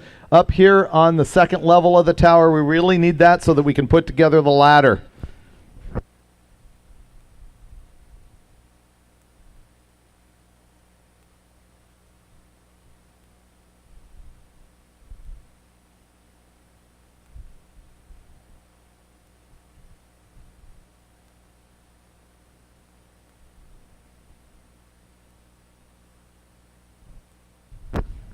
Ooh, somebody asking about garbage that barfed. Talk about criticism that turns into just a life-changing event. There was a car that ran Drag Week for a few years that was absolutely hideous. I don't even know how to describe it. It was like the worst thing ever created by man.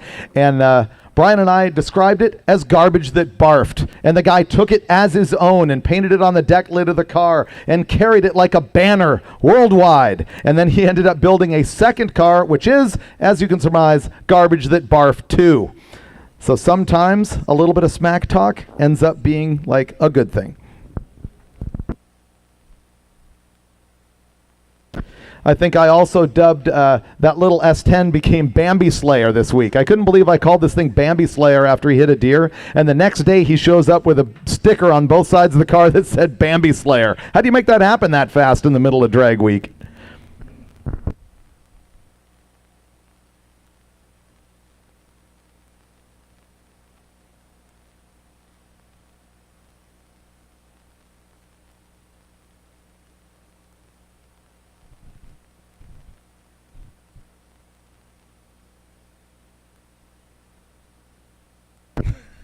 Okay, this is good. I usually go straight to keyboard commando. This guy says chat Rambos.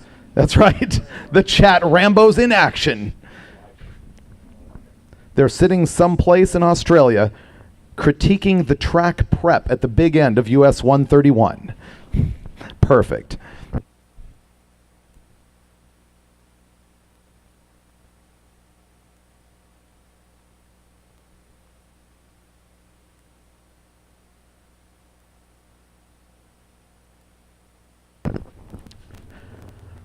I hold in my baklava-stained fingers the top 32 cars of Street Machine Eliminator.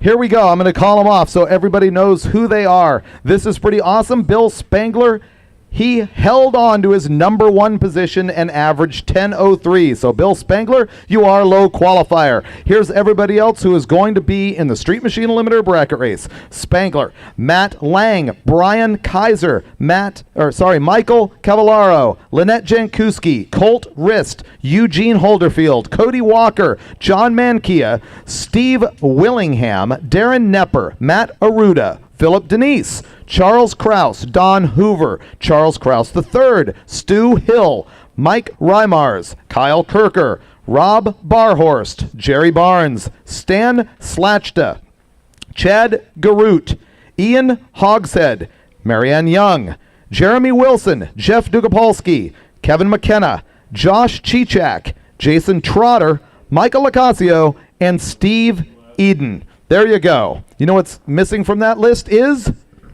The Nooch. Actually, he's not even that class, but he supplied the baklava, and so you got to bring up the Nooch.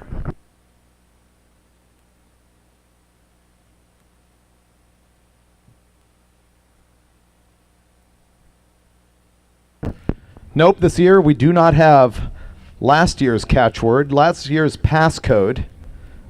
The word that started with a K and ended with a wood has been retired. It has been replaced with, as you know, the Nooch.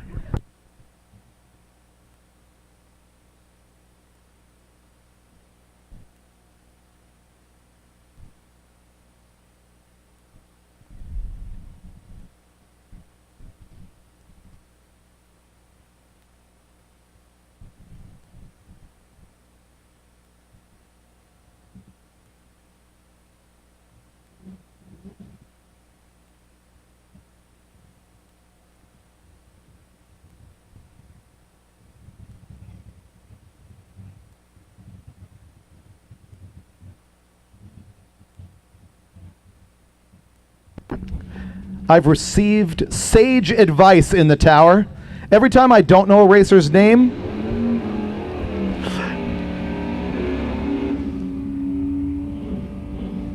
every time I don't know a racer's name, the name will become the Nooch. Dallas Shelton is in the left-hand side. That is a genuine 446-pack 71 Dodge Charger Super Bee. I like how they have the barbecue grill in the center of the hood on those cars. David Arnold on the right-hand side out of Roanoke, Virginia in the Mustang. These are all going to be class cars coming up.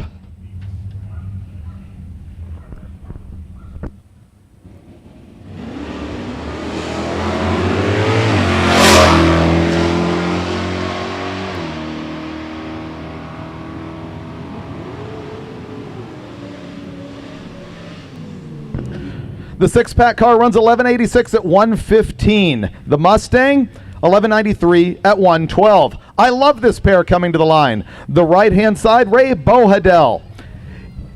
This thing is powered by a NASCAR small block and a G-Force transmission.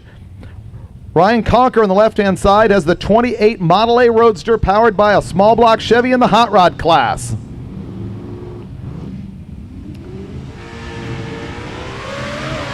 Remember, these are going to be last passes for most of these cars as the Dart smokes a little bit on its way down the track, not really getting a hold of the 60-foot.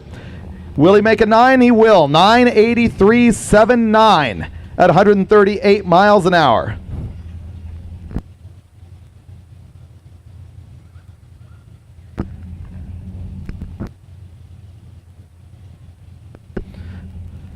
Ray Boadell in the Dart that just went down is third in Super Street small block naturally aspirated, and that was going to be good enough to lock him down. Looks like we're going to have to back out the hot rod, which is a tragic disappointment. Hopefully they can get that thing together and back up here. He's got his helmet off, which is what tells me he's not going to restage the thing at this point.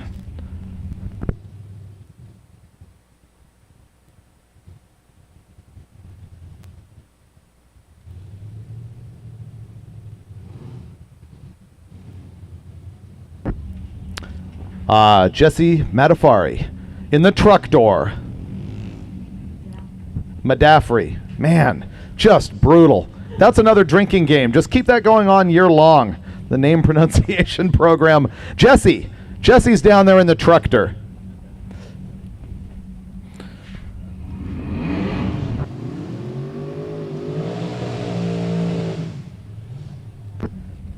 Jeff Pagano on the left-hand side in the 72 El Camino. By the way, racers, feel free to call me like Free Burger or Fur Burger or anything like that for the entire rest of the day. That'll be just fine. We can go with, like, you know, fried burger, cheeseburger. I've been called everything.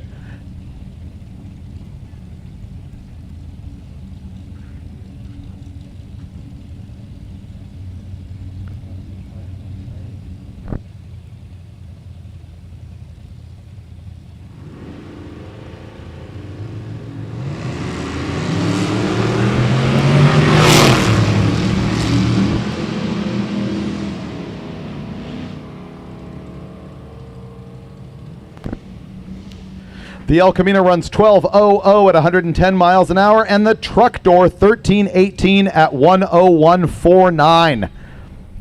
Boy, I'm just realizing here these are a bunch of cars that have not made passes yet that are going to get one chance at this point because staging lanes are closed. John Puckett on the left-hand side, he's got a Coyote motor in that thing with a centrifugal supercharger. Earlier in the week, he broke a left-handed thread bolt and had to ride his scooter 5 miles to find a place who had one. Watch him bank shift this thing down the track. Nice little wheel stand, a 137 60-foot time for Puckett. Rich Pedraza on the other side with his 572 big block Ford. Puckett goes 928 153 in the black Capri. The yellow Mustang with the big block 1112 at 121.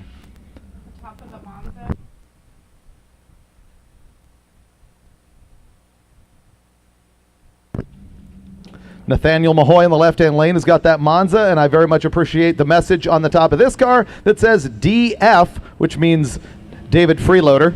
He says, thanks for the memories. I appreciate that very much as he goes down in his LS-powered Monza. Scott Franks Jr. on the other side from Ewing, New Jersey. The New Jersey Chevelle goes 1093. And he makes his way to another 1350 number in the Monza, 1354 at 101.56 miles an hour.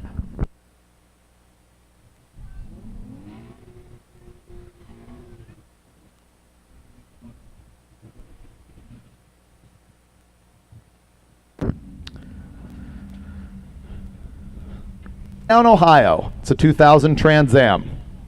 Race category. It progresses from street race to super street to modified. Those are all the different levels of suspension modification allowed.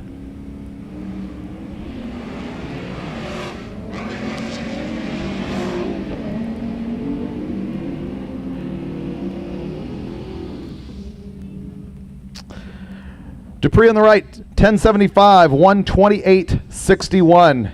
And the Mustang rolls 1377 at 100.29. Here comes a pair of Steinke's. Rick on the left, Jackie on the right.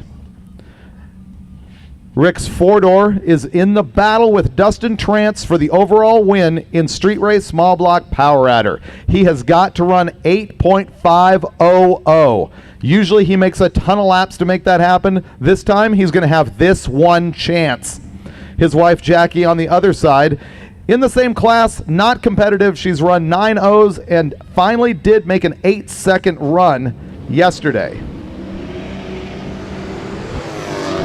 She's off. He's going to take more time. A 131 60-foot, a couple hun better than his typical. From what we saw yesterday, 8th mile 550, and he goes 8.5689. And another crash up at the top end, everybody. Once again, stay off the track. We're going to roll ambulance.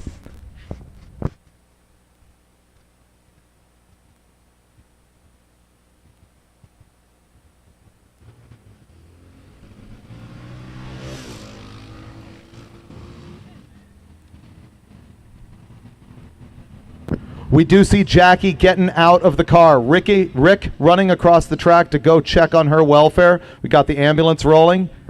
It appears that everyone's okay. We'll get you some facts here in a moment.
We do have word from the EMTs at the top end that Jackie is okay.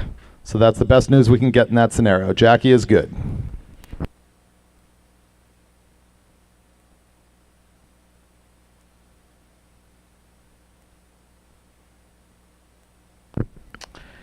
And for the live feed viewers, we're going to go to a replay of just what went down right there.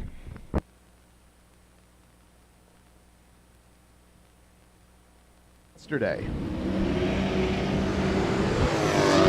She's off. He's going to take more time. A 131 60-foot, a couple hun better than his typical from what we saw yesterday. 8th mile 550, and he goes 8.5689. And another crash up at the top end, everybody. Once again, stay off the track. We're going to roll ambulance.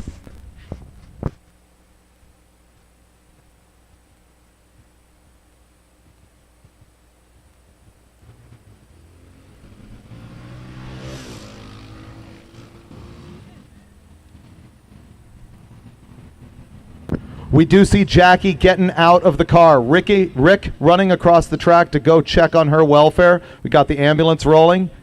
It appears that everyone's okay. We'll get you some facts here in a moment.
Stick shift racers, we do need you to sign up if you would like to race in the stick shift racing deal. Stick shift racers, sign up at that Hot Rod Trailer, or see Keith Turk, or tell Sean Fling. Get the news to us. See Frank Romano. He would be the number one guy kind of making this happen. Frank Romano's down there.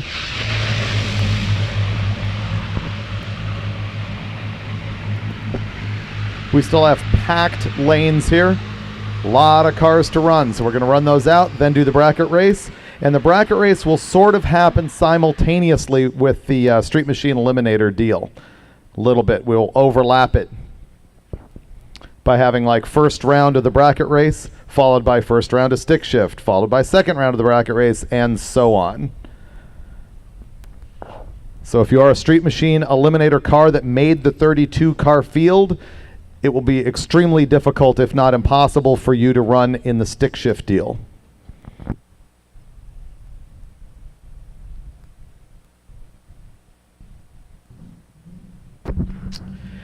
And Alex Taylor's 55 Chevy is fired up and ready to go.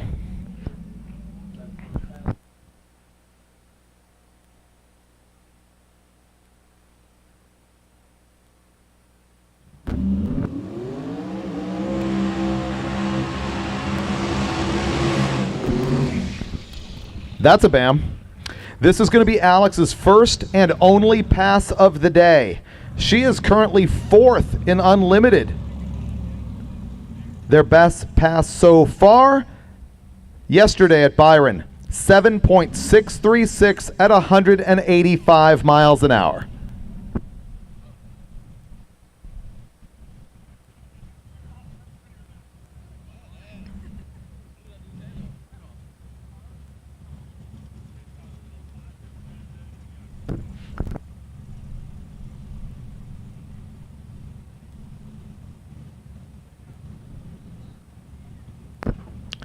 If you've not seen this car before, you can follow Alex Taylor Racing on Instagram. She's also got a YouTube channel where they've assembled this entire thing with the ultimate goal of 6s. But right now, she's got to be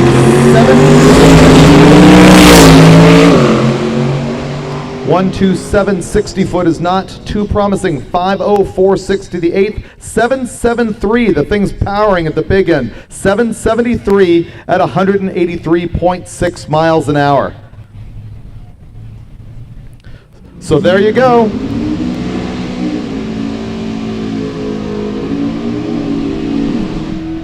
An entire 7-second week for Alex Taylor. 769, 779, 772, 763, and 773. Jason Tabscott is up here in the left-hand lane. This is his second pass of the day. I believe he has already secured his win in street race, small block, naturally aspirated. He's back here to take another stab at it. I think he went 9-0 last time, and he's going to try and run an 8 with this 427 small block. He's having trouble getting a hold of the track in the right-hand side as Tabscott goes by. 575 to the 8th. He goes to the quarter mile again. 9:03.86 at 150.05 miles an hour.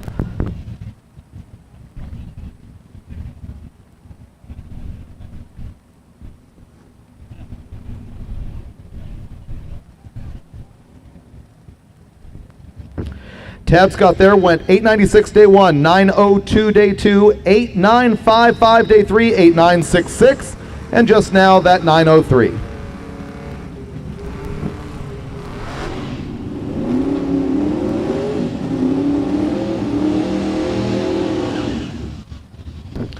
Chris Thompson on the right-hand side in that turbo small block Dart is poised to have the quickest Mopar here at Drag Week this year. He is trying to get an 8-second average for the week after hauling the car out here from California. Having some struggles in early days, he needs to run roughly in the 840s in order to get his average. Mark Krantz is in the left-hand side. He's running the Pro Street naturally aspirated Chevelle, currently 3rd in that class. The Chevelle has been as quick as 1092. Thompson's best run so far, 874.155. So is he going to be able to pull out an 840 to average him up for a full 8-second average on drag week. Right now his average is 9.149. This one goes up. We just want to keep that. They both have gone up. So.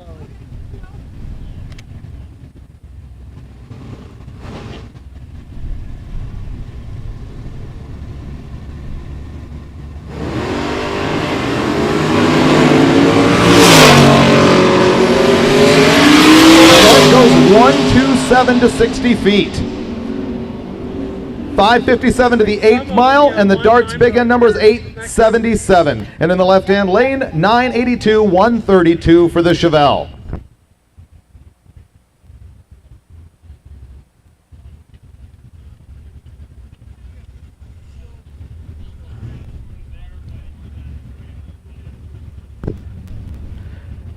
This white Mustang that we're looking at with the turbo in the grill, it was awesome. They did the roadkill maneuver of removing the hood because it had some overheating problems. They also put a big water tank on the passenger side and were pumping water out to spray the radiator on the road to keep it from overheating.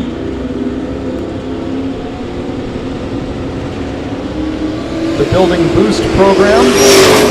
Spilling gas or something out of the back of the car is not looking fantastic. The Monte Carlo goes down with a 917 at 147. The Mustang 1103 at only 85 miles an hour. He struggles, but he finishes Hot Rod Drag Week.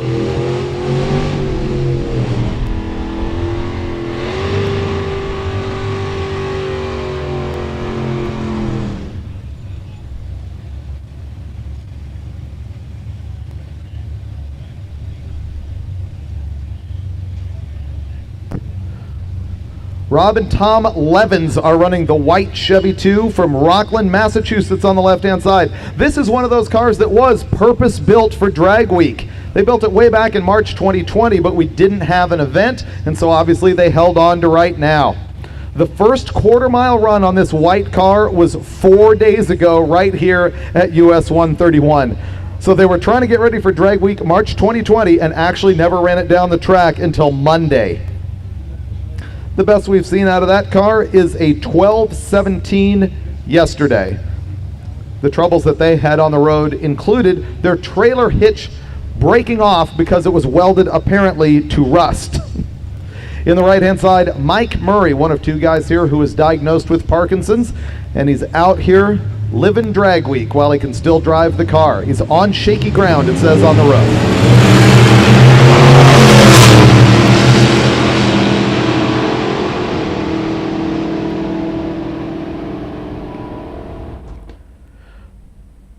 Robert Levins on his 5th day of drag racing ever with this car, 1229 at 109.94 miles an hour. Mike Murray, 1265 at 106. Raymond Hageman in the left-hand side, at this point famous for having lost his drag racing wheels and tires off of his trailer somewhere on the route. He went to Summit Racing, got a new set, and here he is. The pink car had an engine swap in the pits earlier this week. It might have been even right here at US 131. And he's got a message on his back window thanking all the racers who threw in parts and tools to make that engine swap happen. 1357 for the Mustang on the left-hand side. And the engine swap 96 Beretta went 1551 at 86 miles an hour.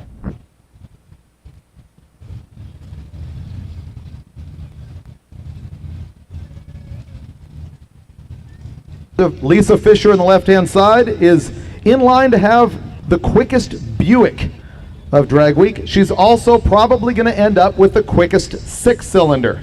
She is in Super Street Small Block Power Adder. On the right-hand side, Phil Tobin, currently leading modified naturally aspirated. Phil Tobin's Corvette 900 at 150.30 miles an hour is going to be solid to hold his lead in his class. Lisa Fisher 9.022. Likely our very quickest Buick as well as our quickest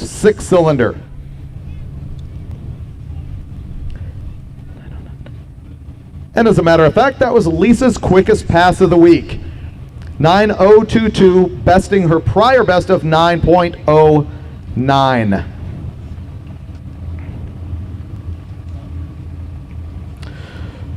Marty Coster on the left, number 3 coming into this event as Super Street Small Block Power Adder. That car should run in the 870s.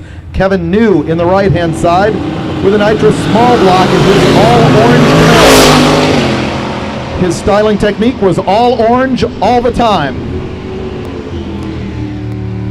And he goes 872, 153 with the nitrous car. Coaster 856, 158. Here's another awesome entry right here. This is a 1931 Plymouth Coupe, Joel Nystrom. It is a big stroker, 392 based Chrysler early Hemi. Those are legitimate 2-pot carburetors, 8 of them. It's got a T56 in it, and this thing runs in the bottom 10s. Right now he is second in our hot rod class. First, having already been locked down by Fisher in that 32 Ford pickup truck. Mathematically, there is no way that Nystrom can catch up, but man, he's going to put on a show right here running bottom 10s in a legit hot rod as he goes deep accidentally.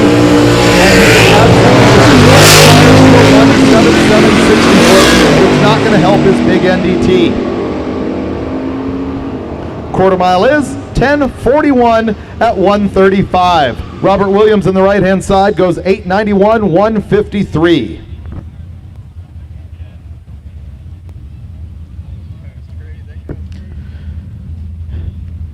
James England has got the Zeeland, Michigan 68 Mustang, California Special.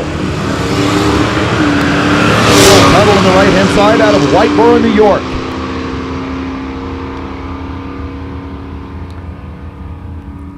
Tuttle Chevelle is going to go 1062 at 126 miles an hour, and England's Mustang 1275 at 106.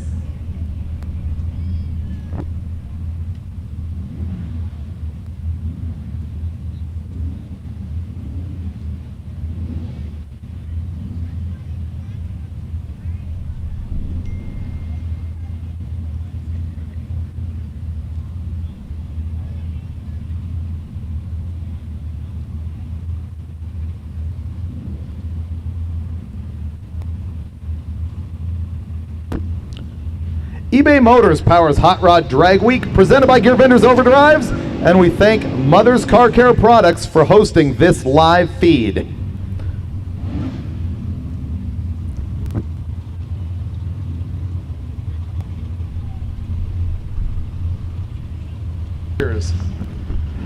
Fred Simmons on the left-hand side. This is his very first racing event in 45 years. That's the guy here in the black 2000 Camaro Z28. Denise in the other lane, however, has been at a whole bunch of Hot Rod Drag Weeks with her 70 Pontiac Le Mans. So after 45 years, what's Fred going to do in his Camaro?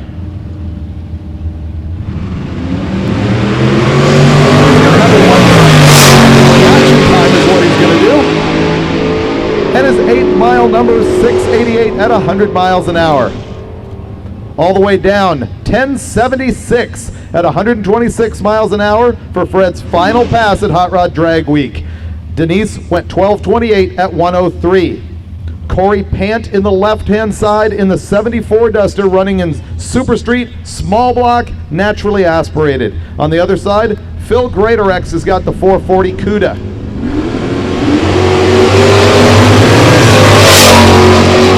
The message on the CUDAs says he went through 26 quarts of oil on Drag Week. Hopefully none of them on the track.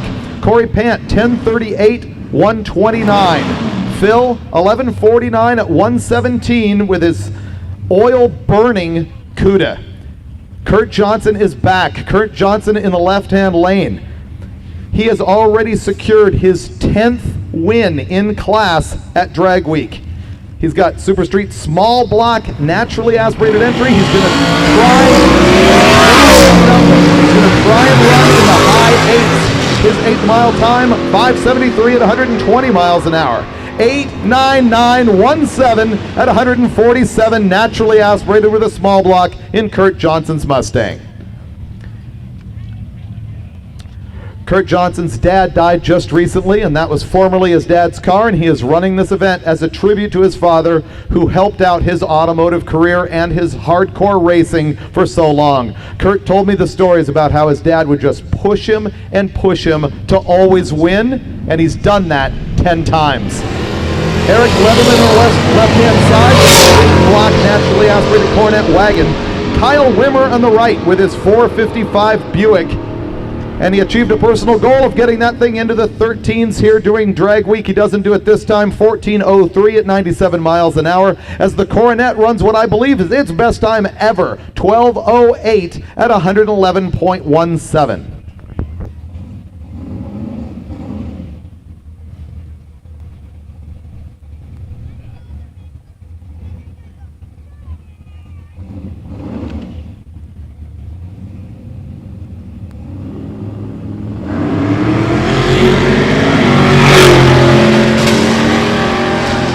Mike Higgins in the left-hand lane in that 69 Chevelle is currently number 2 in Pro Street, naturally aspirated. And he just went 10:45, which will very likely secure that number. He went 128 miles an hour. John Powell on the right-hand side, 12:92 at 108.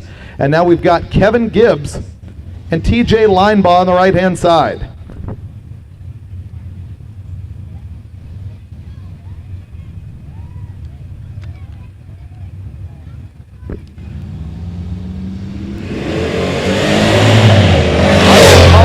Later when I'm wrong, but in the tower we believe that TJ Linebaugh on the right-hand side is one of the cars that oiled down the entire quarter mile when we were here on Monday. I understand that he's got a 5.3 turbo in that thing, and he ran home or got one from Craigslist, changed the engine, came back, completed drag week with the same car, although it appears to be wounded, running 14:22 at 102 miles an hour.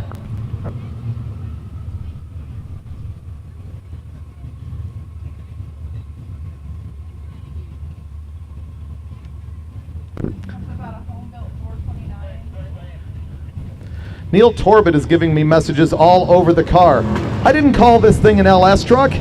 Everybody always accuses me of saying their vehicle has an LS, and they're right 99.9% of the time. And this time, I don't think I ever said that. He says it's a 420-something Windsor. It says 429W on the side of it, running on pump gas, and he does so 973 at 132. Brian Acton on the right-hand side went 905, 148.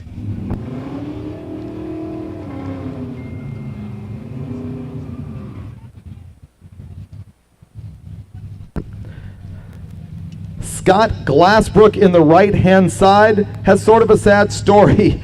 He brought out his Eagle Talon, which went 9:15 on day one here at US 131. When we got to Norwalk, he unloaded an 8:23 at 162. The next day he broke and took a 22nd time. Yesterday he showed up at the track like 1 minute before lanes closed, and Keith Sturck had pity on him and gave him a 22nd time. He's here to complete drag week, obviously not under power, but he's going to be able to say that he drove the entire route and ran every track with the exception of that one where lanes closed just moments before he got there. Holden Kramer goes down 11:09 at 124. Glassbrook checking his texts, 21:36 at 62 miles an hour. He's in a race for the guy with the El Camino who went down the track at about 3.5 miles an hour here on Monday. Very last guy down track. We were wondering what is going on. What was going on is Keith Turk told him to go slow, and he took it literally. David Morahan on the left-hand side, and Mike Ryken here on the right. Ryken has been battling in street race, small block, power adder. He has been out of the podium positions all week long.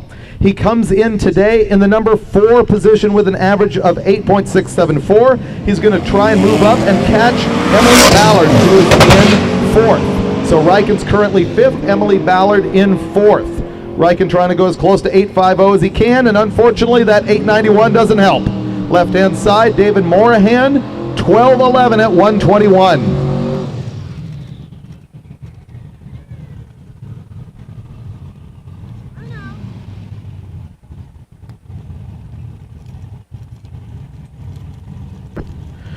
Dwayne Rule on the left-hand side, a modified Power Adder car.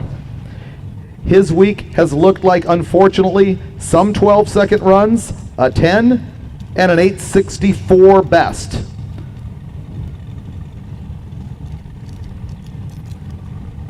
Another racer who keeps going despite the adversity of not getting it done every single day at the track. Just finishing is a goal for so many.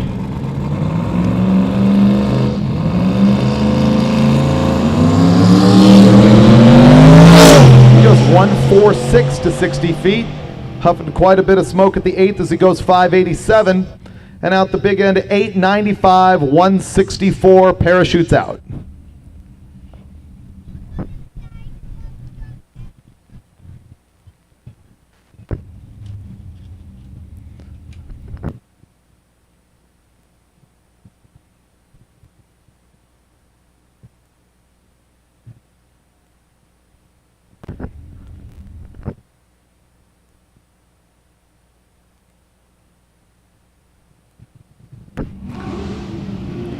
The live feed is watching Alan Mogi do his burnout in the 72 Chevy Camaro.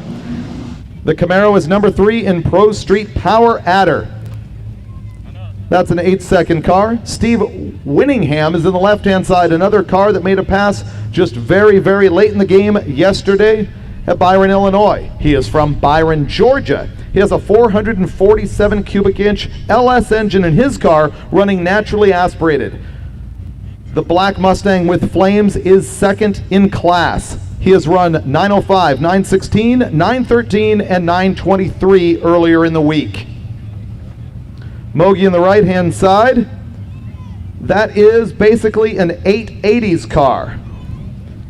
And he is third in Pro Street Power Adder. The car behind him is in the 12, so he's pretty much going to secure his third place position unless he can move up one space, which he might be able to do second if he lays down a number right here. He's going to have to go way quicker than 880 to do it. Winningham goes out the top end with the Mustang, 931 at 149 miles an hour. And we saw an 896 for 153 out of the Pro Street Camaro. Bob Hess's purple Mustang here is loaded with a turbo Gen 3 Dodge Hemi. Mike Bogardus right here, also a mismatch. He's got an AMC Hornet with a small block Chevy in it. We're going to be watching Hess pretty carefully because he is third in modified Power Adder. That Mustang has been as quick at drag week as 810 at 171 miles an hour.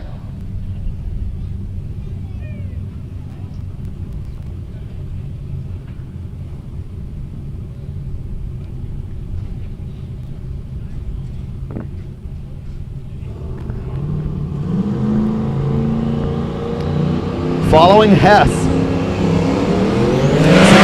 1455 after he lays the coals to it to get to the 8th mile at 539, and his quarter mile number 812 at 178 miles an hour. 812 at 178, making his top speed of drag week and just a hair, just 2 thou off of his best run. 2 hun slower than his best run this week. Here's a big deal, Dustin Trance on the left-hand side. He is currently leading Street Race Small Block Power Adder. He's trying to lock it down. Rick Steike did not have a fantastic run earlier for a number of reasons, but his number was a little bit slow, probably going to leave Trance in the lead unless he really does something wrong on this pass. Meanwhile, Terry Kiefer goes off on the right-hand side in his 90-day build 63 Dodge 440. It's got a twin turbo 572 in it. The Dodge goes 992. Oh, Dustin Trance goes too quick. This could be tragic. He went 841 at 161. What I'm not sure of is if Trance got a run earlier in the day or not. If he did not, he cannot hand in that time slip. It is too quick. It is too quick for the class. That is going to be a drama that needs to unfold as soon as we collect more information about what he did earlier today.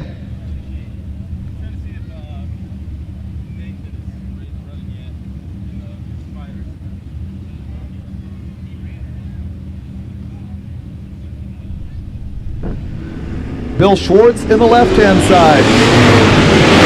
A rock over his windshield earlier this week. In better news, he celebrated his 26th wedding anniversary with his wife, who's riding with him. He goes 8:58 at 159 miles an hour. Lonnie on the right-hand side, 29 miles an hour, 10:57.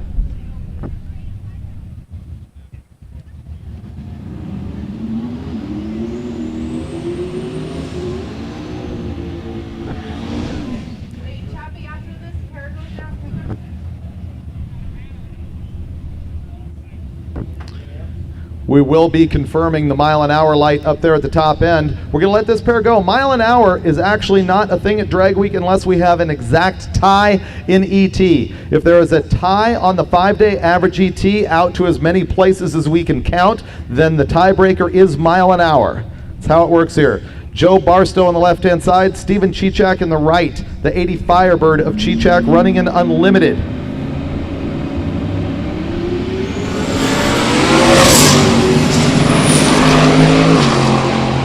Chichak goes to the 8th mile at 5:53. He's got the parachute out at 8:60 at 149 miles an hour, and that is going to be his quickest pass of the week.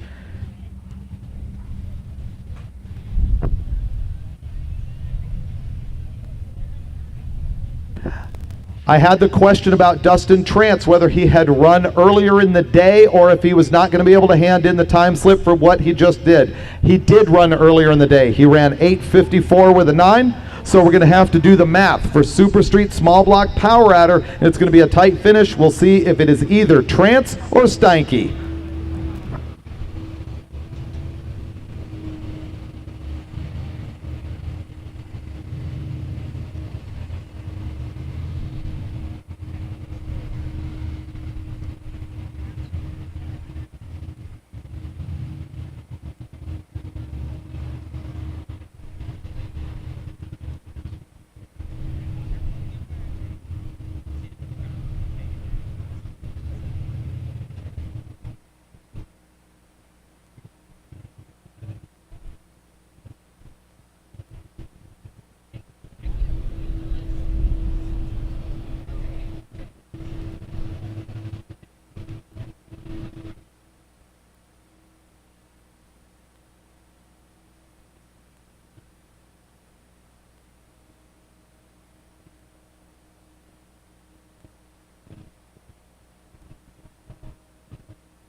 There's a lot of commentary on our live feed about LS versus small block Chevy. And the other element that must be discussed is the big block Chevy. You know, there was a time when that engine just dominated Drag Week. And now there's some LS cars that are taking some very high spots, some very quick times. It's hilarious to me that we've now gotten to the point where the small block Chevy is considered classic and cool. For my entire magazine career, starting at Hot Rod in 1991, everybody always told us back then, oh, I'm so sick of the small block Chevy, I never want to see it again. And now we're seeing the same commentary with the LS. It happens every generation. People were sick of flathead Fords. Then they were sick of early Hemis. Then they were sick of the Oldsmobiles. Then they were sick of the small block Chevys. Then they were sick of the 426 Hemi. It just goes on and on and on. And the next thing, breaking news, will probably be electric. So love the LS while you can. Paul Banal on the left-hand side, Hunter Corcoran on the right. The Camaro out of Rome, New York, as is the Nova.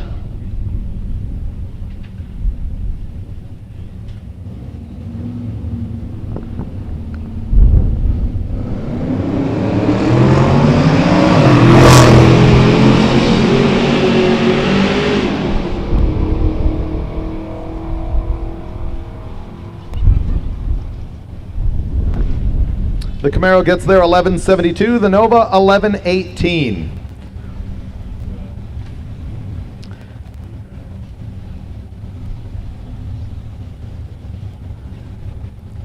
The one to watch here is going to be Guy Pertano on the right-hand side in the black Camaro. He's going against Thomas Reitler's 440 General Lee. But Pertano is second in Street Race Big Block Naturally Aspirated. He's got a 582 Chevy in that thing. The 582 Chevy is not getting hold of the track at all. This thing has been as quick this week as 9072. This time, 95198. The General Lee goes 1332 at 101 miles an hour.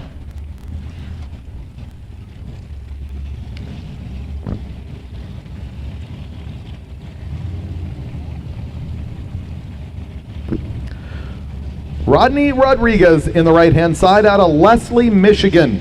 His 89 Camaro loaded with 632 big block power, naturally aspirated. His quickest time of the week from right here at US 131, 966. The Camaro gets out with a 146 60-foot time.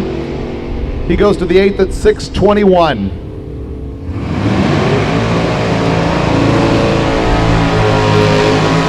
Quarter mile, 968 for Rodriguez in the right-hand side. Not quite besting his run from earlier in the week. Here we go, Wayne Baker. You're looking at the Blueprint Engines 540 engine topped by an 871 Wyand supercharger. This altered wheelbase Rusty Nova is our leader in A gas. His quickest time of the week so far, 9.328. Short time. He goes to the 8th mile at 597 and 117 miles an hour, and out the big end, nearly matching his record from the week, 936 at 141 miles an hour. James Dressler on the right-hand side with his Camaro went 1197 at 114.85.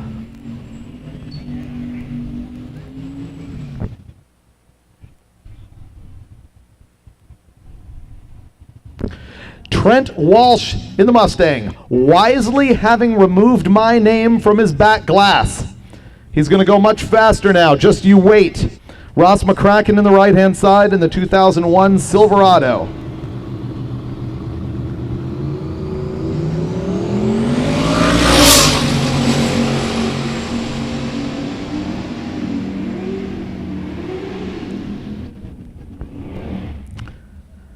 Trent Walsh, 1203, only 86 miles an hour. The Patchwork Truck, 1223 at 113.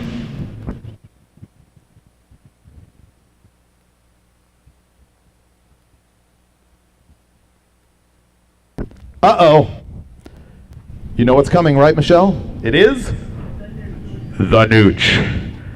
Yes, it is the Nooch in the 96 Dakota in the right-hand side. Eric Impton in the left-hand side. The Dakota stuffed with a 408 small block Mopar.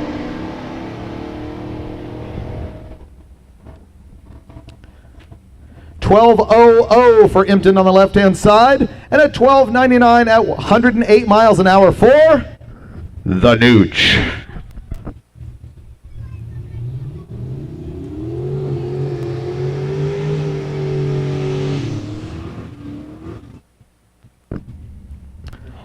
Keith Lancourt on the right-hand side in that Nova that's out of Paddock Lake, Wisconsin.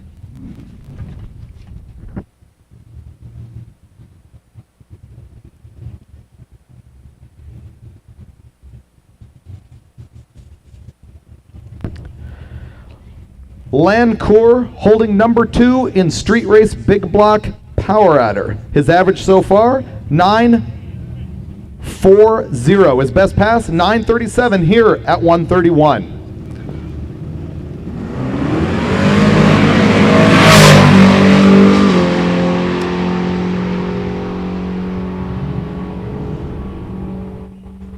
Lancourt on the left-hand side, 9.45 at 141 in the Silver Nova.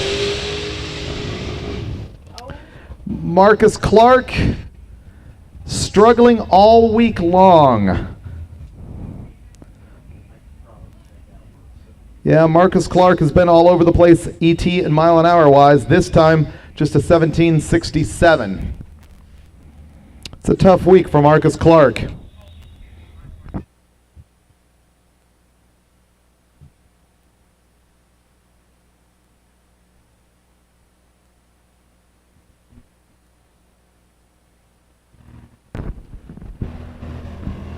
I'm sorry, live feed, I can't do it for you. This year at Drag Week, the king has no wood. Instead, we do have the Nooch.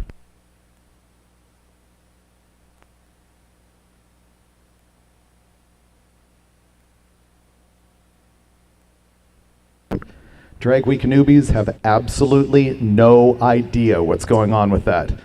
And we'll leave it that way.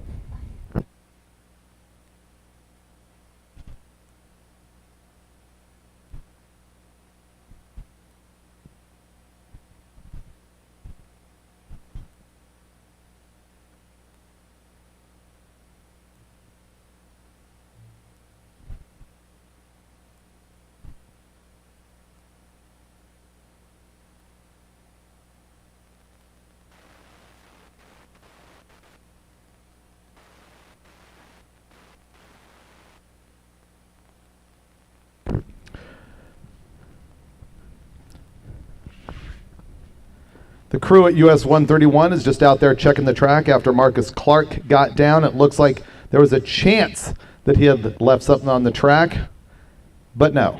So the ATV will be on its way back here, and we'll keep going with Robert Ricci in that 88 Camaro that you're looking at on the live feed. Ricky Edwards will be in the other lane in an 01 Camaro once we get back into action.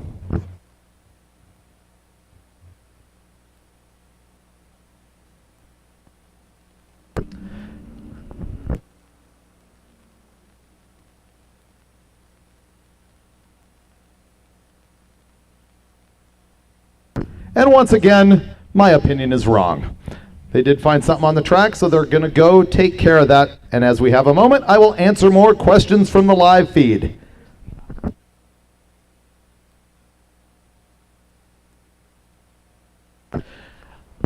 So here's the play. On Monday, we just had 5 oil downs that went the full length of the track. What we're going to go ahead and do this time is have everybody drop a tiny amount of oil. That's the way it's going. It's the new jam, and I'm not liking it.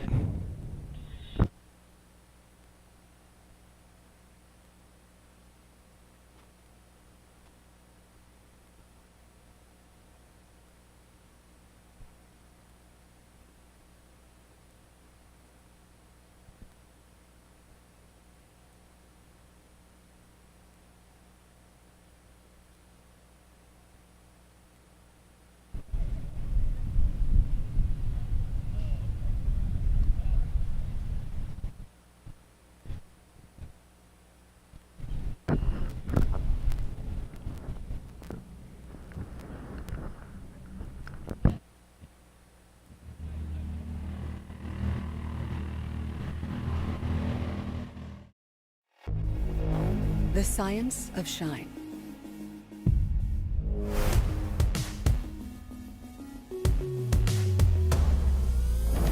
Washing, prepping, polishing, coating. Lightning fast with ultra-durable, super hydrophobic results.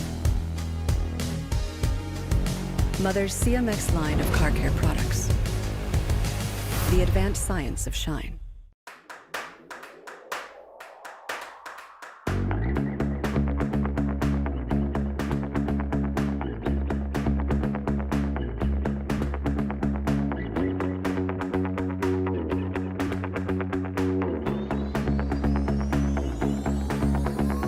Meet Ultimate Hybrid, advanced ceramic and wax technology. The best of both worlds, but better. Only from Mothers.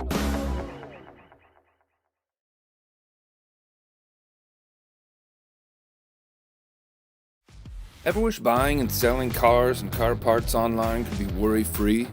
Welcome to eBay Motors, where you can buy with confidence thanks to VPP, our vehicle protection plan.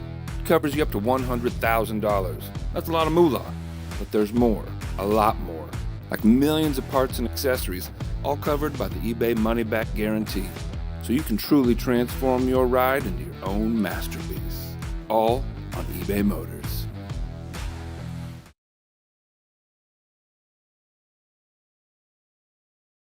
From dust and dirt, a champion will emerge.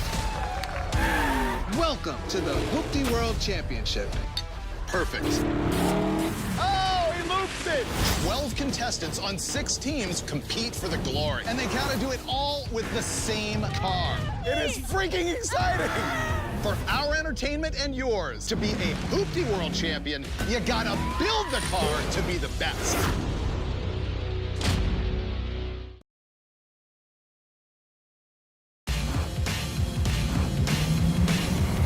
I'm Kevin Hart. 2 years ago, I bought my guys classic cars. Guys, we need somebody to teach us about cars and do the work on them. We need a builder. Ready for some noise? Putting these guys in a position to make these cars better would make us better. I'm ready to ride. But what is the voice? What voice? Kevin Hart's Muscle Car Crew! You guys ready? Are you ready? Let's do this. When it comes to busting myths, there's a new crew in town. This is our job! Join Tori, Feels good. Faye, More power. and BC Absolutely gorgeous. on their quest to solve motor myths or go for bust. It's Mythbusters for car lovers.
For the 4,500 of you that are watching worldwide on the Mother's live feed and asking what's going on, it's another track cleanup, and we do have a whole bunch of cars left to run. Not only are we going to run everybody out for their final time trial, but then we're going to go into the bracket race, as well as the stick shift race. And finally, it will be a wrap on Drag Week 2021.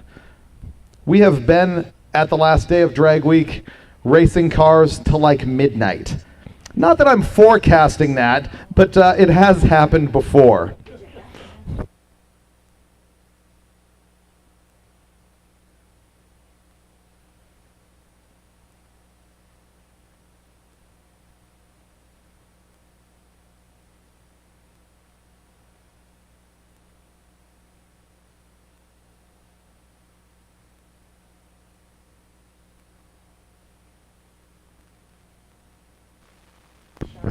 Oh, brutal. Brutal. Someone on the live feed actually requested, I can't even say it out loud, it'll be stuck in your head. No one wants to hear Baby Shark. Oh, I said it.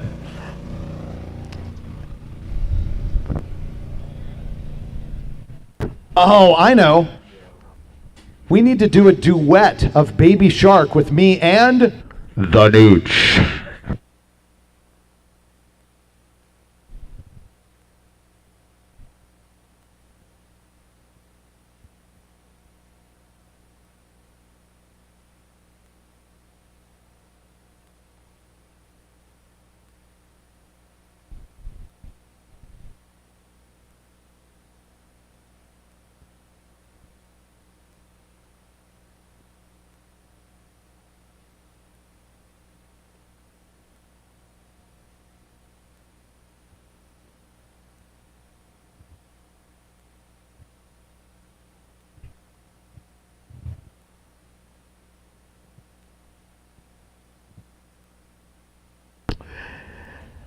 Here's a good question on the live feed. Freiberger, how do you remove old rubber leaf spring bushings without a press? Okay, this should be intuitively obvious. Fire. Use a torch. Melt that junk out of there. It's the way to go. Either that or you can go ahead and try and hit it with a hammer and bounce the hammer back directly into your jaw. That's always the preferred method, but fire works for me.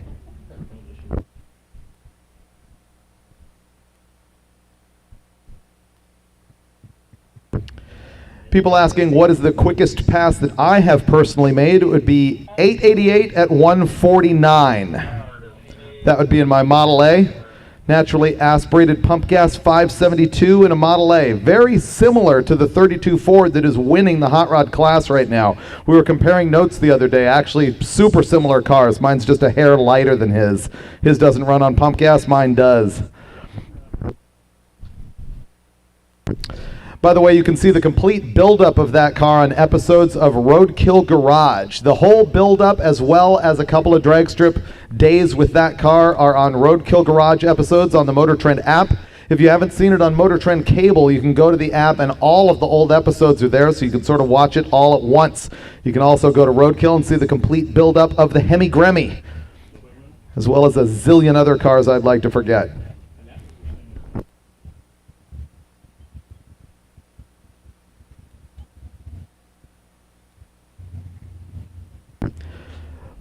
All right, it is turned to television shows on the chat. People are asking, are there going to be more Roadkill episodes? Yes, we have been confirmed, greenlit, as they say in the Hollywood lingo, for 11th season of Roadkill. Yep, we'll be doing 11 seasons. We're just about to wrap up our 10th season. So that's coming back. It airs every 4 weeks on the MotorTrend app, and much later it shows up on MotorTrend Cable TV.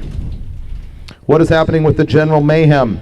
Starting, I think, on October 27th is the mid-season premiere, the second half of the season of Roadkill Garage. The very first episode, you will see us working on the General Mayhem.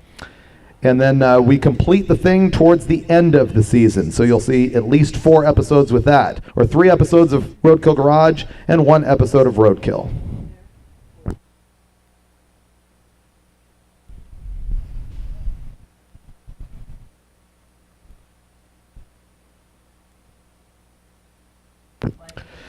Is the nitromethane guy at Drag Week this year? No. There is an actual car that runs in the quarter mile and on the street on nitromethane. It's that little green coupe. I cannot remember. I think it's a 31 Plymouth-ish coupe. And it's got an early Hemi in the thing. Actually, is it a 426 Hemi? It might be. And it runs on nitromethane at the track. But no, he didn't make it here this year.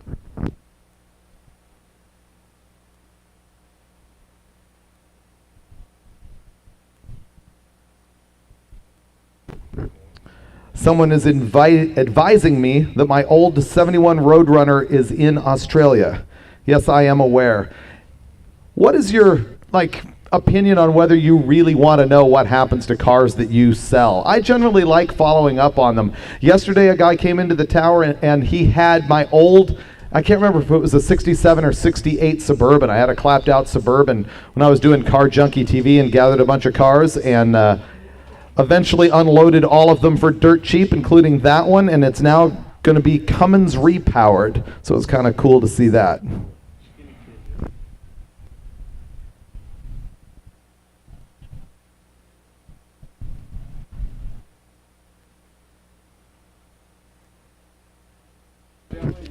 We've only ever had one electric car come on Drag Week, and it was a Tesla, and it was 2019, which was the last time this event was contested.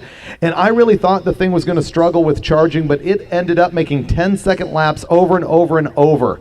I'm going to say roughly 5 times in a row without a recharge. That was the last time we had seen an electric car because there isn't one here this year.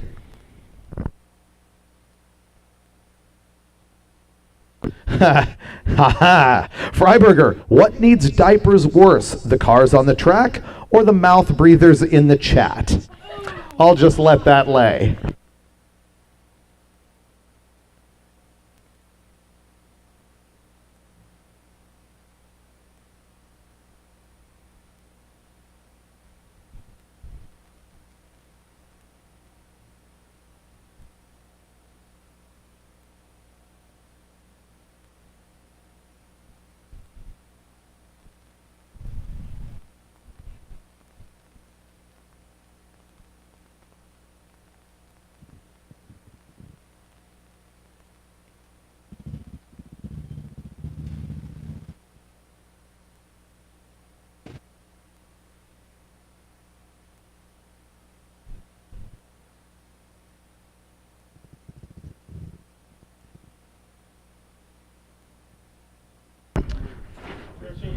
Someone here is asking about Doc McIntyre, the guy who does hold the record for the single fastest naturally aspirated run and average here at Drag Week. He is not here this week. We'd like to see him. He has taken some weeks off in the past. Perhaps he'll come back. I'm looking up the data right now. His quickest average in Pro Street naturally aspirated was 8:03.3. And he was the very first to run 7s NA here at the event, 799 and 796 back in 2017. The record in the class is his single run of 789 last time we ran the event in 2019. So that is the quickest naturally aspirated car in the history of Drag Week.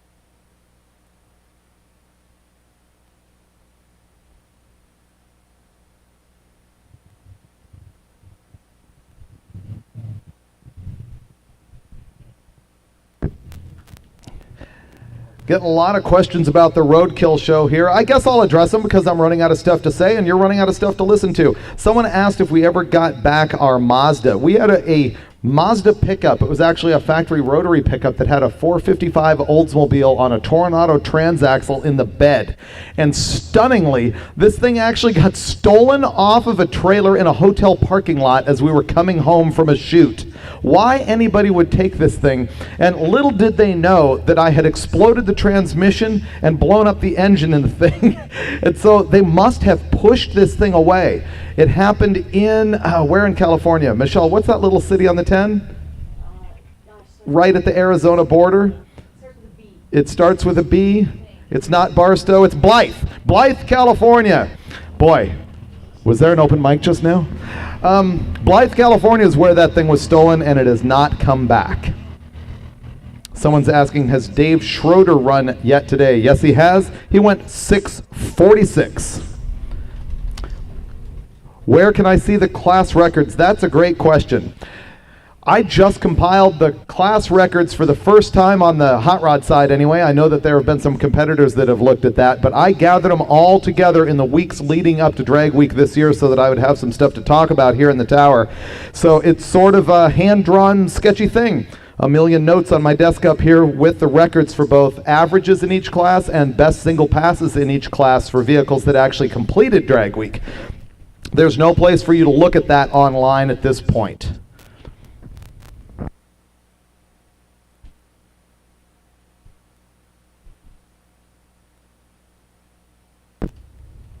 Gary Putnam, when was the last time I ate bacon on the side of the road during Drag Week?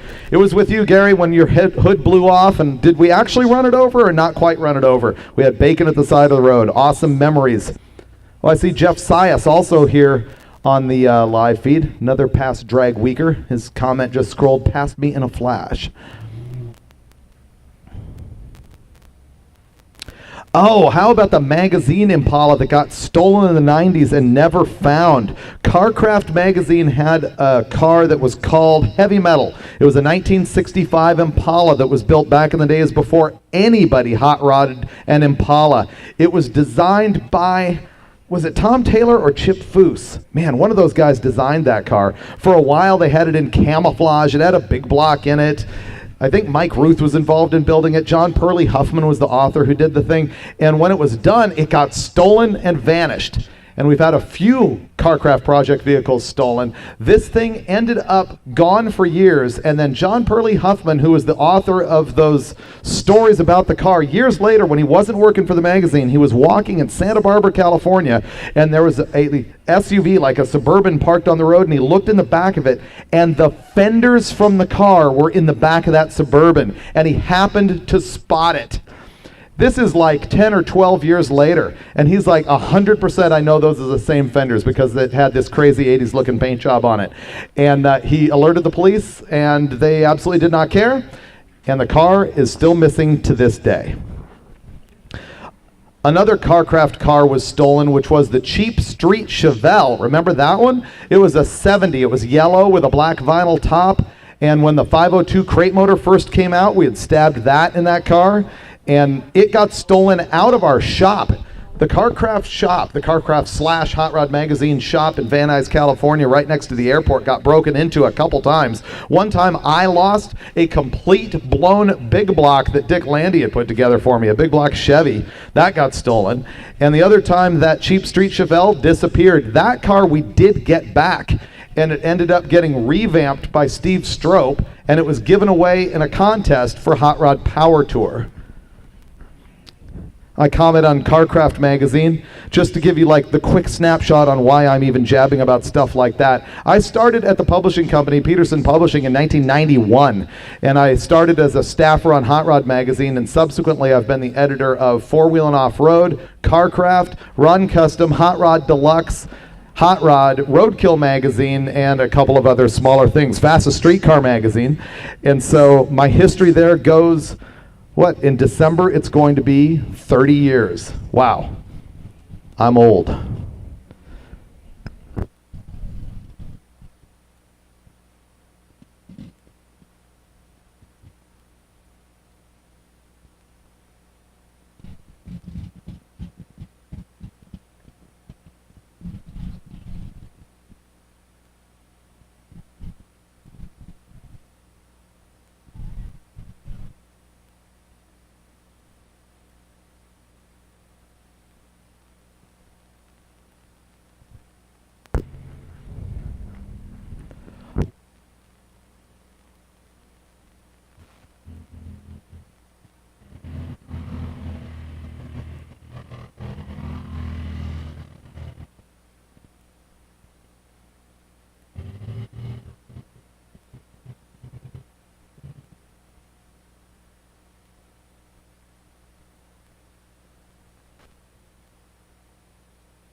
Drivers and crew only. You got to have your wristband on, but we do have Hot Rod Magazine pizza for you at the Hot Rod Bus. If you are a participant in Drag Week, whether you're a driver or crew and you are wristbanded, come on over to the Hot Rod Bus and we will slam a piece of greasy pizza down your throat for you.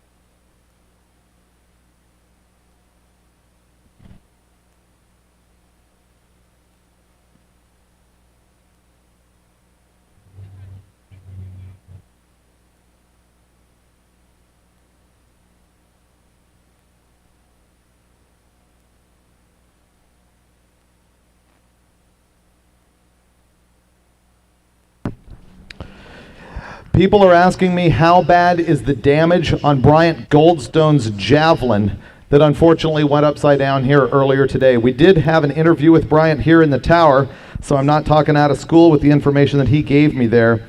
He was looking it over and he's not sure it's worth fixing. He's like, it needs a front half, probably a back half, and the body is all bent. So unfortunately, he is thinking that that car likely will not return.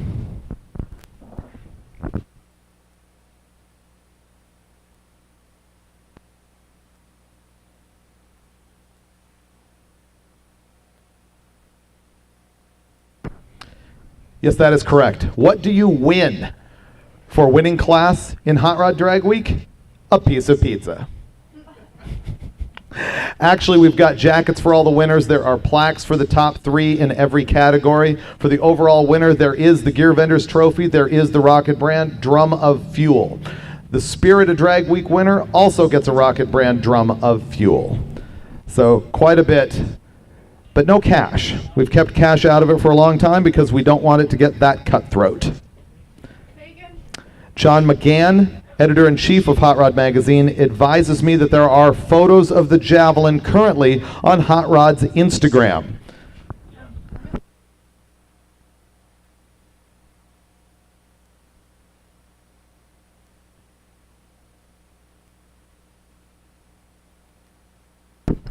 And yes, the name of the Instagram account for Hot Rod Magazine is, surprisingly enough, Hot Rod Magazine.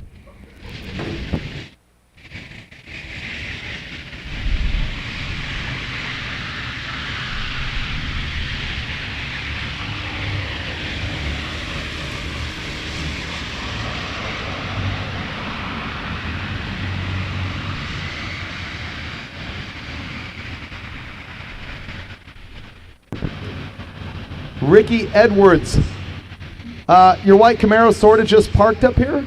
You're nowhere to be found? You actually walking over to your car? Thanks, Ricky. We appreciate it.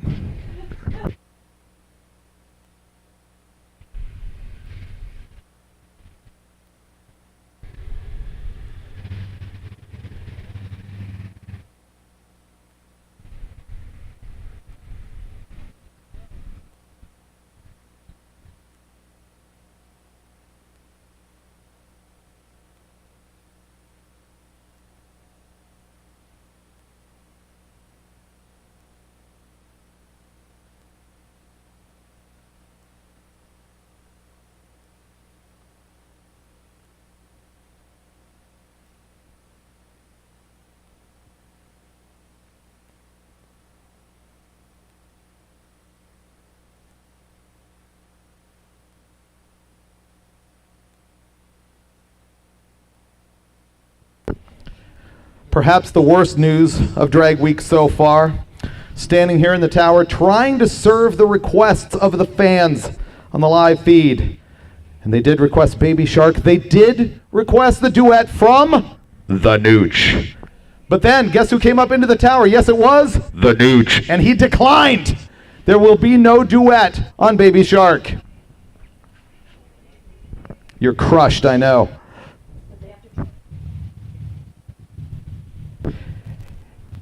anybody playing the drinking game on the Nooch is kind of messed up at this point. We're going to start a new thing in the tower where every time we drop it, we're going to have to eat a piece of baklava, because he brought us a metric ton of honey-soaked, flaky pastry goodness. Meanwhile, you get a piece of greasy pizza. If you are a participant, either a driver or a passenger, we do have pizza for you at the Hot Rod bus. You must be wristbanded.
We appreciate the questions on the live feed for the welfare of our racers. How is Mrs. Honk? Fortunately, she's doing just fine. I texted with Rick, checked in on their welfare, and she is all good. He's like, I've got a tough girl on my hands here. He sure does. Unfortunately, that Mustang taking a noser into the wall down there earlier today.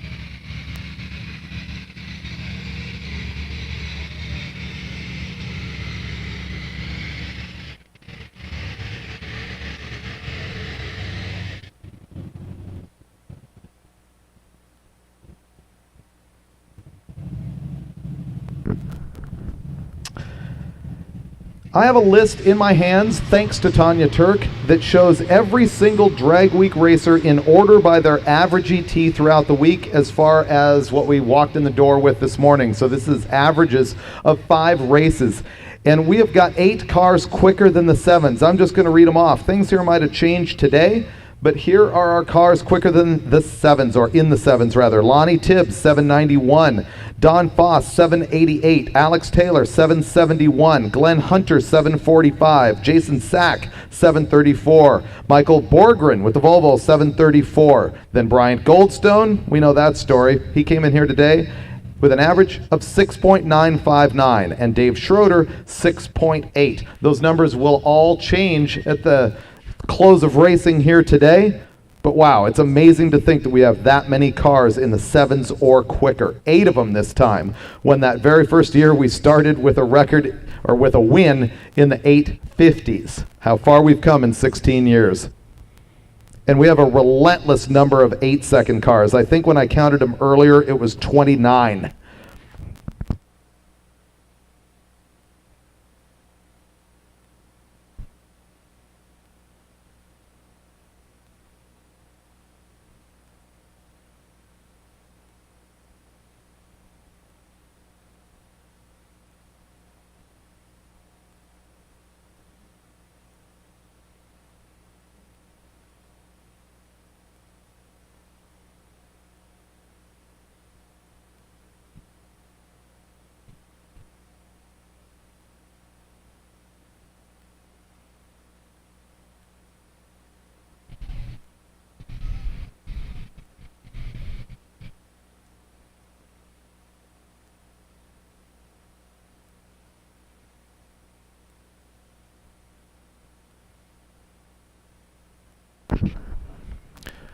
Quick history lesson. I talked about this at Indy where it was super relevant, as you'll soon see, but I'm going to go through this again just because I find it pretty cool to know the history of how drag racing has sort of evolved over the years, and many people who are watching the live feed right now probably haven't heard this one as well as you in the stands. Let's talk about the history of actually timing the drag races. You know, when this whole thing started, there was no timing. It was just who gets there first, and once they started timing things, it was all about that mile an hour and not about the ET. They thought that was the biggest deal. The very first drag races were flag started. Even NHRA national events were flag started. And there was a weird thing where if you jumped the flag, they did the race over again. So to put that in today's terms, if you red lit, they lined them up and raced again until both cars left at the same time by the judgment of the flag man. And they got really flamboyant flag guys. Remember, they were jumping up in the air, throwing flags. There's a lot of cool photos in the Hot Rod archives of that. Now, later on, everybody figured out that the racers could sort of anticipate the flinch on the flag man, and they would start leaving, you know, early, so to speak. And so they're like, we got to make this a little bit more scientific. And so what they did is they had a button on the starting line, and he would hold the staff of the flag on the button. And as soon as the flag came up, a light would go on. But even at that point, the lineup was still based on the eyeball of the starter. They would line the cars up on a line. Otto Crocker was really the first guy who started timing hot rodding, and that happened at the dry lakes. He was doing top speed runs because that's what was really important to the racers in the late 30s and just till after the war, before drag racing really started going. Otto Crocker was the guy. But then later, it was Ollie Riley who founded Krondek. I think a lot of you drag racing fans have heard of Krondek. And what happened there is Bud Coons, who was a police officer in Pomona, California, and who had helped get the drag strip in Pomona started, he ended up meeting Ollie Riley at like a, what kind of a conference was it? They were like learning how to do public speaking or sales or something like that, and they met each other. And Bud Coons ends up saying to Ollie Riley, man, I've got this drag race thing going on, and it would be really cool to figure out like what the elapsed times were. And that's what they started doing. And they were timing the quarter mile at that point, not just for mile an hour, but also for ET. In 1957 was the first experiment in progressive timing. And that's what we see here today. You know, when I talk about 60-foot time and the 330, the 8th mile, the 1,000-foot even, they first did that in 1957 at Pomona for a story in Hot Rod Magazine. And the very first track to ever receive progressive timing was Alliance in May of 1958. So I started talking about the flagmen and how that all worked. The very first Christmas tree, meaning a light bulb start that went on for the NHRA, was at the 1963 NHRA Nationals at Indy, where we were earlier this week. And that tree had 5 ambers, and it was sort of a crazy contraption, and it didn't have staging lights at all. That was another thing that was just sort of lined up by the starter with a line on the ground. What's really interesting about that very first Christmas tree usage at the Nationals is that it did have a red light, and who lost based on a red light, an early start? Don Garlitz in Top Fuel. Bobby Vodnik went on to win because Garlitz red lit at the very first NHRA national event operated with a Christmas tree. How cool is that? In 1964, they finally figured out the staging beams. But at that point, the staging light was on the ground. It was just one light that when you lined up on the line, you would get a light bulb that would shine on the ground, and then you had to look up at the Christmas tree in order to go. Later on, that evolved so that the staging lights were up on top of the Christmas tree, and of course they later became pre-stage and stage as we have now. In 1970, they started the Pro Start. Now at this time, the Christmas tree had 5 ambers, and they would do a Pro Start with just 1 amber lighting. In other words, it wasn't a progression down the tree, just the bottom bulb would light starting in 1970 with the NHRA Super Season. The 5 amber the 5 amber continued until 1986. So a lot of you here should remember when the Christmas tree had 5 ambers. You know one of the reasons why they went to 3 amber instead? It saved time at national events. You had a full second per every round that you would save by not having to light those 2 extra ambers. So the 3 amber tree came in 1986, as did the Pro tree. That's when they started lighting all 3 ambers at once for the Pro cars. And like we've been running here, it is a 400 thousandths Pro tree, meaning that there is 400 thousandths of a second between when the ambers light and when the green light lights. CompuLink became the official NHRA timing system since 1984. The last change that I'm aware of to the Christmas tree is LEDs came in 2003. At the time, they also changed the perfect reaction time number from 500 to 000. Here's how that works. On a Sportsman tree, there's 500 thousandths of a second between each amber light, and then 500 thousandths of a second between the last amber and the green. And so if you left perfectly, exactly when the green light came on, that would be called a 500 tree prior to 2003. After that, just for simplifying it, they changed it to a 000 as a perfect tree, which is why when I say things like he cut an O light, that means he cut a reaction time that starts with O, or more accurately, 0. I know that later on they changed so that the stage and pre-stage lights at national events are sort of a semicircle, a top half of the circle and a bottom half of the circle. I don't know when that came in, but otherwise, there is your long and drawn out history of timing and the Christmas tree for drag racing.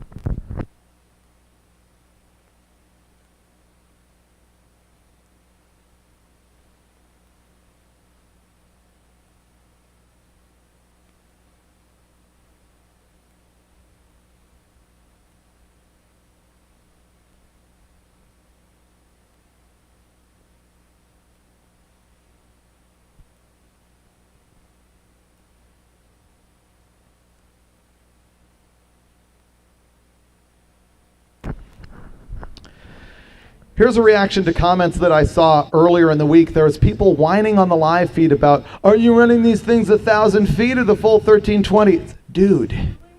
Dude, seriously. So what happened there is that the NHRA went to 1,000 feet only for nitro, top fuel dragster, and funny car. There's no other class there that runs to 1,000 feet. And that only happens there. So of course we run drag week all the way out to 1,320 feet, which is a quarter of a mile.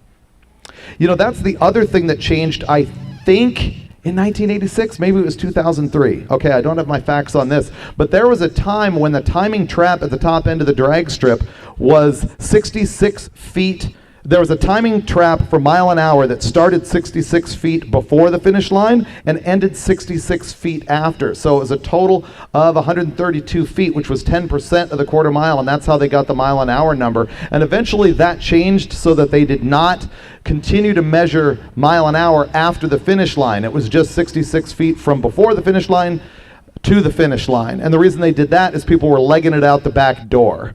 So that was another change that happened over the years.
For those of you just tuning into the live feed, and there are 3,800 of you right now, what's going on? They're still cleaning up the track and prepping it so that we can keep sending cars. We do have a whole bunch of cars still ready to run for class, and then we do have the bracket race and the stick shift showdown, which is always pretty entertaining. So all of that is coming up on the Mother's live feed on the MotorTrend channel of YouTube.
You'll all recall that there was that there was that accident up at the top end with Jackie Steinke's car, the Mustang. Here's some news from Rick Steinke. I asked him, first of all, how's she doing? She's fine. How's the car doing? He said, pretty bad. Front frame rails are pushed over. Shock towers pushed back. Driver's side quarter and both wheels are torn up. But in a minute after this pair runs, I'm going to tell you their solution. It's pretty good. Robert Ricci on the left-hand side out of Baltimore, Maryland in the Camaro. And he goes 1063, while Ricky Edwards on the right-hand side, 1254. So here's the answer. Someone local came up to the Steinkes and has a Mustang of the identical color that is a 6-cylinder roller, and he sold it to him for $500. So they're buying that car, and they're going to start over, moving all the parts over to that new car. How cool is that? That unfortunately that wreck happened, but we got an instant solution for cheap here at Drag Week. Kevin Colohan's on the right-hand side, running in the gasser class with the ill-tempered 61 Tempest. Daryl Yost on the left-hand side is fairly certain, I'm going to say 100%, he is going to be our winner in Street Race Big Block Power Adder.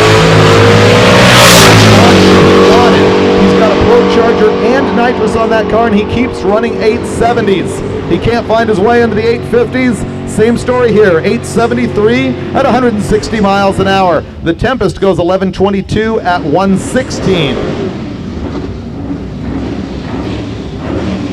And here comes the 2-lane blacktop genius. All right, if I had to take my pick of the TV or movie clone cars that are here on site, either the General Lee or the 2-lane blacktop car, guess which way I'm gonna go. 2-lane blacktop. He's got legit Krager super tricks on this thing. He's got a big block. He's got a stick. He is the leader in A-gas. 10 years in that thing. Earlier this week, he went 9:32 with an 8 as his quickest pass right here at US 131. This time, unfortunately, 10:28, 133 miles an hour. Tim Baptista on the right-hand side went 10:66 at 125.77.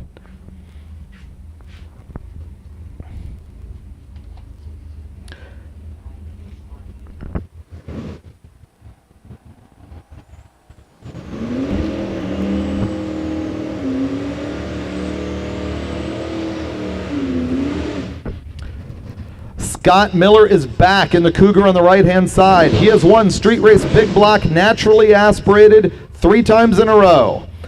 That thing is powered by a Ford FE. In past years, he has averaged in the 920s throughout the week. Right now, he is 3rd in class, averaging a 960.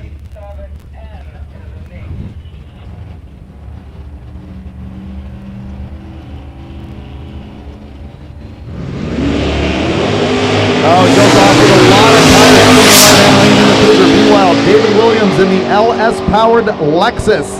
This is the car he bought in Washington, drove home to Florida, and then drove here to Drag Week. He'll be driving it home. It went 1120 at 139 miles an hour, and Miller does not improve with a 942 at 142 miles an hour.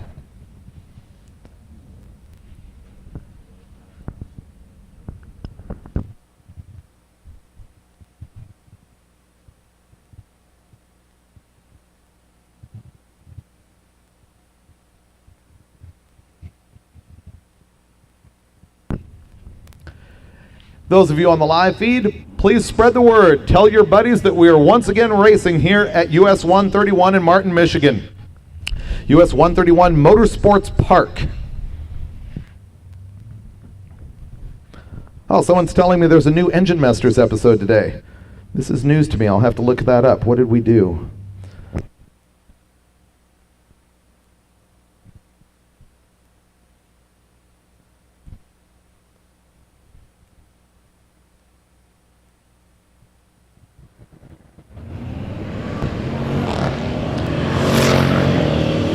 Look at the list on the back of Dan Nissen's Grand Cherokee. He's got a list of all of the cars he intended to bring, and this one was like Plan E.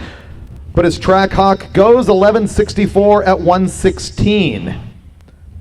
Chris Cabe having issues on the other side. He rolls 1569. You know what? Maybe that was wide open. It went 80 miles an hour. 1569, 80 miles an hour. Left-hand side, Travis Fathy in the 83 Malibu, currently third in Super Street Big Block Power Adder, largely as a result of the a whole bunch of other cars dying in this class.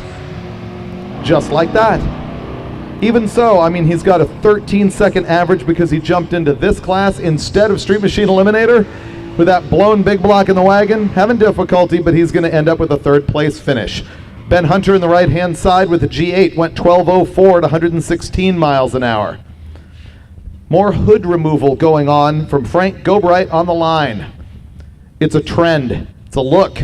It's a TikTok thing. Steve Greider on the right-hand side has got the 2013 Boss 302 Mustang. Those things are actually wicked to drive. I've been in one. Go Bright. What's going on?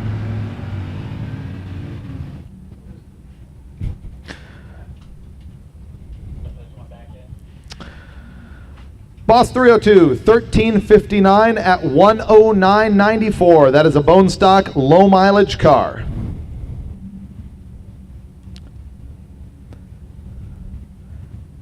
I don't always stage, but when I do it with my hood off. Frank Gobright.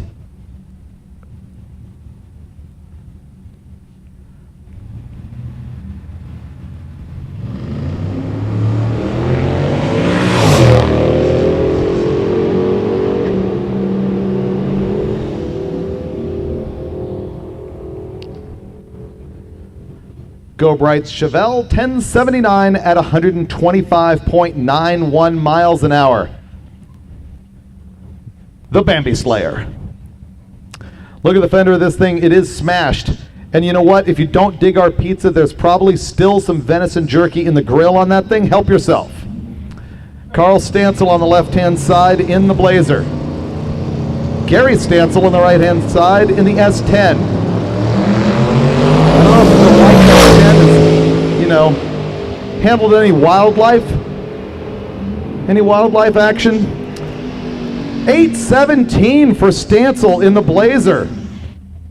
817. His best run earlier in the week, 883.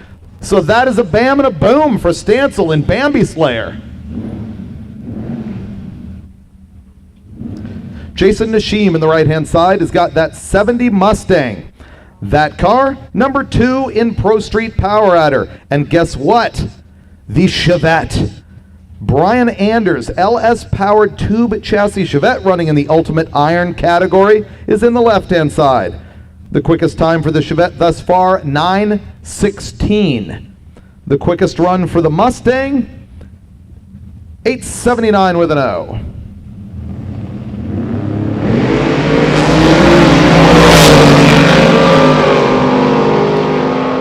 The Mustang is 550 at 126 to the 8th, and he goes 864, 155. The Chevette, 902, 144.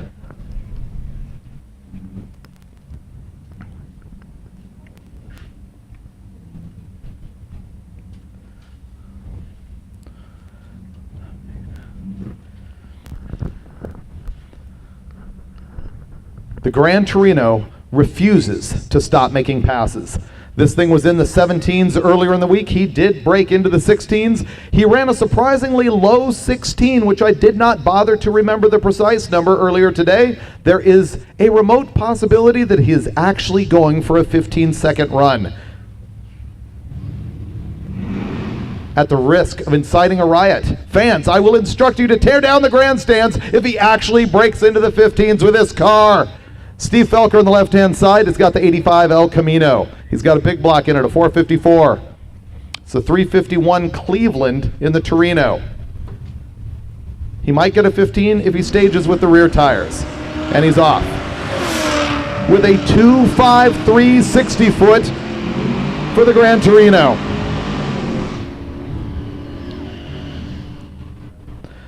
Felker makes it there, 12:39, 107. We're still waiting on the Gran Torino, and it's a 16-17 at 88 miles an hour. Close, but not quite there. 15s will elude you today, my friend. Street Machine bracket races, lanes 1 and 6 only. We're ready for you. The bracket races, lanes 1 and 6 only.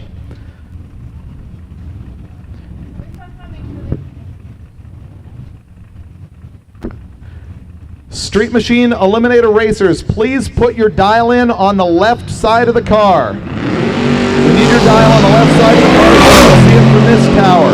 You will be issued your dial in by the Hot Rod staff.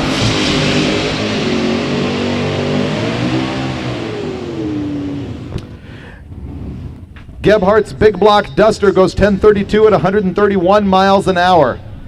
The Monte Carlo, 1012 at 135.99.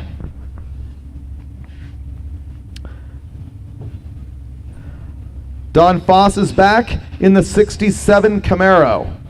This is running in the unlimited category. He's currently in 5th position there. His quickest time so far, 7:33.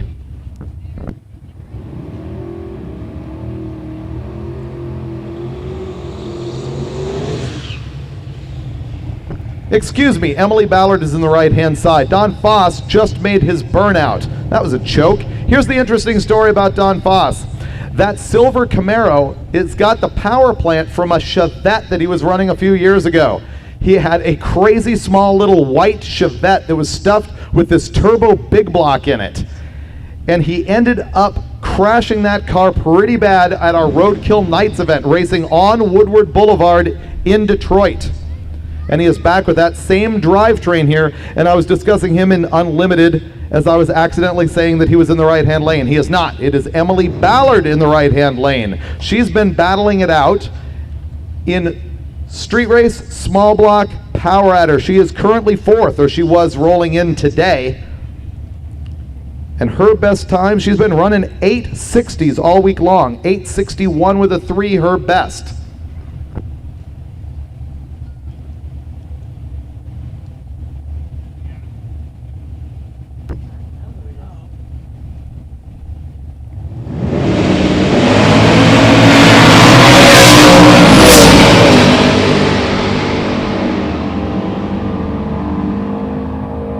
Emily's going to run 8:54, solid, her best pass of the week, 160 miles an hour. And Foss, 8:43, coasting to 117. Confirming, yes, that is the best pass that we've seen out of Emily Ballard in that gorgeous 68 Camaro.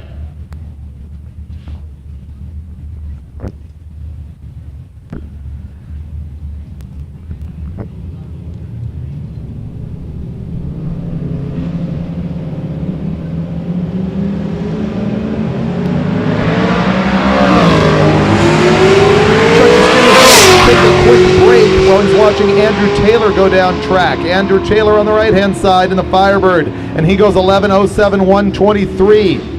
Chucky, 11:09, also 123.8.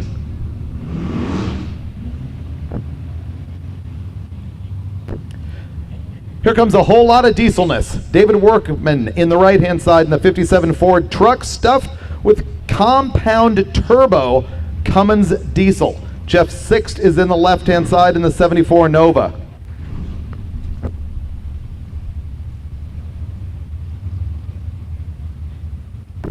And the Nova, trying to suck up, says roadkill in it on the back window.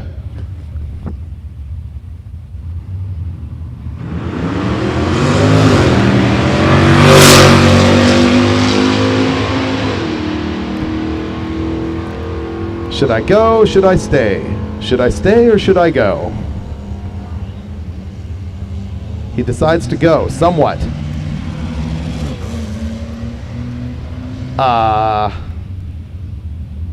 Alrighty then. That truck has run a best this week of 10:44 at 115 miles an hour.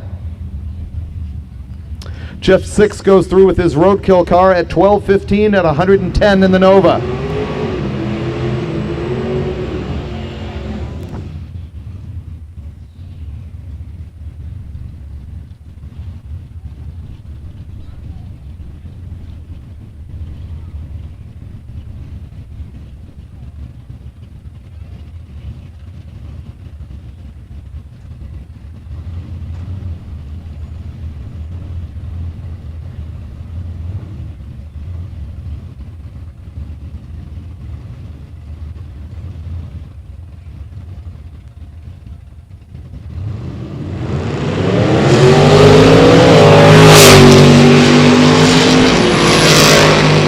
Gebhardt in the 62 Valiant, Rick Russell in the Little Red Express with a twin turbo Gen 3 Hemi.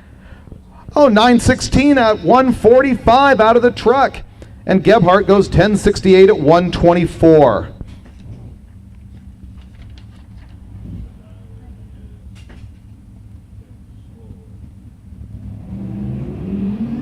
I'm a little slow on the uptake, but I just checked the numbers, and yep, that 916 is the quickest run we've ever seen out of the pickup truck that apparently also participated in Hot Rod Power Tour earlier here in August.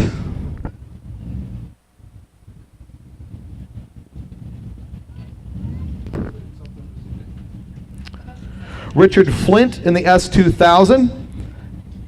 This is a Turbo LS, which may shock you. Jeff Oppenheim on the right-hand side has got the 86 El Camino. He's been hunting so bad for his first 8-second time in that truck. I call it a truck. It's kind of a car. It's kind of the spork of cars. It is the car and the truck, the mullet of vehicles.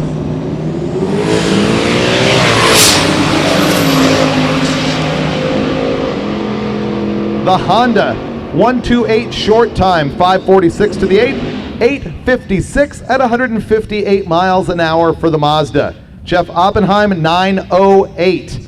We got an issue with the clocks down there. It reports only 71 miles an hour. I can assure you that's untrue.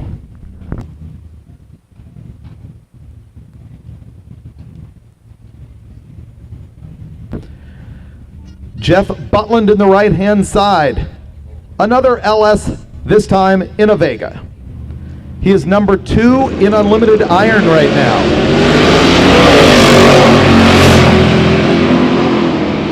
.947, the Vegas best time earlier in the week. This time 946, a very minor improvement. He goes 141.87 miles an hour. Gallimore's Chevelle, 1181.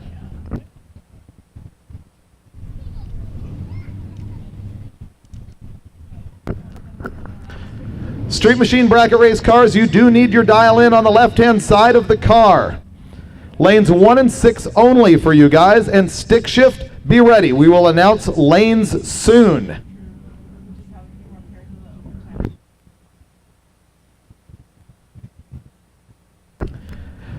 Clark Rosenstengel is back. A past drag weeker who showed up here in his 2010 Camaro, ended up hurting the engine, fixing it for a long time at the side of the road. They had the engine all apart in a parking lot someplace, got it together, and then got defeated by a charging system. He ended up falling out of Drag Week at that point, but he came back here to US 131 in order to get a couple more hits. He made one pass earlier today. He's obviously back.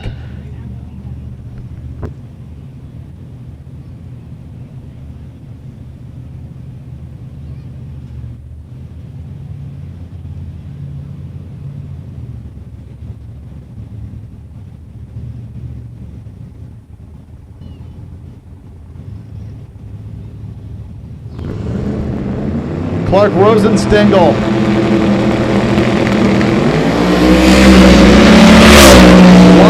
1:30.60 foot time. He goes to the 8th mile at 4:89, 152 miles an hour, 7:85 at 1:45.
Lonnie Tibbs is down on the line in the car that's getting his very first pass of the day, which will end up being his only pass of the day. He is in Unlimited.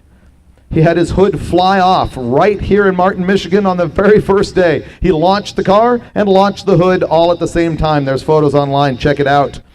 His best time so far, 7:8:35 at Indy. It's run sevens a bunch of times, every day except for day one, which it was an 8.0. It's powered by an LS Turbo. And this car cruises the highway with no doors. It's awesome. And another big out of it, so that's not going to be every number he wants. Always way out of the groove. Thank you very much for lifting. Very generous of you to save yourself and us. 973 at 132 miles an hour.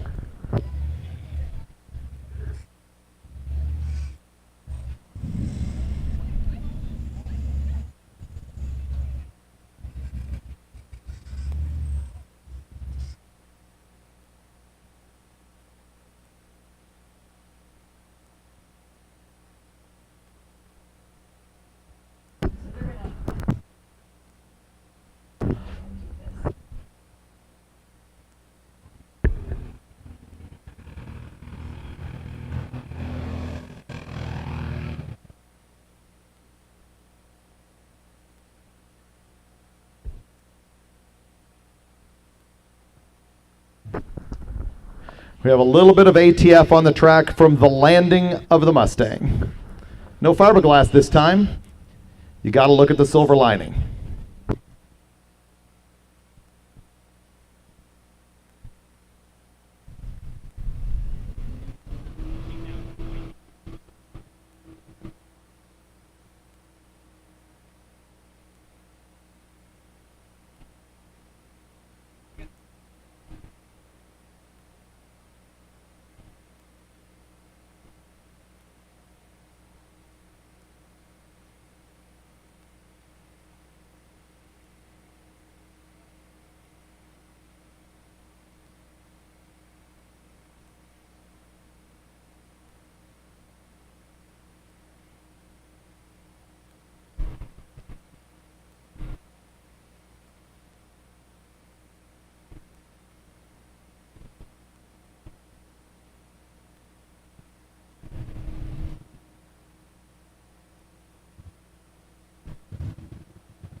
If you need ice, it is available by the pit side concession.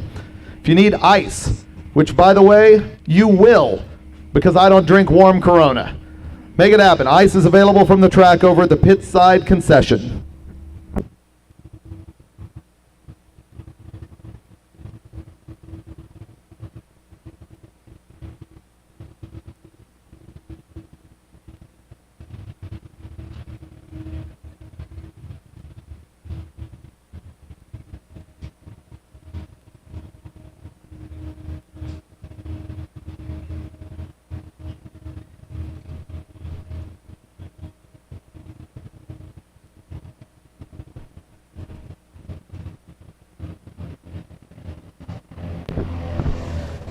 By the way, as soon as the track is prepped, the next car on track is Michael Borgren's Volvo.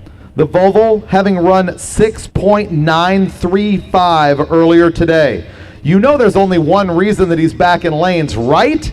There's no other reason than to go quicker. So stay tuned, and if you're on the live feed, spread the word because nobody is going to want to miss this.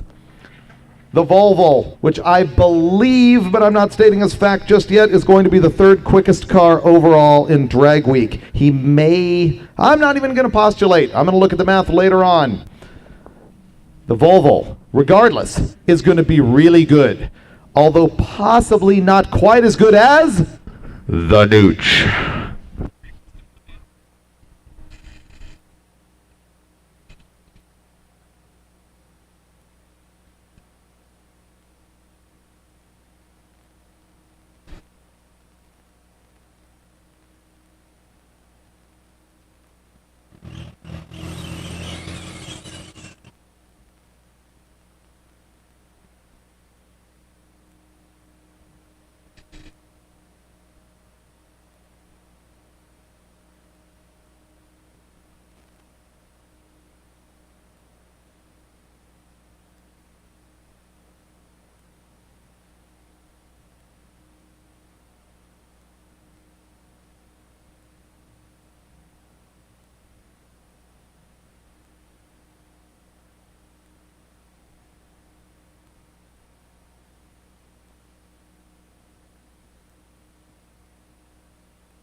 And I hear Volvo noise. He's already locked down his class win. He's already run 6.935. The only thing left to do is to lower his class record. When we entered the track today, he was leading Stark by 0.07 of a second for the third quickest car overall. Michael Borgren in the Volvo wagon, the 1987 Volvo 240, the fine European sports car, now powered by an LS turbo at 388 cubic inches.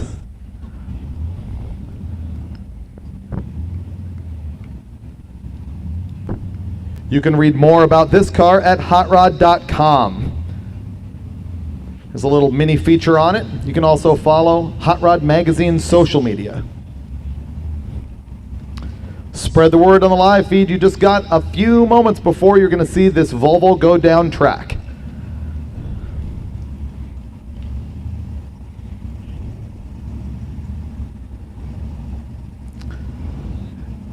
.935, the number to beat.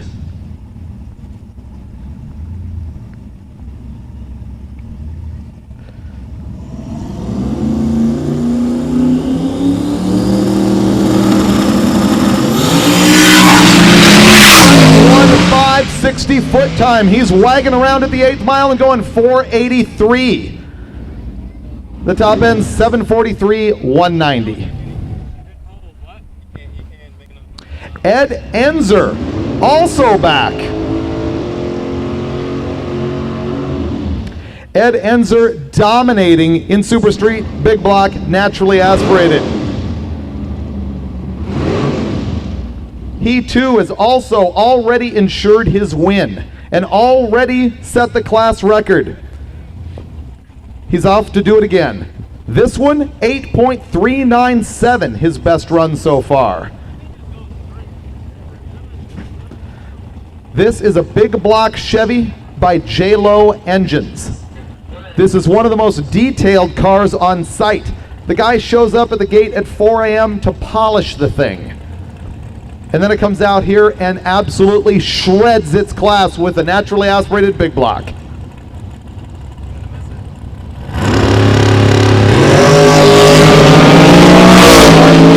.760 foot.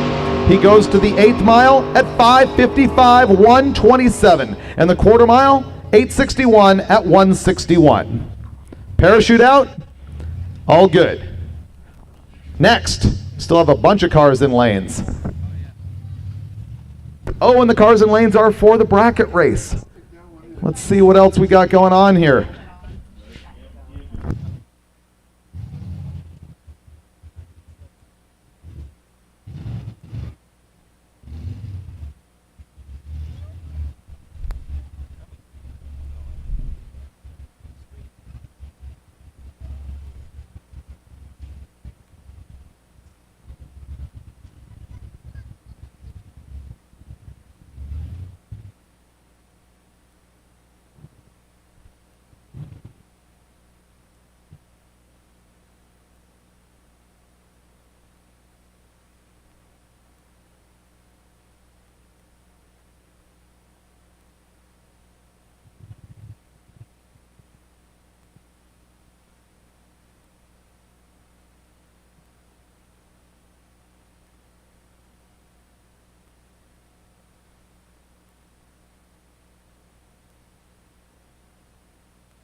I will assume she said yes. You just witnessed the wedding proposal right here at Drag Week.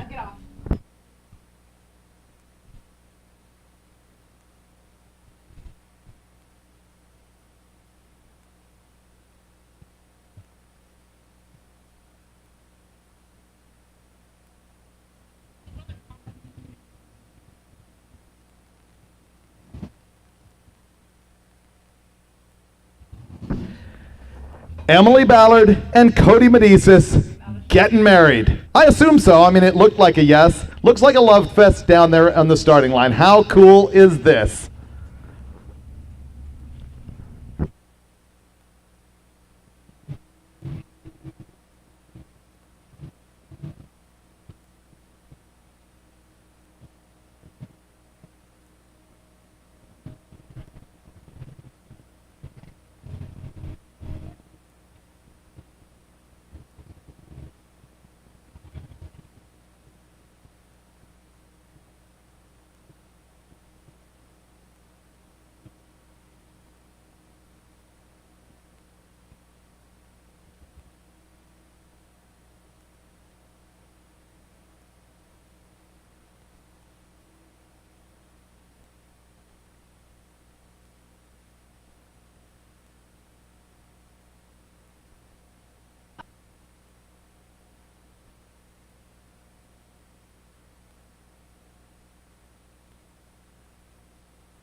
And we're getting cars paired for the Street Machine Eliminator Bracket Race.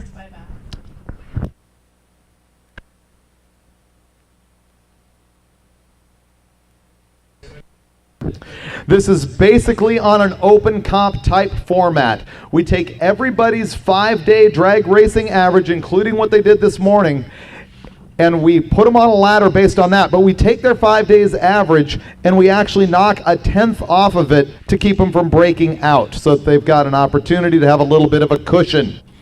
And then that same dial-in is what they've got for every single round of racing. All of a sudden, reaction time matters a lot.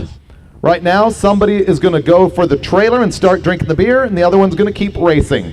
You get to decide which one is the better option at this point at Drag Week.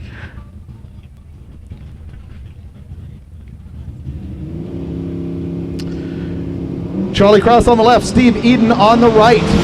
Similar reaction times.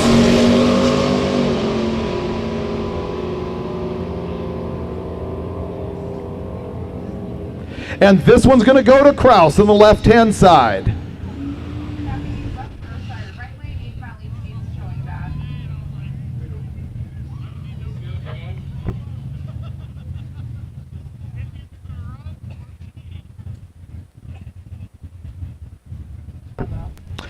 Marianne Young on the left, John Mankia on the right-hand side.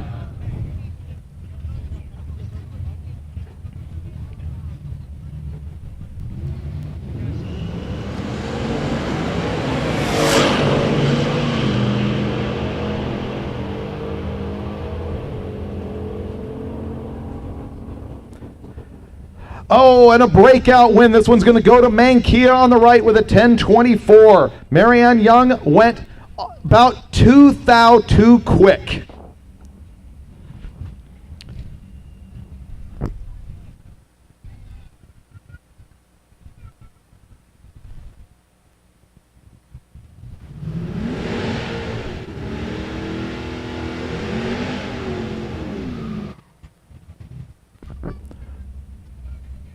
Cody Walker with a 10:05 dial in the Dart. Ian Hogshead with a 10:63 dial in the Nova.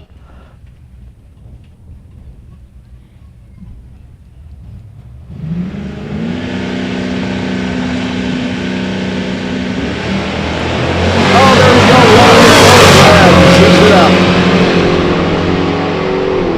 This race immediately goes to Ian Hogshead in the right-hand lane in the 77 Nova. For the record, 10:66.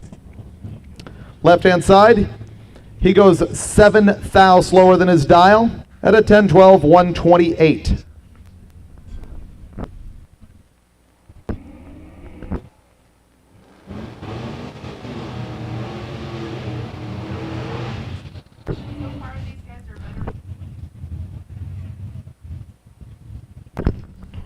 Kyle Kirker in the left-hand side in the 57 Chevy dialed at 1035. Brian Kaiser in the right-hand side dialed at 10:00. That means that he qualified somewhere in the 10:00s, like he might have qualified at 10.08, and he gets dialed at 10:00 because you can't go quicker than that in the class. He's also going to go deep, looking for a reaction time.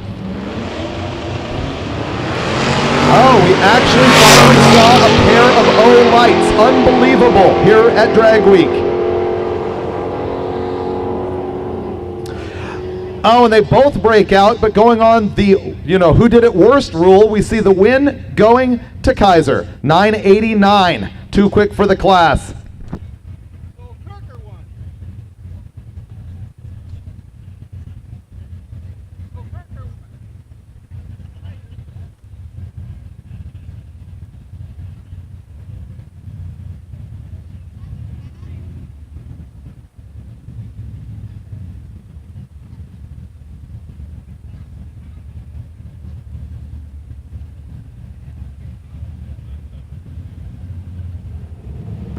Jeremy Wilson and Stephen Willingham. Willingham dialed at 1011. The Nova at 1064.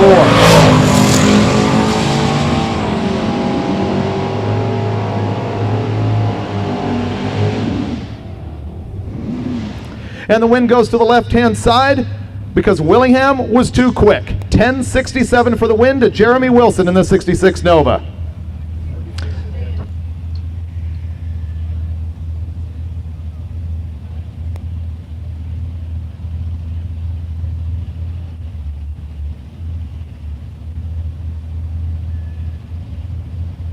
Stu Hill in the 57 dialed at 1029. Bill Spangler dialed at 10:00. A dangerous place to be in case you break out and go into the nines.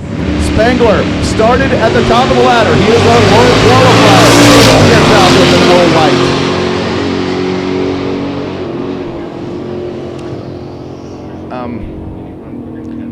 And the winner goes to Bill Spangler. 10:32 on that pass. Stu Hill's going to go home.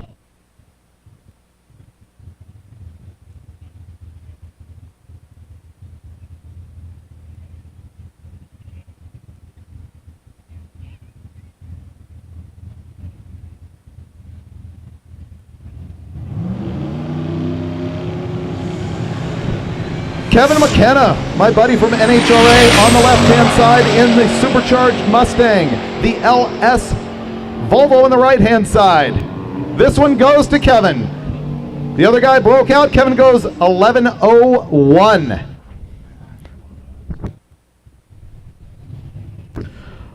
Colt Rist on the left in the rear-wheel drop. 10:51 for the Camaro on the other side.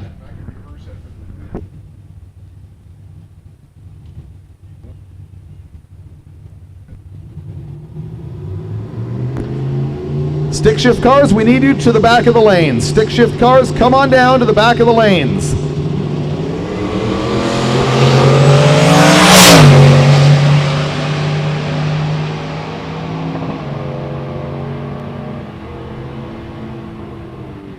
That one goes to Colt Rist, left-hand side, he goes at 10:15.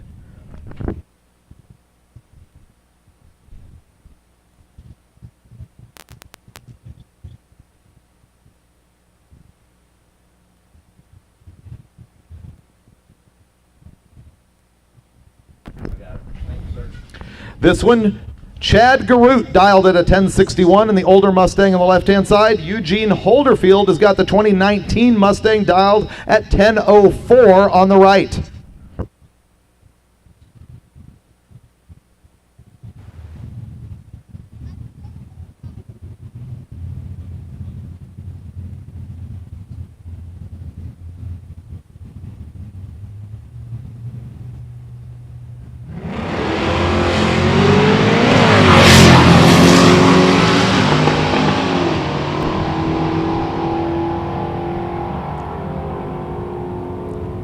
The better reaction on the left-hand side, and also the win. 1070 for the win on the left-hand side. Holderfield goes 1013 for the lose.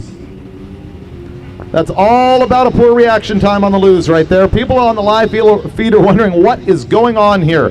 Bracket racing is set up so that each car has a dial-in that is estimated as to what they're going to be. Let's say one guy is 10-0 dial-in, another guy's an 11-0 dial-in. The guy on the 11-0 will leave 1 second earlier than the guy with the 10-0, so that theoretically, if they both have a perfect reaction time, they will both cross the finish line at the same time. Clearly, that rarely, if ever, let's call never, actually happens. It's all based on reaction time and who can estimate what their car is actually going to run.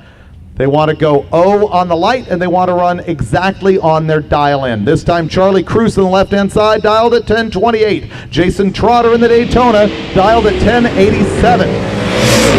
And in this case, Cruz gets off with a better reaction time. But the Daytona gets there first, and he doesn't break out. He doesn't go faster than what he is dialed, which is the other thing that will take you out in a bracket race. He goes 1099 on a 1087 dial. Matt Lang on the left-hand side, way at the top of our ladder. I think he probably finished about number 2. Mike Ramar's on the right-hand side in the 2011 Mustang. The Camaro dialed at 1000. Ramar's dialed at 1030, so he will leave 30,000 per second before the car on the left-hand side.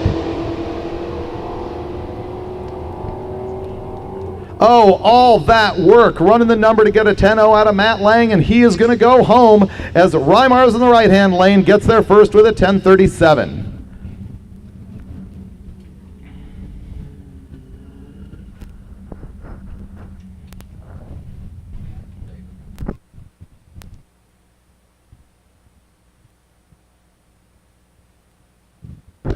So, hashtag amateur announcer, I'm going to hand it off to Warren from Drag Racer TV, who has far more experience than me in calling a bracket race and is going to give you better details. So here we go, giving my throat a break. Bam, thank you, Warren.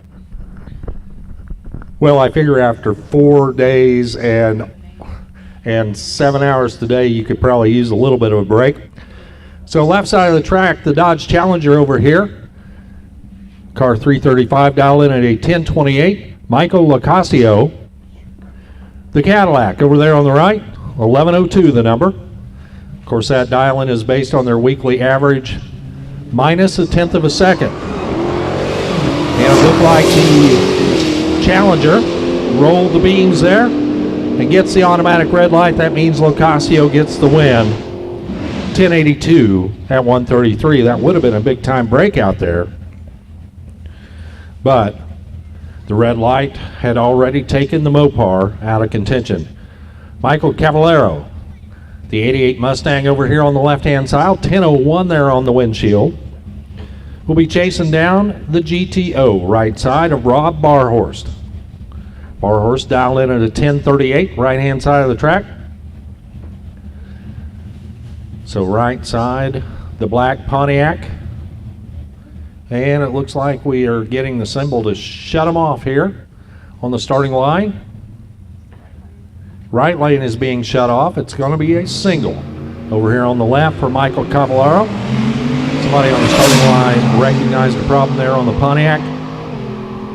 Maybe a little leakage, and for everybody's sake, we got him stopped right there before we sent him down track and added to our woes for the day. 1028 at 138 for Michael Cavallero in the Mustang. Tough break there for Barhorst, having qualified for the field. Also a reminder, not sure if David said it or not, but we will tell you, last call for time slips. We are missing a few, about 13 looks like, 13 competitors. Tanya is waiting for you all to show up with your time slips, and this is your last call. We need you now.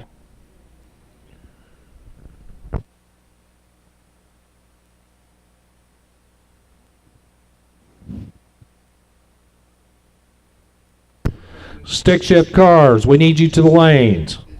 If you're not there, we need you.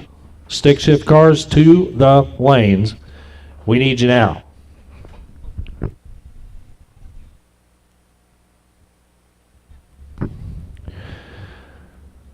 So fortunate for everybody involved, except for Rob Barhorst, having a little trouble there with his Pontiac. But we managed to see him get it shut off before his day was bad and everybody else's was too.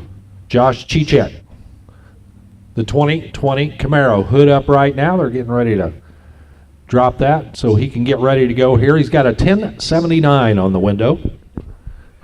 He'll get a half-second head start over Philip Denise. The 64 Nova on the right-hand side, waits behind the water box.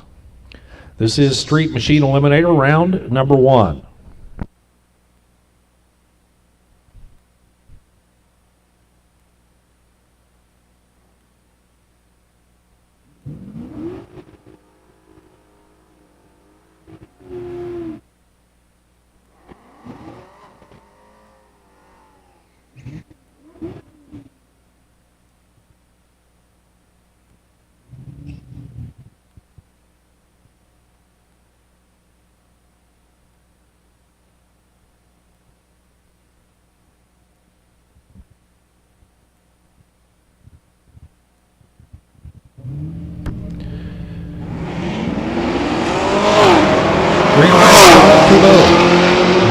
Right home with those reaction times.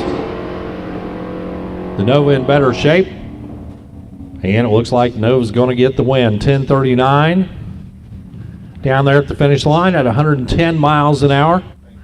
12:90 way off the pace there for the Camaro, and he is slowed and stopped on the track down there. So we will have to hold up before we send our next pair, as the Camaro has stopped and pulled over along the left-hand side wall.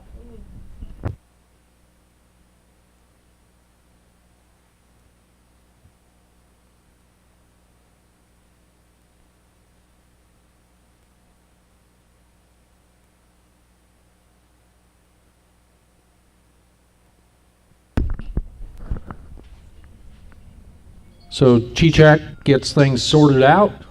He rolls towards the top end. He'll find the turnoff down there and clear the track as we get set to bring our next pair, Lynette Jankowski, 78 Monte Carlo, and Jerry Barnes, 67 Camaro.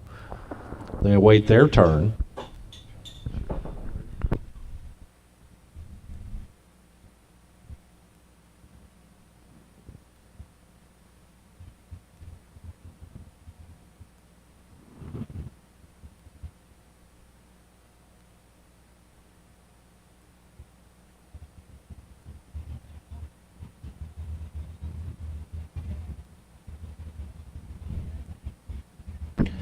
And on the live feed, you see that good-looking first-generation Camaro of Jerry Barnes. Completing his burnout right now, 10:47 the dial in. He'll get to leave first. That's the blue car on the right-hand side. The left side, the red Monte Carlo with a 10:01 performance prediction. Lynette, over here,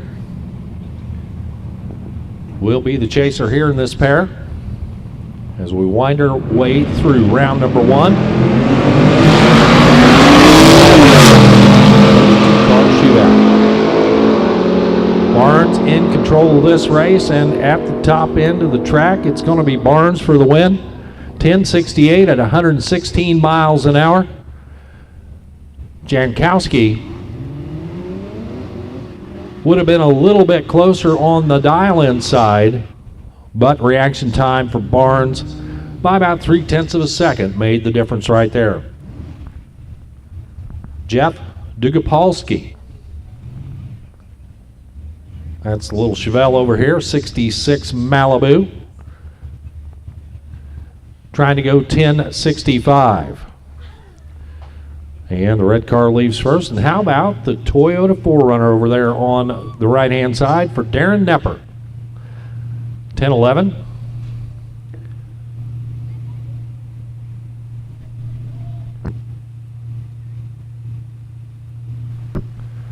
So the Chevelle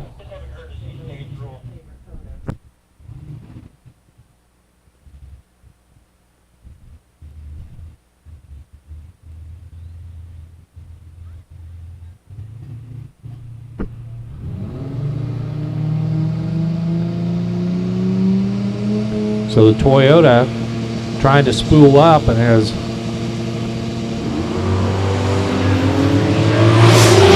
on the chase now. The Chevelle out front. Be looking around. And at the top end, it's going to be the Chevelle getting it done. 1073 at 110 miles an hour. Nepper, 1011, the number on the window. How about a big time 969 at 147 miles an hour? Let it all hang out there. And goes about a half a second under the dial in at 147 miles an hour. So I guess that's low ET of the round. Not sure if you get an award for that. Stick shift cars, if you're not in the lanes, we're getting you paired up right now. Stick shift cars, you should be in the lanes.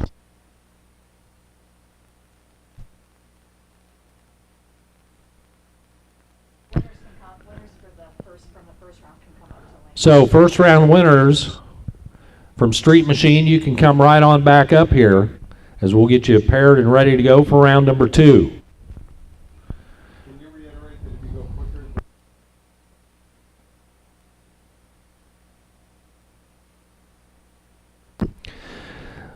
So to clarify one of the drag week rules in this category, if you go faster than 10.000, so if it's a breakout with a 9 anything, that is considered the worst breakout. Even if the math doesn't make it the worst breakout, a 9-second run of any kind is considered the worst breakout. And we know that because we had a pair earlier here in round number 1 where the car would have won on the double breakout rule, but because of the 10-second rule is considered the worst breakout, and so his opponent is reinstated. He'll be back for round number 2. So once again, regardless of whatever happens, anything faster than 10.000 is considered the worst breakout. So stick shift coming at you right now, round 1. Again, a dial-in race coming at you right now.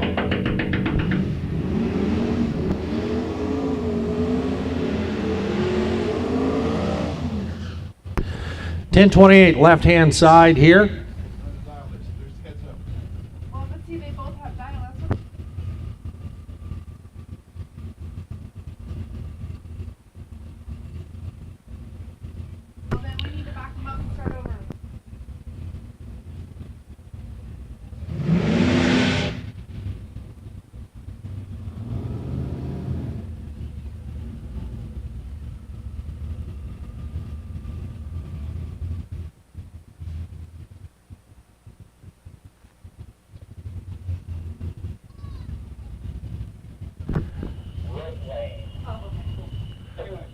Okay, so we did not switch categories just quite yet, as we are still in round number 1 of Street Machine Eliminator.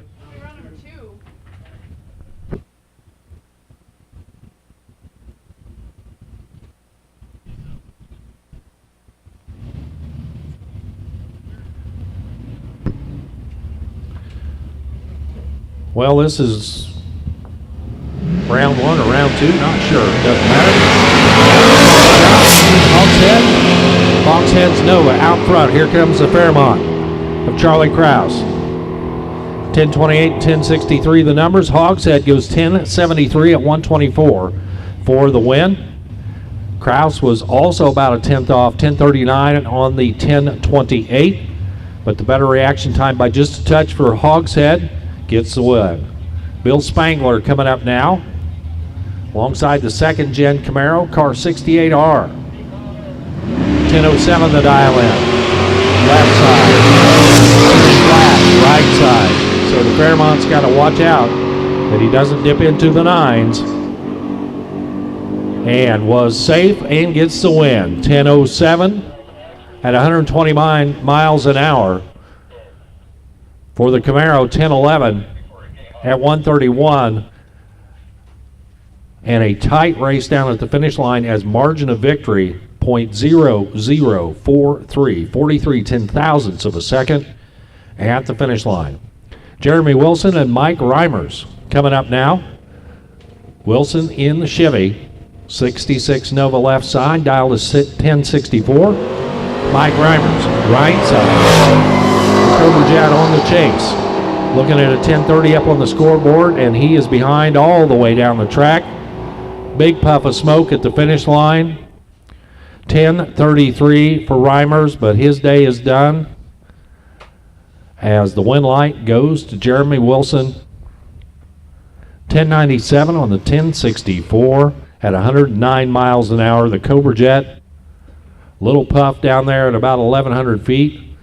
We're going to scoot down there and take a look at that before we send our next pair down. Again, stick shift cars, you should be over there. And again, time slips, final call. Come see Tanya.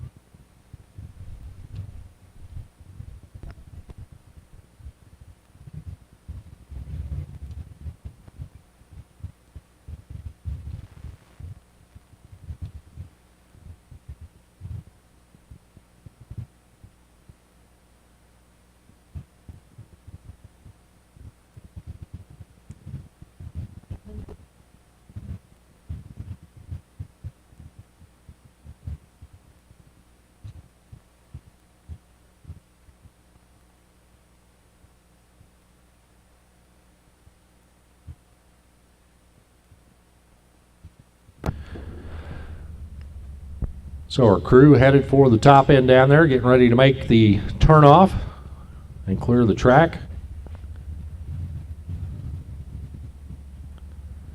Have not heard a report back from down there, but with the urgency of him getting off the track, I think everything is good to go. So we'll bring Mike Locasio and Chad Garrett back to the starting line. Locasio, the 2011 Cadillac CTS. 1102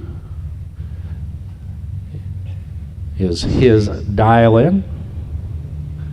Chad Garrett, 1061. Now, they've had a run already, but they don't get the opportunity to change it. They're just working with a number that's been placed on the windshield based on their weekly average. The Cadillac gets there first and takes the win, 11:21 at 117 miles an hour. Crossing the stripe first, taking the win. Chad Garrett falls off a little bit, 10:78 at 126 to end his drag week.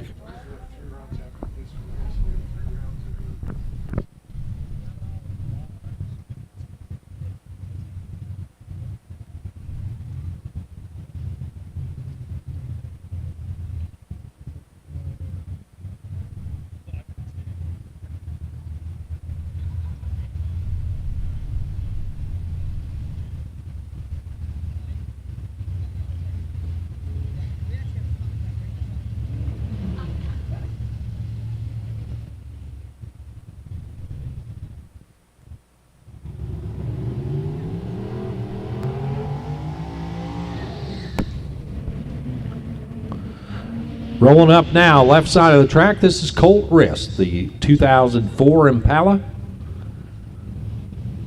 10:02 up there on the scoreboard. He'll give up a bulb and a half head start, although this is a pro tree, so I guess that doesn't really apply. It's a handicap pro tree. So 1087, the number that Jason Trotter is trying to hit there in the 1987 Dodge Daytona.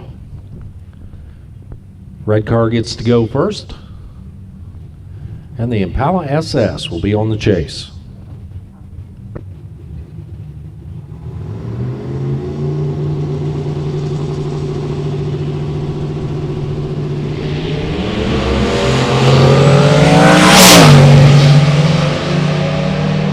Well, Rist has caught and passed the Daytona and gets the win light 10:16 at 1:32 for the win. Trotter was behind and had to break out to try to get there first and couldn't do it. 10:74 on the 10:87. That was too quick by about 13/100ths of a second. So on the breakout, Trotter is done. Wrist goes on to the next round. It's Jerry Barnes and Philip Denise coming up next. Pair of mid-60s bow ties. The 67 Camaro on the left. Goes in the 10:47 and 10:20 the dial ends. At the top end, scoreboard's going to light up on the left side for Jerry Barnes. Barnes, your winner. 10:51, 4 over on the 10:47 dial in, takes the win. Philip Denise, 10:34, about a 1/10.5 over on his 10:20 prediction. And he is done here in round number 2. Kyle Kirker and Jeff Dugopolsky. Another pair of classic Chevrolets, the 57 Chevy. Looks like we're missing one pair. Is that right? We're missing a pair of cars. So if you're a winner in round 1, you need to be back here for round number 2. Stick shift cars are over there as well. Kirker dialed to 10:35. Dugopolsky at 10:65.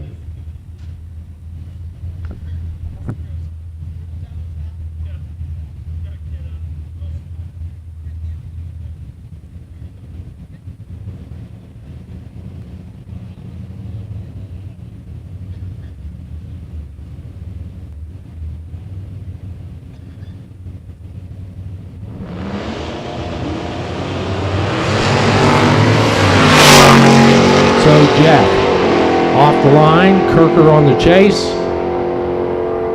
At the top end, win light comes on for Dugopolsky. 10:75 on the 10:65, 113.21 miles an hour.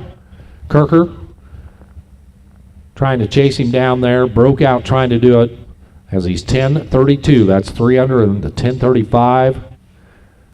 So the breakout for the 57. Dugopolsky's 66 Malibu moves on to the next round.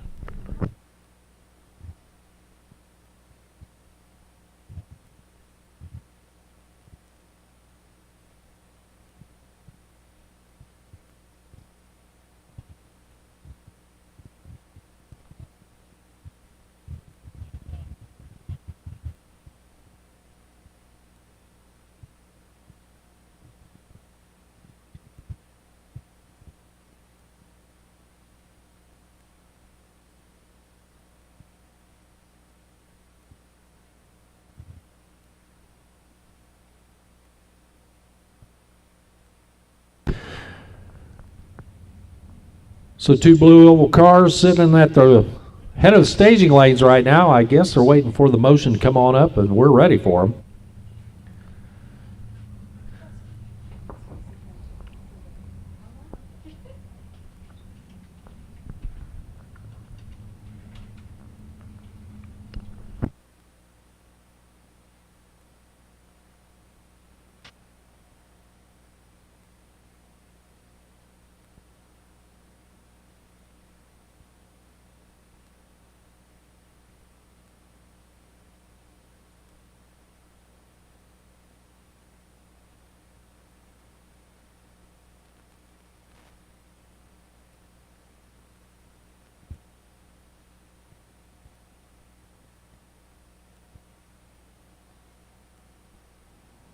So Kevin McKenna, Michael Cavallaro coming up now.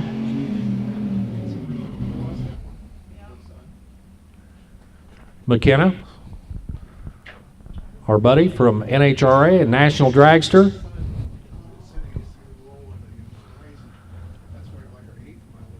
His 2014 Mustang dialed in at a 1077. Michael Cavallaro, just about as quick as you can go in the category, dialed a 10:01. McKenna on the deep stage. Little tire chatter there for Cavallaro. Put him at a disadvantage. A lot of room he's got to try to make up.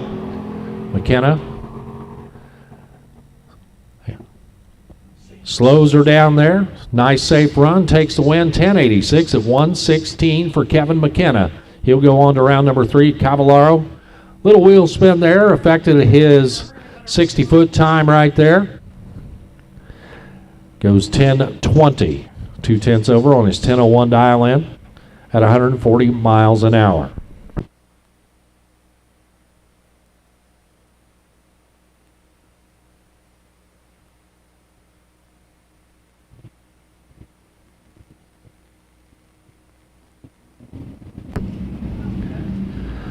Round 2 winners, Street Machine Eliminator. Come right on back up. We'll take you back for round number 3. If you wanted round number 2, bring them right on back. We'll get you paired up and send you down the track here for round number 3. In the meantime, stick shift coming up now. From what I understand, these 3-pedal cars are going to be running heads up. First one to the finish line. Get the win. No handicap on the tree. Just the first one to the stripe. Left side, 2014 Mustang, Dwayne Kaiser will be taking on Cody Helger's 55 Chevrolet.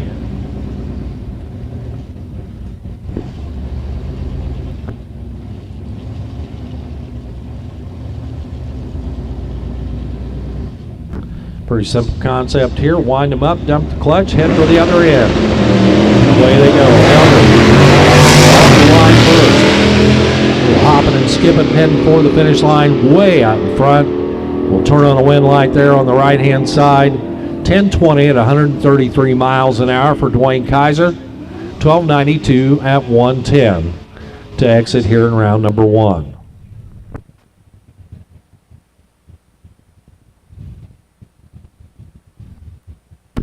Steve Winningham, the 81 Mustang. He's had an adventurous week. Yesterday at Byron, he came rolling in right before we ended the day, and they hustled around and got him so he could make his lap and get him down the track, which he did successfully. The flamed Mustang 81 vintage over here on the left-hand side alongside Mike Whitney's 66 Nova. Long roof racer over there, the wagon.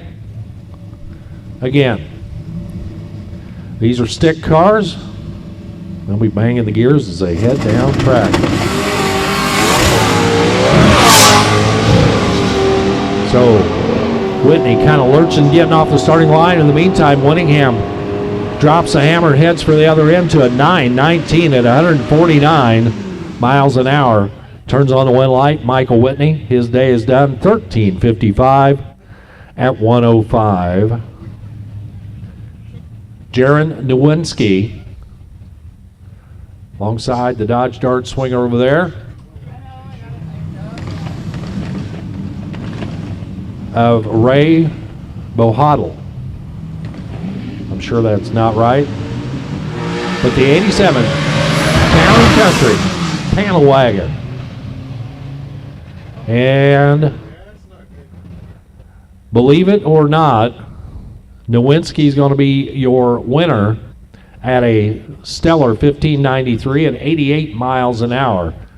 As Ray's Dart gives up the ghost right there.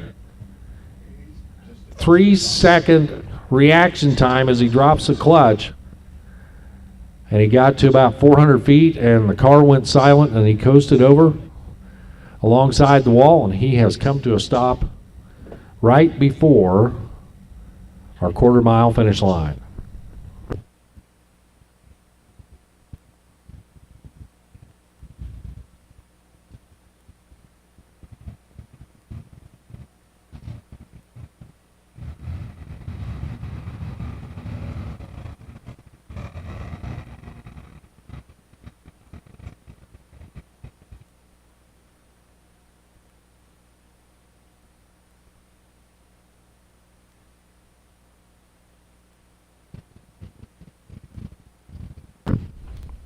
Again, if you're a round 2 winner in Street Machine Eliminator, come right on back up, get you paired up, and send you down track. Should be 8 cars left.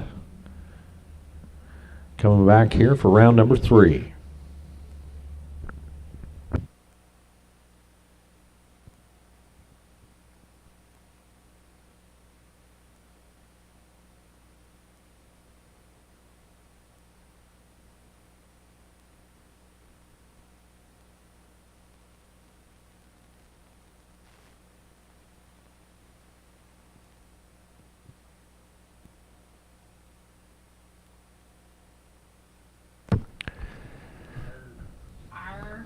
So the Dart under its own power now, trying to get to the turnoff down there. We'll get him cleared off the track and our safety crew right behind. And as soon as everybody's off the quarter mile, we'll bring our next pair.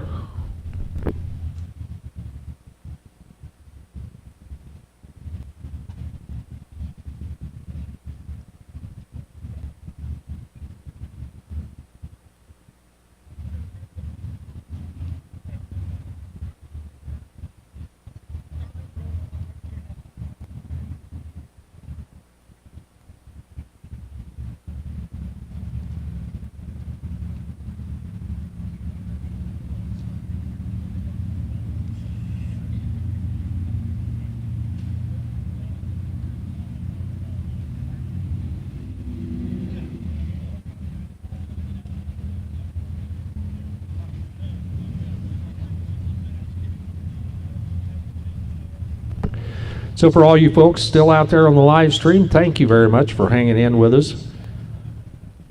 And we'd like to thank our sponsors, eBay Motors. They power Hot Rod Drag Week, presented by Gear Vendors Overdrive. Got about 3,100 of you still hanging in there and watching finish up this grueling week of competition, 5 days of some spectacular racing and some great stories of thrashes here in the pit area and on the road just to make the 1,100-mile trek to complete drag week. And it looks like our crew is headed back to the starting line, and as soon as they are clear, we'll give the signal to fire to the 2 in the water box right now. Chris Dacre left side, that is the Dodge Challenger, 2010 Challenger. And how about the 87 square body S10 over there on the right-hand side for John Powell.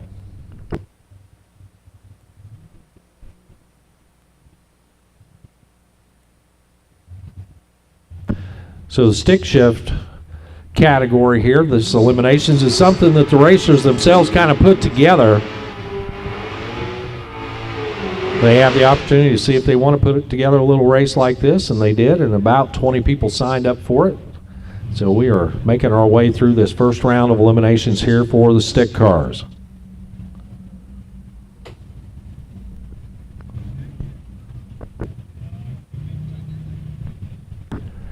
Little GoPro hanging off this left-hand side of the Challenger.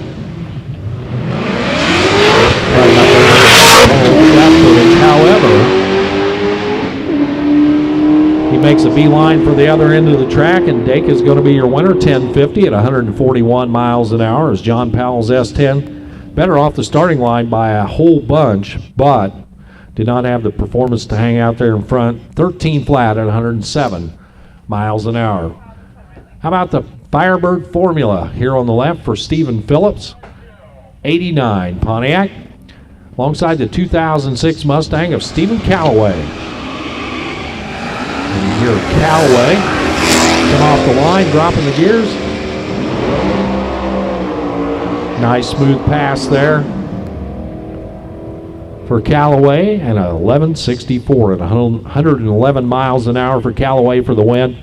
And for Phillips, the Firebird ends his drag week 1296 at 112.61. Justin Griswold and Jerry Kratz coming up now. The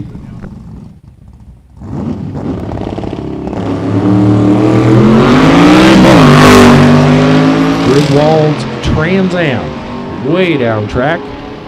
He may be back at the trailer before Kratz gets to the finish line. 1026 at 136 miles an hour for Griswold.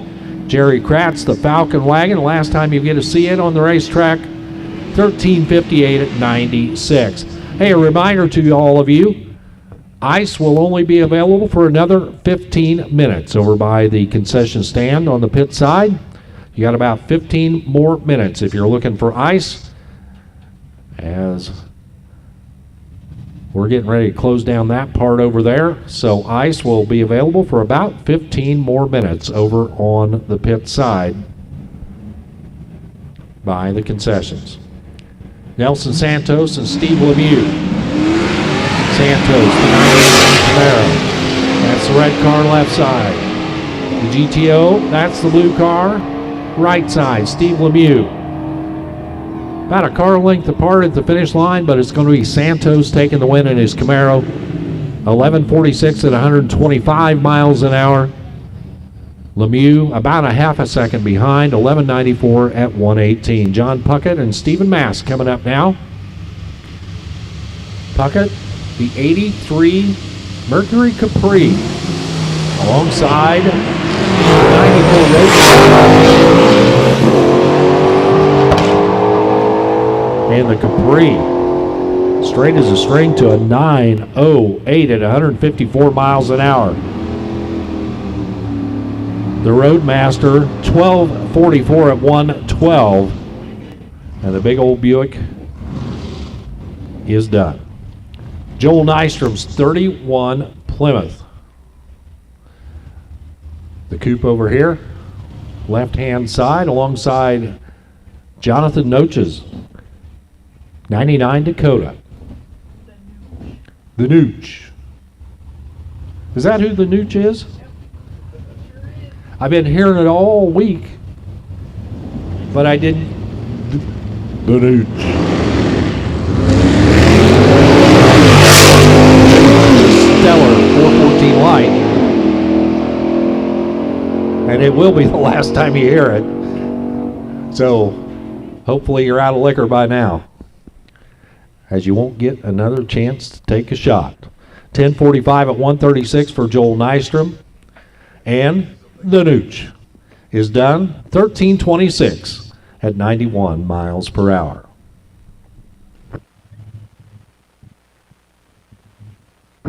So stick shift appears to be complete, and we should have 8 cars coming back for round number 3.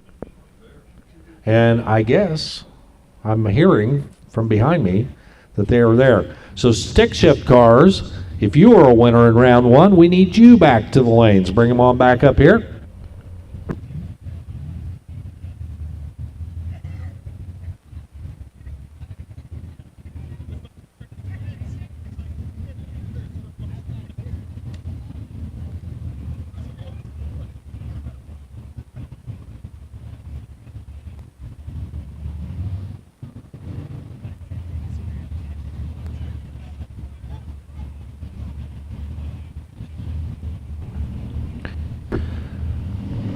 Round number 3, Street Machine Eliminator.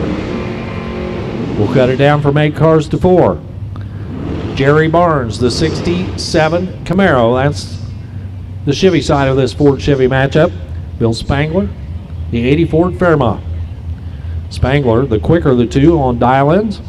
10 flat, right side. Barnes goes in, turns off the top bulb.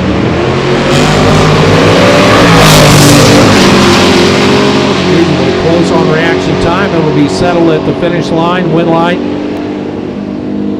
left side of the track. The Camaro 2 over 10:49 at 123 on his 10:47 dial in.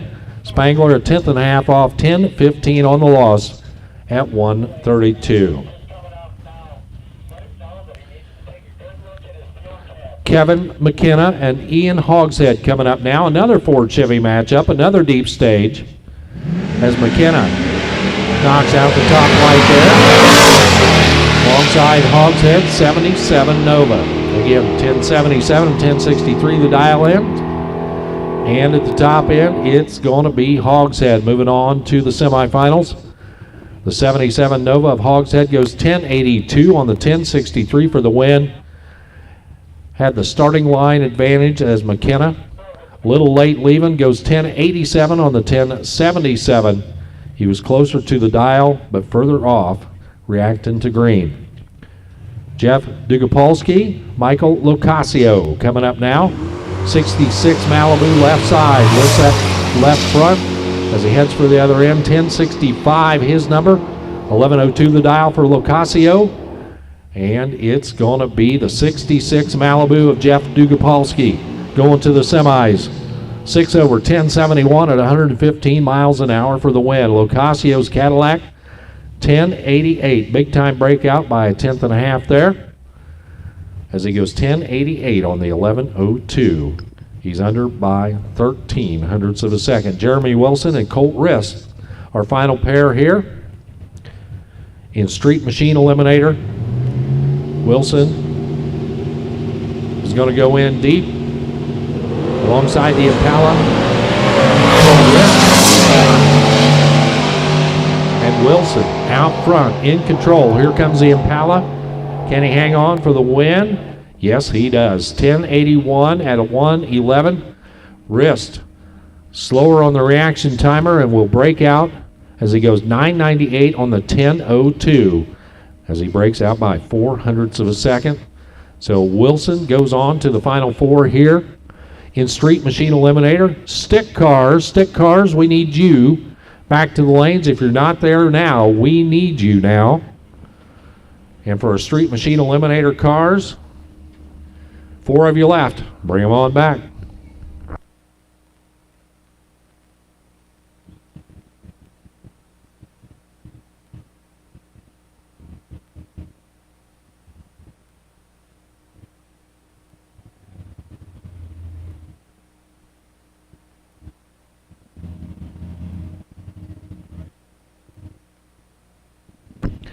Again, a reminder to all of you about the ice concession. About 10 minutes left before we shut that off over there on the pit side of the track, over by the concession stands. If you need to stock up on ice, you got about 10 minutes left.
Freiberger back here for just a moment. I want to remind you all that if you are a drag race driver or passenger, we do have pizza for you at the Hot Rod Bus, unless it's already gone by now. And of course, we are going to have the awards ceremony in the grandstands on the left-hand side as soon as we can get our results wrapped up and as soon as racing is finished. We will gather in the grandstands on the left-hand side of the track closest to the tower.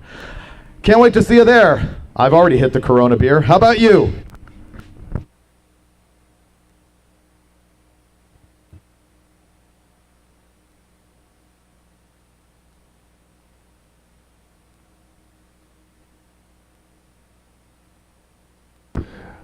So once again, for our stick shift competitors, we need you back to the lanes. And for our final four here in a Street Machine Eliminator, our bracket race, we would take you back now as well.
Again, stick shift cars, if you're not over there in the staging lanes, we are looking for you so we can get to our second round of you guys.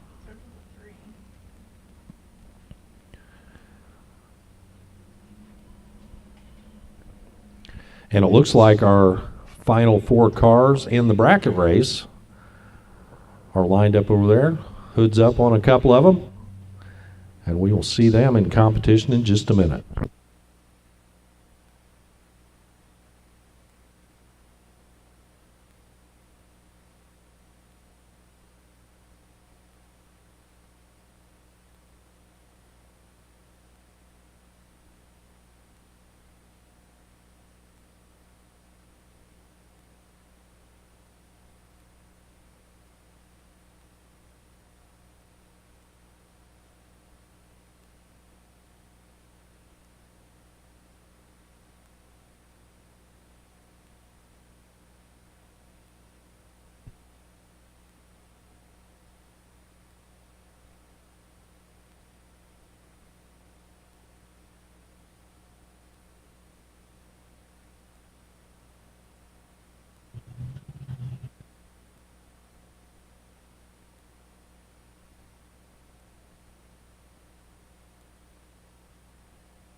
And it sounds like our bracket cars here, Street Machine bracket cars, final 4, maybe getting very close to getting going here.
And just like that,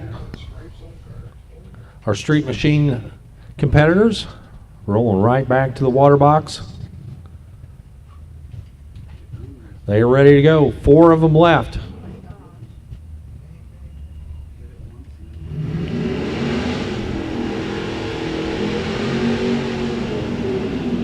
And if you like the bow tie brigade, you're going to like this, because out of 4 cars left in the semis, 4 of them are Chevrolets. Left side of the track, it's Jeremy Wilson, the 66 Nova, and Ian Hogshead, right side, 77 Nova. 1064 left, 1063 right, virtually heads up. Both of them with O lights, that's good. Top end, good drag race. 1070 for Ian Hogshead for the win at 125 for the win. Goes 7 over on the 1063. Jeremy Wilson, 1079 on the 1064 at 121.13 miles an hour. So Hogshead will go on to the final here in our Street Machine Eliminator category. and gets the winner of this pair. Coming at you right now, the first gen Camaro, left side of the track, rolling up. Or the Chevelle, Jerry Barnes, the 67 Camaro. Left side, 1047 on the window. Or Jeff Dugopolsky, the 66 Malibu, 1065. The performance prediction. Jeff's going to put it in there deep.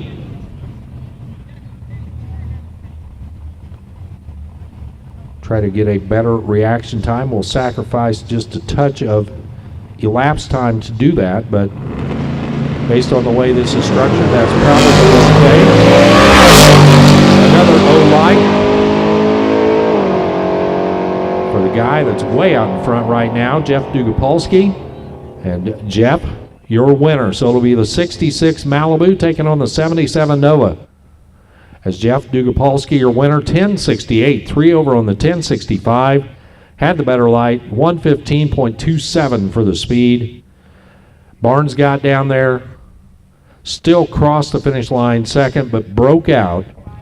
1045 on the 1047, but was way too behind on the starting line. Stick cars, I see them at the ready line right now.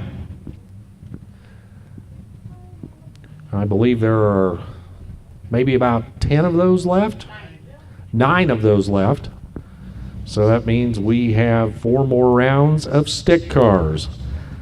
So those folks may wind up getting into a hot lap situation here, as we need to complete everything to get finished up here. Steve Winningham, the flamed Mustang. Left side alongside Jaron Nowinski's 87 Town and Country. The Woody Wagon over there on the right-hand side. DF Crop Duster. That's a question? Oh, okay. Freiberger in the back, giving us a little insight on that, I guess. Former project car, maybe? Regardless, he's going to try to get to the finish line first. On paper, in the last round, he should not have gotten there first. But you got to get from the starting line to the finish line, and the little Dodge Dart that he ran could not do it. So he lurches and kills it, restarts it. Looks at a whole lot of taillights of the Mustang as they head down track. 12:01 at 91 miles an hour for the Mustang. That's off pace, of course. And Nowinski, 1593 at 95 miles an hour. Steve Calloway, 2006 Mustang alongside the 1999 Chevrolet Camaro of Nelson Santos. Ford on the left, Chevy on the right, clutch cars. Left and right, 3-pedal machines.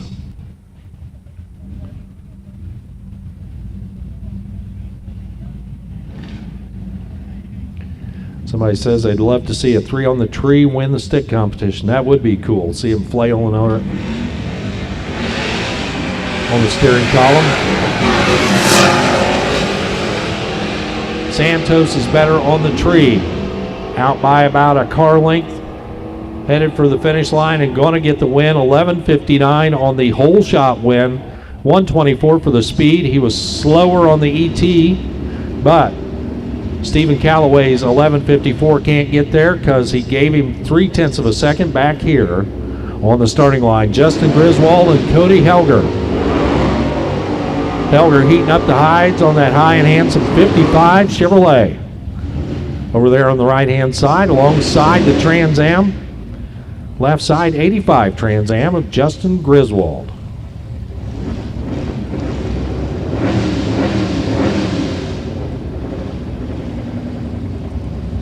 Once again, winners return to the staging lanes. If you win your round, bring it right back up.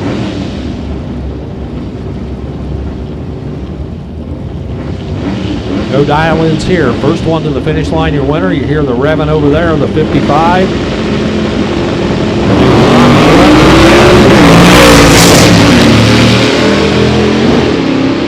55.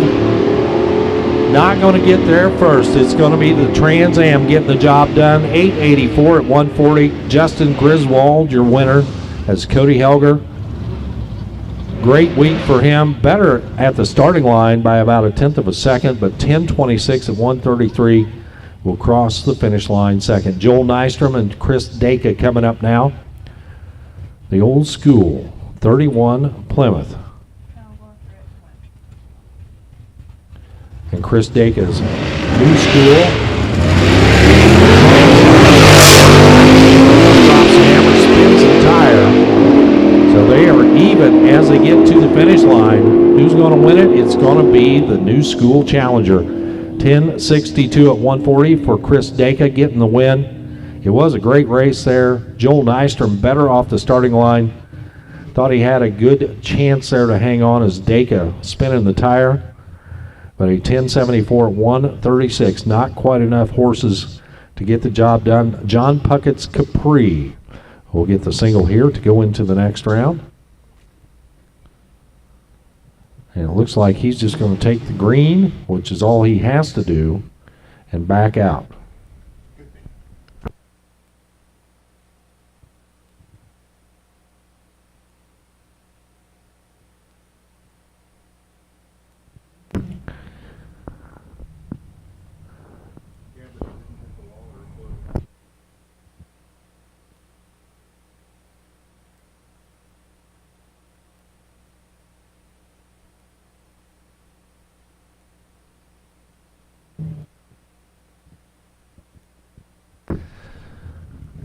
So Puckett will roll back around, wait for his competition to come back up here. With 9 in that round, that means 5 will be coming back for their third round of competition. And here comes your final round of Street Machine Eliminator, the bracket class here.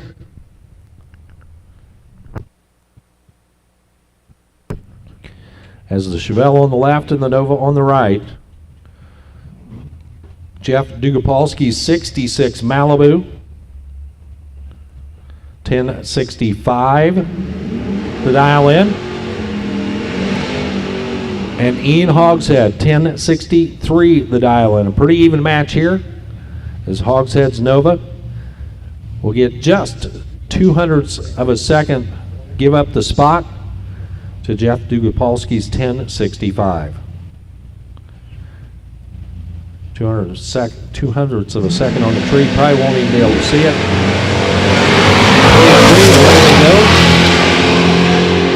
500 separate him at the starting line. At the finish line, wind light comes on the left-hand side for Jeff Dugopolsky. A 66 Malibu goes to the winner's circle, 1074 at 116. Dugopolsky, your winner here today in our Street Machine Eliminator bracket race. Ian Hogshead finishes as runner-up, 1079 at 124.86 miles per hour. Again, stick category winners, we need you back to the lanes. Stick category winners, we need you back to the lanes. The 5 of you, it looks like, I believe there are 3 sitting over there right now.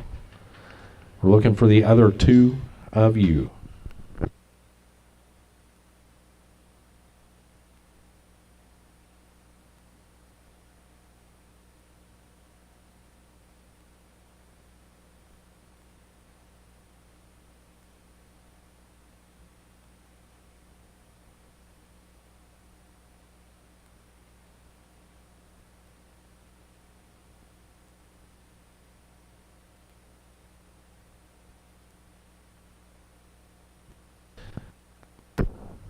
So don't forget, racers, our award ceremony will be coming up over here in the bleachers on the left-hand side.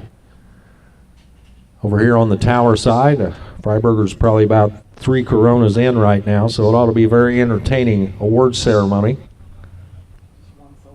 Just one so far? That's it? It was really big, though. Oh. Yeah, my brother-in-law was told that he had to... My brother-in-law was told he could only have 2 beers a day, so he went out and bought every 44 ouncer he could.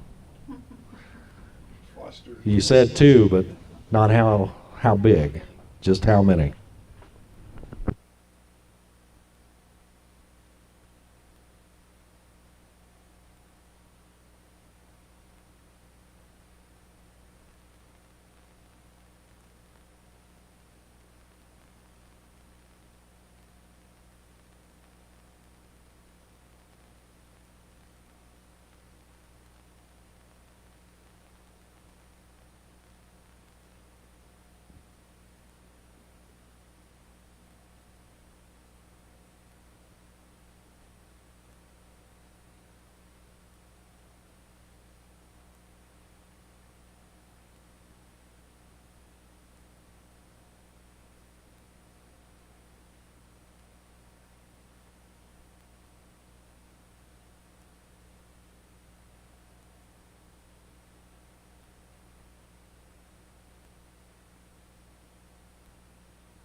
So for you folks on the live feed, thank you all for hanging in there this week. I hope you've enjoyed our broadcast from some great drag racing venues across the upper Midwest. Looks like 2,600 of you still hanging in there and watching, and we're not quite done. We've got a couple more rounds here of our stick car shootout. 5 cars left. We'll whittle it down to 3. That means somebody's going to get a bye into the final round. And for you folks that are watching on the live feed, we'll let you know that once racing is done here, our live feed will be done for the day, but for the folks here on the grounds, the award ceremony will be coming up after our final round of elimination. John Puckett left side. He'll have to turn on a win light now against Chris Dacre. Way down track. Dacre trying to make up the difference. And he'll step off the pedal and give it up right now as 9:32 at 1:55 for John Puckett. He'll move on to the semifinal round. Dacre 10:65 at 1:41. Turn the tire a little bit. He was at a disadvantage even from the starting line. John Puckett goes to the semis. Nelson Santos and Stephen Winningham coming up now. 99 Camaro over here on the left. Winningham's black flamed Mustang. And as we've well documented, he's had an adventurous week just getting to this point. And just like to keep on winning and get to the final here in our stick category. Hear him winding them up out there right now. Step off the clutch, start pulling the gear. Mustang moves around a little bit, and he says, see ya. 9:67 at 1:43 for Winningham. He'll move into the next round alongside the Capri. Nelson Santos, 12:21 at 1:07 to end the day for the Camaro. One more coming up right now. And it looks like he's just going to break the beams as well. Justin Griswold. That's all you're required to do here in the eliminations, as long as you stage under your own power and take a green light, you will be declared the winner. But it looks like that's exactly what he's going to do. And I'm completely wrong about that. No burnout, rolled up there, idled up, looked like he was not going to do exactly what he did do, and that's spin the tire. So Griswold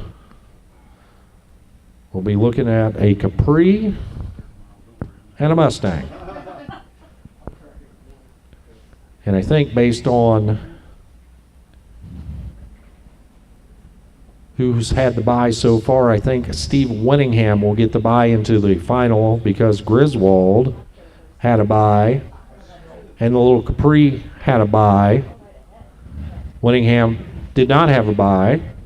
So, if my memory serves me correctly, that's how it's going to wind up.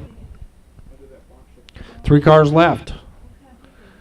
And we'll call it a week for competition.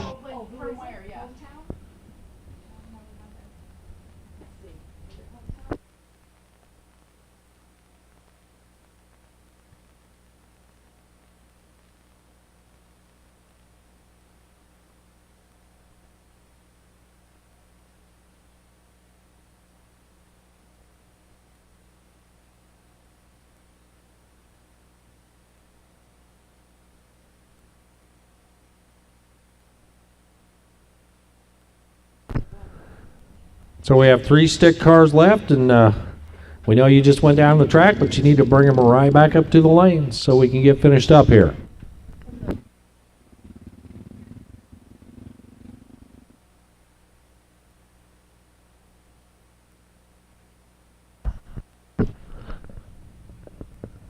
Justin Griswold, Steve Winningham, and John Puckett will be our final 3 here in the category.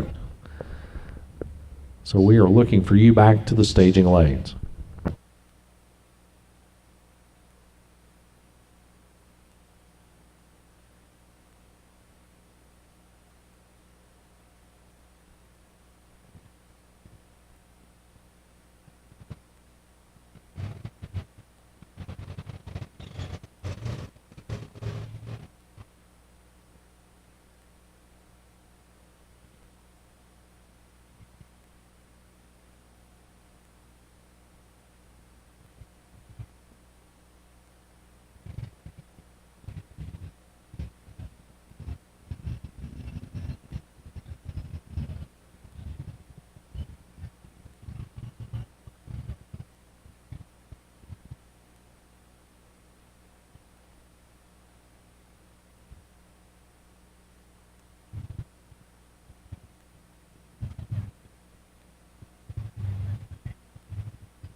And just like that, our 3 stick cars heed the call. They roll right back up here, and we're going to get them paired up and put them in the water box right now.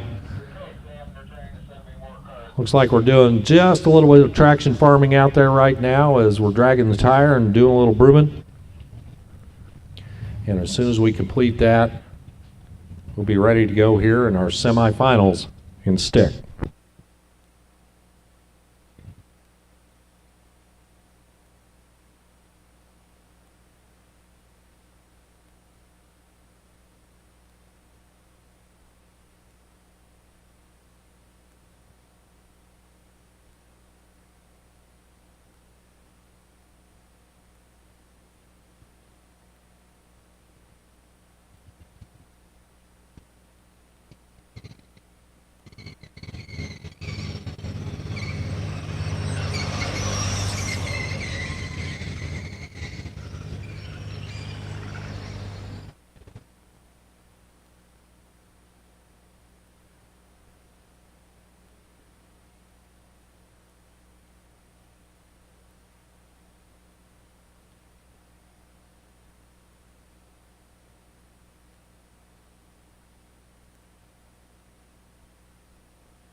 So our race master gives them the single, fire them up, burn them out, let's go.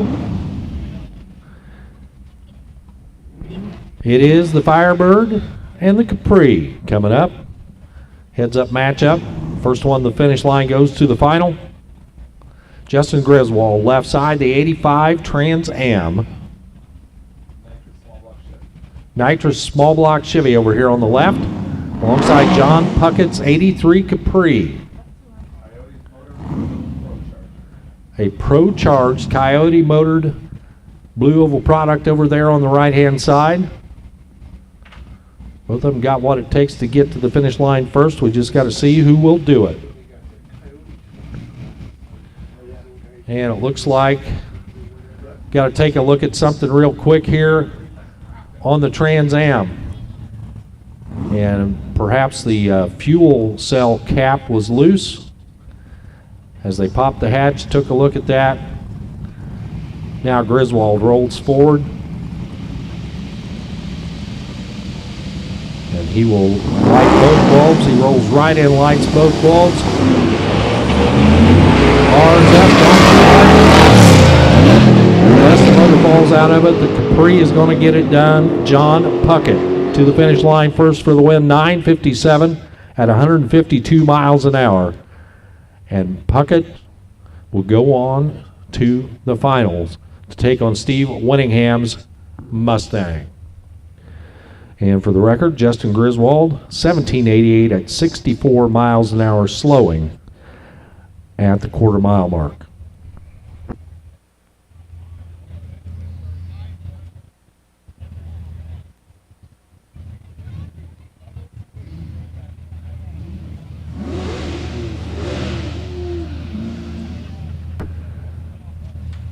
So quick little burnout there for Steve Winningham, the 81 Mustang. Pulls up now. And Winningham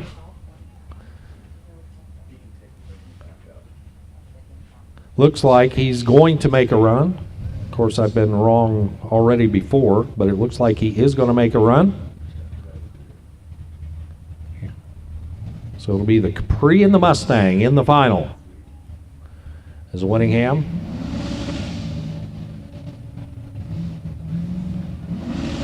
turns on the bulbs, drops the clutch, pulls the gears. Now it's kind of about a half-pace run to get to the other end. And Winningham, we'll see him in the finals in just a minute. 13:64 at 75 miles per hour. So our final is set for the day. And it's time for me to step out of the way and bring back the man that's been telling you all about it for 5 whole days here, Mr. David Freiberger, to close out the show. Thank you, Warren. Man, I needed that break. And in that break, I have gone to the beer and the baklava. That's exactly what's going down here. Man, what an incredible week as we wait for the last pair to come up for the stick shift showdown, and then we're going to shut this thing down and go to the party. Can you imagine another 292 cars anywhere that have taken the kind of beating that we have seen here at Drag Week? Just imagine driving these things 1,200 miles, and look how many of these cars have made pass after pass after pass.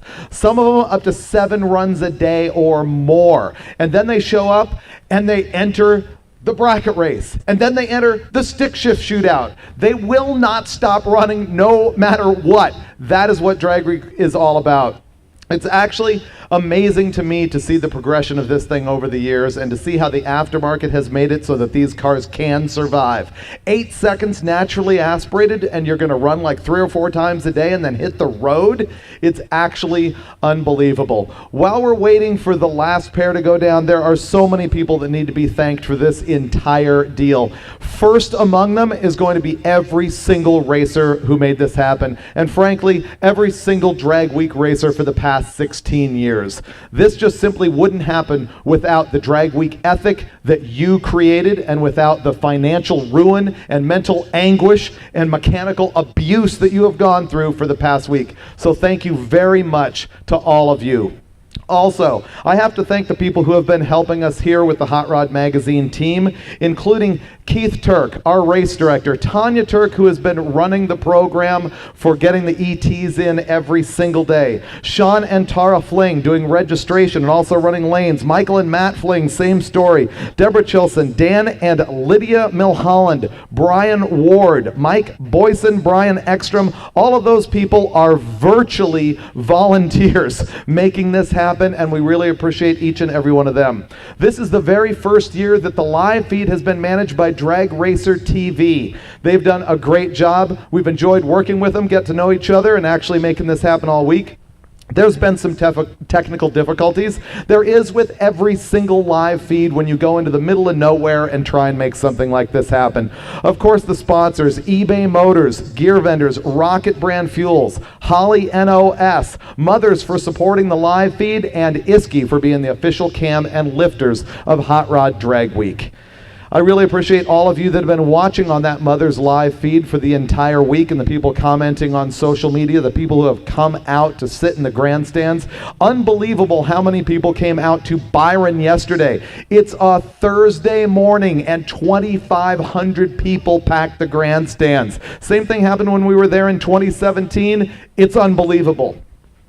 So people are asking all the time, when are we going to see the route for next year, and when are we going to see the rules for next year? My only answer to that is stay tuned to hotrod.com, as you should be every day anyway. Also look at Hot Rod Magazine's social media, and as soon as there is information on that, it'll be posted there. Same thing with Hot Rod Power Tour.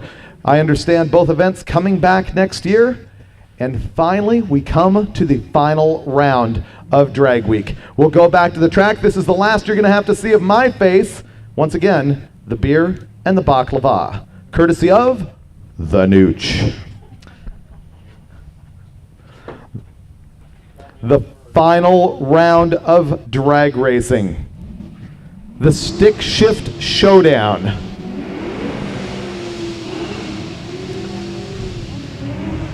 Steve Winningham, left-hand side. John Puckett on the right. Both of these guys already having flogged their cars to Drag Week personal victories and class podiums throughout the week.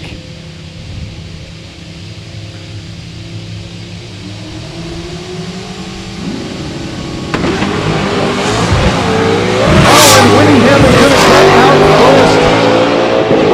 And he is going to get all the way to the other end. Steve Winningham wins the Stick Shift Showdown, 9:30 at 1:44.